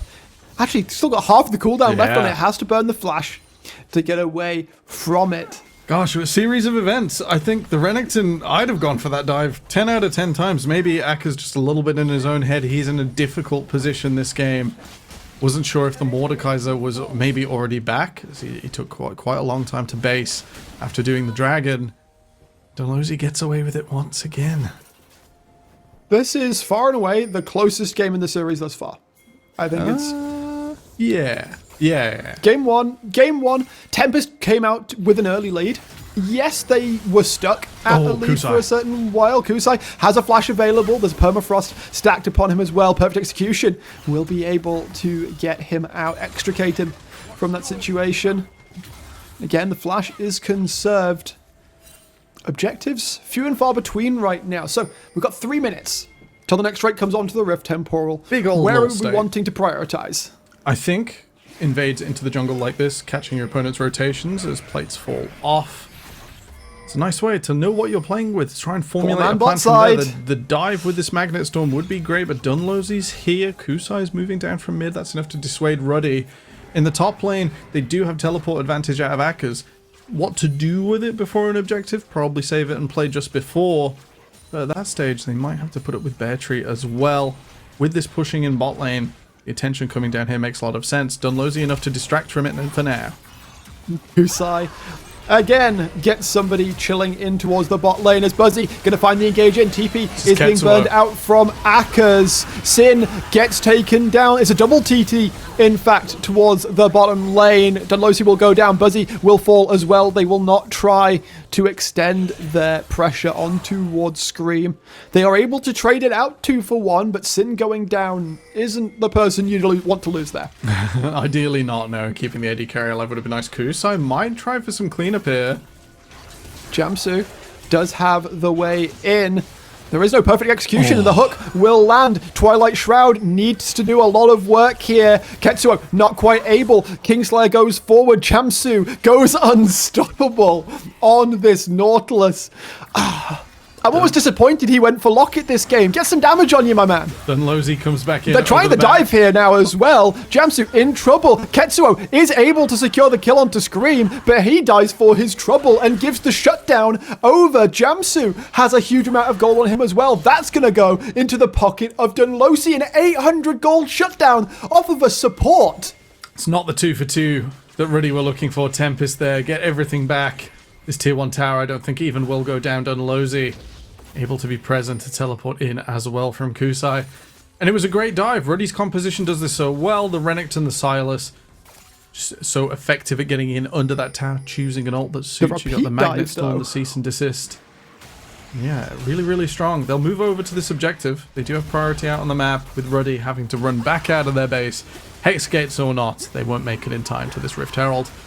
Ruddy, want to see more coordinated plays like that? They can maybe set up something on mid before this Cloud Dragon. Not Cloud Dragon, but... Hextech. Yep. Yeah, Hextech. Thank you, Spectator Client. That's alright, gets me every time. Yep, same. Don't worry about it. We are indeed seeing... Jamsu on vision. So, coming down, they've pushed in bot lane. It's a little bit of a late recall from Sin. Might struggle to get to this objective on time. Battery. For a second, I thought Aka's might be feeling himself going for that 1v1 Battery. Far from full health, although he is going to start taking that damage in. Death Realm has yet to be used. Battery will step back away from this play. Has TP up and available, but might be too low health for it to be of any real use. Yeah, I think in a position where Aka's will be able to cancel it, and even though Battery's got the ult off here, it's not really helping him go forwards. Aka's much stronger. Aka's is very much playing out this fight inside of the Death Realm pretty comfortably, and will be able to force a back out of Battery. That makes Mordekaiser's teleport nearly useless here without offering the ultimate, without stealing someone away to clutch the objective or the fight. It's going to be hard for Tempest. Kusai takes the Hex Gate. Looks like Tempest Gaming are still looking to find this fight forwards. There we got the Magnet Storm. It gets stolen by Buzzy. Is there anything this man can't do as Ruddy are falling apart in the pit? Ketsuo doing a lot of damage though, but Scream is able to keep them at arm's length. They are running as the solo laners, the carries. It's a triple kill for Kusai, and Tempest Gaming again take the fight, the 4v5, because Aka's couldn't make it. Look at Buzzy coming in here. His Magnet Storm might be stolen, but his is stronger. And then, with the Q, manages to steal away that dragon. Absolutely excellent moves. And it looked like there for a moment that Ruddy would clean up the back of the pit, get Ketsuo out. It wasn't to be. The front to back, the Sivir, so much damage even at this stage in the game. Aka's gonna have a hard task of getting out of this one, potentially just gonna look forwards onto Scream instead. He is a pretty big croc at this point. Tries to flash forward, get the damage in. It's not quite enough. A Scream will level up his 4th one. Only the tower shot there. Scream, excellent presence to know that he couldn't take one more hit without the tower shot in return. Tempest Gaming, from a tense early game, they still don't have a gold lead. That's 2 huge fights. That's the objective stacking now in their favor. I think with the kill onto Aka's going over as well, Ruddy, they know they've got to play these set dives. They know they've got to go forwards. They've got to be aggressive. They've got to pick their fights a little bit wiser. They've got to try and break an advantage somewhere else first. Else, the teleport down to these objectives that Aka's is now desynchronized from are getting a little too hard to play out. Yeah, and these plays, the coordinated plays have been solid. Dunlosi able to secure the top lane tier 1 turret, flashing away from the engage of Ruddy. He's just trying to play Ring Around the Rosie mostly, it seems. I mean, will burn a lot of time from Ruddy here, but realistically, there is no way you're getting out of this one. You got a lot of friends, and all of them want to say hi, shake your hand, and stab you in the back at the same time. I think I like this from it's a Caesar Ruddy. situation. They are delaying the inevitable. That means for more of Baron's uptime. Dunlosi now will be dead. It's like extending the time they can't get back out on the map. Trade-off is Kusai's managed to push all the way in bottom. His teleport a few seconds away now. Tempest Gaming might look to just be in position to contest this Baron. 4 versus 5. There is that TP, as you were saying. Now, Ruddy, they need to make the choice. The Glacial Prison misses. They're still looking for the angle. Forwards, Kusai looking for Sin on the backside. Does get caught, takes a lot of damage, but will be able to get out with a perfect execution, but not out enough. Beartree is able to take down Sin, but the remaining members of Tempest Gaming, the numbers advantage is just too much. Beartree versus the world again, but against 4 members of Ruddy, you're not going to be able to stop them. Akers gets the triple kill, but they're not able to get the Baron. I think the Nautilus pick has been vindicated there. The depth charge, the only thing that stopped Kusai ripping Sin apart immediately. And even though he goes down, it costs Tempest a little too much. And despite it being a 4v5, I think Ruddy should be relatively happy with the front to back there. Finding the Sivir is the hard part, and they were able to do it. That they were. 21 minutes past. We're still set. 3.5 to 4k gold advantage for Ruddy. This is kind of quite similar to game number 1, where the advantage was being held at around this gold lead, and Ruddy were able to extend the game out. Yeah, they kept it going. Tempest also in their comebacks a little bit stronger, a little more consistent. It'd be interesting to see if Ruddy get that extra step. That's how we go to game 4. They do have to hold on. They then have to impact at the right time, carry it through to a game-ending play, something we've not seen from them so far this series. If they can convert, then we will be continuing on with this series. Baron still awaits the next Hextech Drake, also spawning onto the Rift in just under a minute's time. Kusai and Dunlosi currently shoving out the top lane. Ruddy, they're not really able to look for anything elsewhere, though. Yeah, if Akers was back there, and he'd be at serious risk. They can see him in the bot lane. Just push that wave. Red pings down onto this top tower. It's a lot of minions to lose, so Ketsuo is going to try and get up there, but the Goonscott is waiting. You got a replay in the meantime of Dunlosi going down. Yeah, a little bit of yakety sax. If we come back to live, I wonder if Ketsuo is still on Planet Summoner's Rift. On this plane of existence. Yes. So we see the move in from Tempest here. They know they're down in numbers. Yeah. 4 versus 5 to make this. On the approach. They do well to avoid the initial re-engage, but that depth charge that follows the Akali all the way into the back line, it's only Kusai's quick fingers that game out from Akers' initial wrath. And while Sin goes down to the Death Chamber, to this Mordekaiser aggressing forwards, it is still enough for Ruddy to get through. I think with a quick QSS in the future, you can try and get that sorted. By the looks of it, Ketsuo was able to get up that one, but we got a lot of TPs coming in. Sin with the cease and desist on him. Dunlosi gonna have to get out over the wall. Magnet Storm's coming through. Ketsuo goes too far. Kusai able to take him down. Tempest still able to try and play this fight out. Scream is free hitting onto so many members of Ruddy. The Ricochet gets one, gets two. Kusai will pick up another one onto Sin, and as the dust settles, it's only Jamsu among a field of boomerang blades. It's just so difficult for Ruddy right now. I think with Tempest actually being together for once, actually taking a straight fight, the two Magnet Storms were a little too much for Ruddy. Their more fragile carries, Sin especially on this Varus, does not fare well with the Rel. And time again this series, either the Rel, the Yasuo, and now the Silas to match are not able to move through the field convincingly enough to continue dishing out damage, and Tempest whirl the Magnet Storm around them as they pick up the Baron at 23 minutes. They also pick up the gold lead for the second time this game. Of course, they started with the advantage, lost it for a little bit, but after a bit of a travel along the scenic route, they have found themselves back to the gold advantage. Crisis and Jamsu have started up this Drake here. Ketsuo and the rest of Ruddy now coming in. Buzzy gonna have to go gold, and I think he will be left to the Wolves. Well, the Ducks. And that will be their second Drake pickup. Look, would you fight 50 wolf-sized ducks or 5 duck-sized wolves? I think one Sin-sized duck would be probably my choice of fight there. But yeah, I think that's the first time we've had a Magnet Storm all series long that looks like Tempest weren't on the same page, that they weren't at least trying for the same strategy. A little bit too far, a little too soon from Buzzy. Tempest can't run away with this yet. The gap isn't that big. Kusai looking to open up that gap some more, finding the angle in on towards Aka's nose. He can't go too deep though. Crisis looking for some vengeance perhaps. Ketsuo on the way in as well. There's a flash. There's a glacial prison available. Kusai stepping into the gap. They are heavily overcommitting, but there's a TP coming out from Bear Tree in an attempt to save a mid laner that is already dead. The Baron is still on though, and Dunlosi is going to look to use it to break open that top lane tier 2. Yeah, the T2 goes down. There was a moment there where I think Sin was tempted to go up and clear this, realized his Nautilus wasn't there. Jamsu also walking down to the bot lane despite not arriving.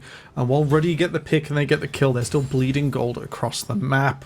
Unless they're able to respond to cross-map plays, Tempest Gaming trade up slightly and continue to advance their game state. And time and again, that seems to be what they've been doing throughout that series, right? The Temporal, like, they heavily punish. And even in the situations that they lose something, that you will almost always get something, plus a little bit. Yeah, they'll not go for big, in-depth fights, despite Ketsuo going in now. Ketsuo taken into the Death Realm. Bear Tree not going to go into the tower for that one, though. And in fact, Kusai TP's in for the play. Buzzy is able to eat a lot of that damage, though. And Ruddy are not able to find the kills. Scream, Sin rather, gets found across the wall. Ketsuo tries to get out as well, but Dunlosi will have his number. And Akaz is the only one who can limp on back to the base of Ruddy as Tempest are coming. They are looking to blow down your house for a third straight time and lock in that first place slot in this Four Nations tournament. Temporal. Second teleport play that's gonna ride Ruddy, not realizing that Akaz wasn't available. He wasn't ready, and despite trying, he falls under his Nexus towers. And Ruddy, they fought through the lower bracket. They fought magnificently. But Tempest Gaming on the day were just far too much. They will take the game. They will lock out the series with a convincing 3-0 win. They are your Four Nations champions. Tempest have got to hold their heads high. 3-0 against the only opponent who's given them a scratch all season long.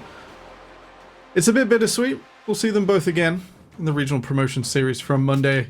But Tempest, with 2 victors of our final UK EL, that's the tournament from years ago, for those boomers out there like myself. We call that a back-to-back win. Dunlosi coming back together. They win regular season and they'll win playoffs together again. Rakish, it's been an honor. It's been fantastic to have the Four Nations back, to have a local scene, and to celebrate it even further in our regional promotional series as it now feeds into our EMEA Regional League. It's been such a great time. I've had a fantastic split. I hope you have as well. It's been an honor to cast with you, to cast with everybody, honestly, on the crew. Thank you so much to UKL, Project Gapped, obviously, for doing the production side of things. I'm sure that the analyst desk will do a better job of thanking everybody than I will. So we will throw it to a break before Trajan, Bloxer, Torok will be able to break down that final game and wrap a nice little bow on this Four Nations split.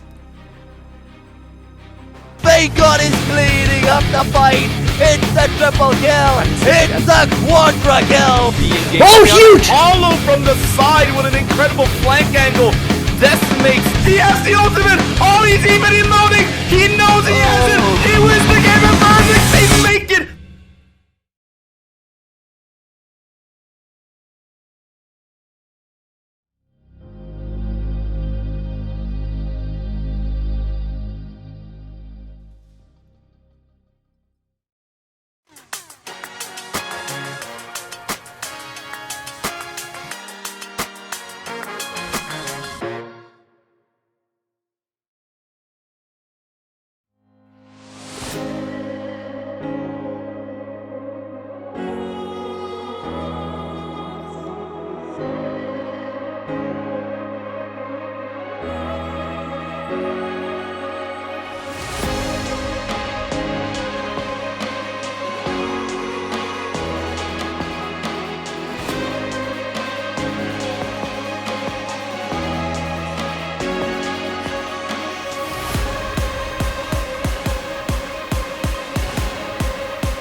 Can Vanguard turn this around? Kiting, looking towards Sin, flashing away. Sin forced to flash away defensively, and Vanguard is cleaning up the fight.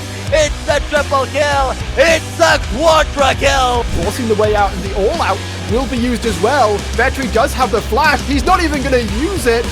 Oh, huge! Hollow from the side with an incredible flank angle.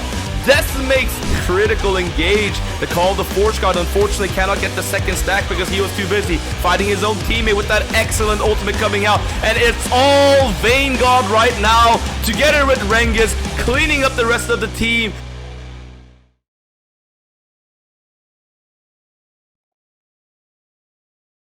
Welcome back, everybody. The series is done. The split is done. Tempest Gaming with a 3-0 victory over Ruddy Esports. At the end of the day, it's just what I said before. It's always been Tempest, okay? Your autumn 2023 Four Nations champions. Bertrand Dunlosi, Kusai, Scream and Buzzy with Coach Sama. We have to stand up and give our respects. Bloxer, give us your initial reaction. We do have an interview coming, but quickly, on this series from Tempest Gaming, is it what we expected? Is it as dominant as we expected? Do you think this is the fitting end of the season? I think it is. It could have been a cleaner 3-0, but that would have been a lot less fun, and I think we really got to see what Tempest can do when they're pushed, because yeah, sure, they have been the absolute most dominant team in the UK Four Nations. But they're about to go on to an even higher level of competition where there are other teams who have, across the other NLC regions, popped off to the same degree that they have. And so they need to show us that they are resilient, and they did that this series, and they still managed to walk away with the 3-0. I think it's a perfect end to what has been an incredible split for these guys. It certainly has been insane coming out of them. And now Torok, season MVP? Well, not season MVP, series MVP. Any thoughts? Any initial nominations quickly here? Well, I mean, it's got to be Buzzy, right? I mean, yeah, I think you know, him and Bear Tree, you could make some arguments, perhaps in the top lane direction as well. I think Bear Tree also had an excellent series, but I think we saw 3 phenomenal Rel games back to back to back. And I think Buzzy was a large part of being the difference maker in those clutch moments, right? When the games were behind or when the games were close, a place that we haven't seen Tempest gaming for, you know, most of this year, or most of this split. Buzzy stepped up and showed he was more than comfortable in those situations to lead his team in team fights. So I think I'd have to give him the nod. Yeah, absolutely. I couldn't have said it better myself. Even though after each game, we kept bringing the spotlight back, going, until he stops popping off, we're not going to stop talking about him. And he didn't stop. Man never stopped popping off. So we kept talking about him. Absolutely sensational for Buzzy, a player who, on a roster like Tempest, it's so easy to be missed somewhat, as when you're going under the lights of Kusai and Bear Tree and Scream. Especially as support. And yeah, exactly, right? It's hard enough for supports in the best of times, you know? And even if they don't have an insane roster who are all popping up every day as well. So we have to give Buzzy those props. Earned that one. Absolutely. We do have the interview coming in just a little while. It will be, I believe, with Kusai, so stick around to prepare for that one.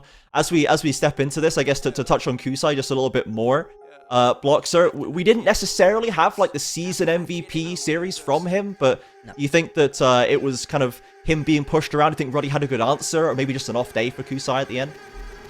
I'm not sure if it was just a little bit of an off day for Kusai, or if it was more that he got heavily focused and he didn't need to be the carry. That's one of the best things about Tempest, is that they've all been able to pop off at different points, and Kusai was possibly the most consistent of them all, with some of the highest highs. Some of those Akali games were brilliant, and even within those games, that 2 and 3, where he did get pushed around a little bit during the laning phase, he still managed to pop off in some of the team fights, find some really big engages. Some of those Azir ultis were working really well in tandem with that, what was it? It was the Ziggs during that game. You know, it was still a good performance even when he was getting pushed around. And I think that was, you know, indicative of how good he is as a player. He doesn't have to be the main carry, but if you do give him resources, if the other team does disrespect him a little bit, then he will take everything from you in a brilliant performance on one of those big carries. Yeah, absolutely. And if we run our attention down to the bot lane again, another matchup that we were thinking about quite heavily, Sin versus Scream, these two contesting MVP AD carries, Torok. How do you feel both of these players shaped up right here? Of course, both of them had big numbers at different points. Ultimately, Scream ended up coming out the victor, but who do you feel really had that kind of overall better performance today? And just how do you feel about both of them? I'll say both AD carries can come out of this series, this final match of the UKL, with their heads held high and also in a stalemate with one another, I think is really where we finished. Because honestly, Sin had a very good day today. I mean, across the board, he was a threat in all of Ruddy's games, you know, across the series.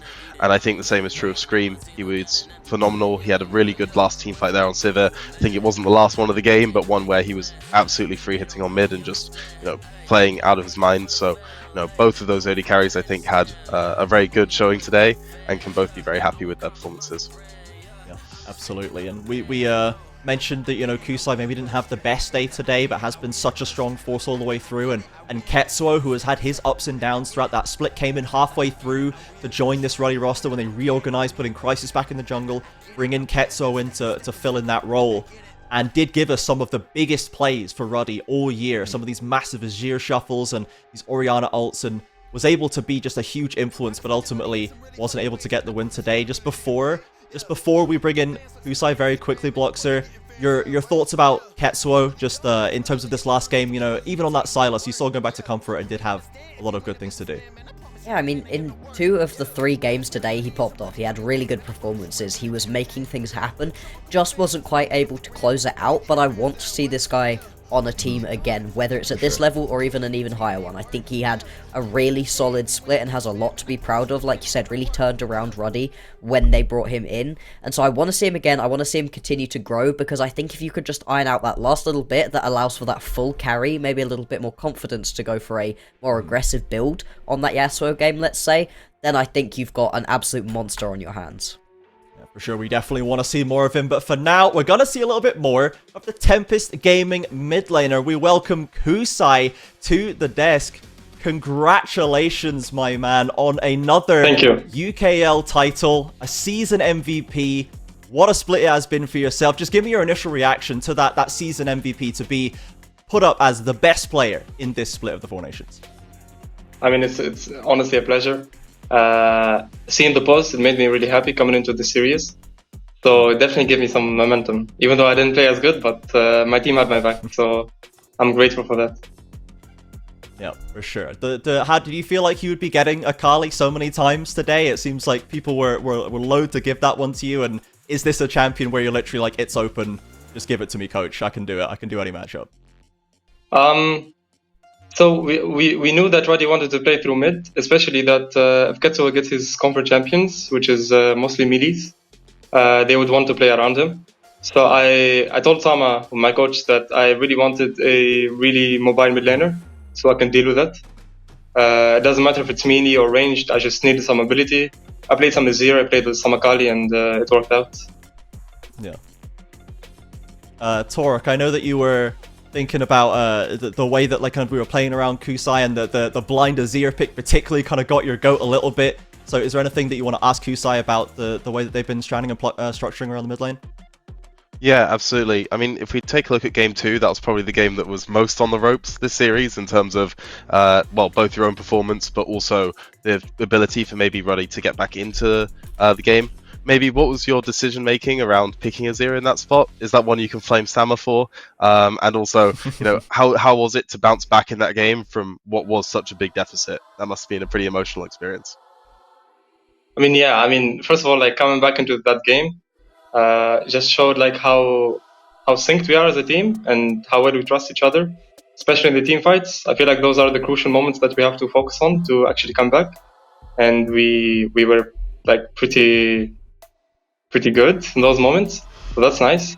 The tough early game though, I feel like I would not blame Sama. It's just like it was just rough because they had a better 3v3, like jungle support mid, so it was really hard to contest them early game. Yeah, it looked hard. Looked pretty tricky, I'll be honest.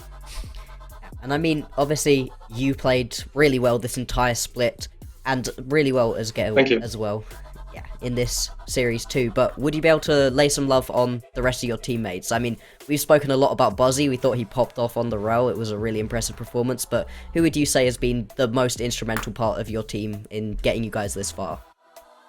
Honestly, everyone. Like everyone did their part well, and everyone like worked pretty well. Yeah, I mean, we're a team. I can't really credit anyone specifically. Everyone did very well, and I'm happy with the teammates that I had. But yeah, absolutely. No reason not to be, right? Yeah. I mean, look into the series. Buzzy was really insane with the rel. I'm pretty sure everyone noticed that. Henry was consistent with the buy. Bertie had his weird picks as usual, and he made them work. So it's it's always a pleasure playing alongside Bertie, because he always has those niche picks, I guess, that he actually makes them work. We've seen in the split that he played like GP one game, and we came back that game and with just like one barrel in mid lane, and it was like all credits to him, you know. Yeah. So yeah.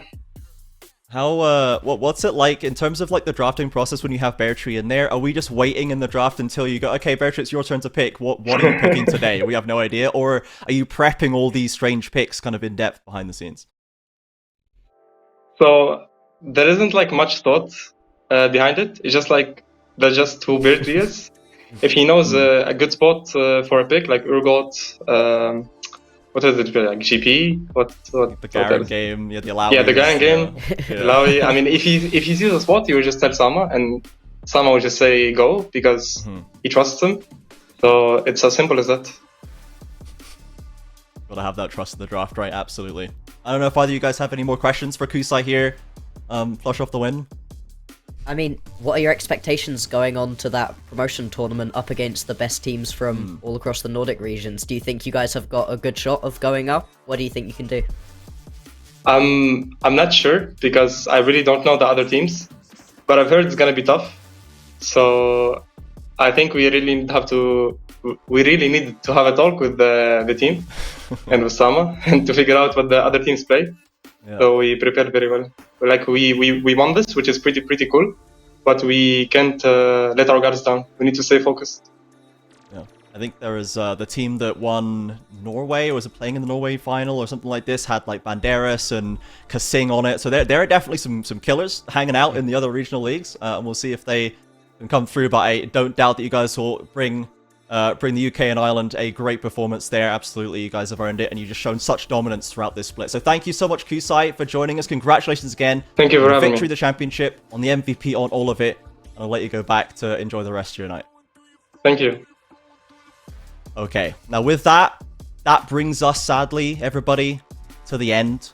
You know, our debut season of the Four Nations has come to this decisive finish. Tempest Gaming are well-deserved champions. The season has been a massive experiment from everybody, and is so often in the case with this inexact science, we have made quite a bit of mess. But I like to think that we all created something very special here, and something that we can show the potential running through this region if you just dig a little bit under the surface. So thank you, everybody. For one final time, we have to thank Project Gap for running production and putting together some of these wonderful assets, helping us tell these stories. Thank you for the UKL heading up the product. Thank you, Synergy and Omni, for putting this one, standing at the helm.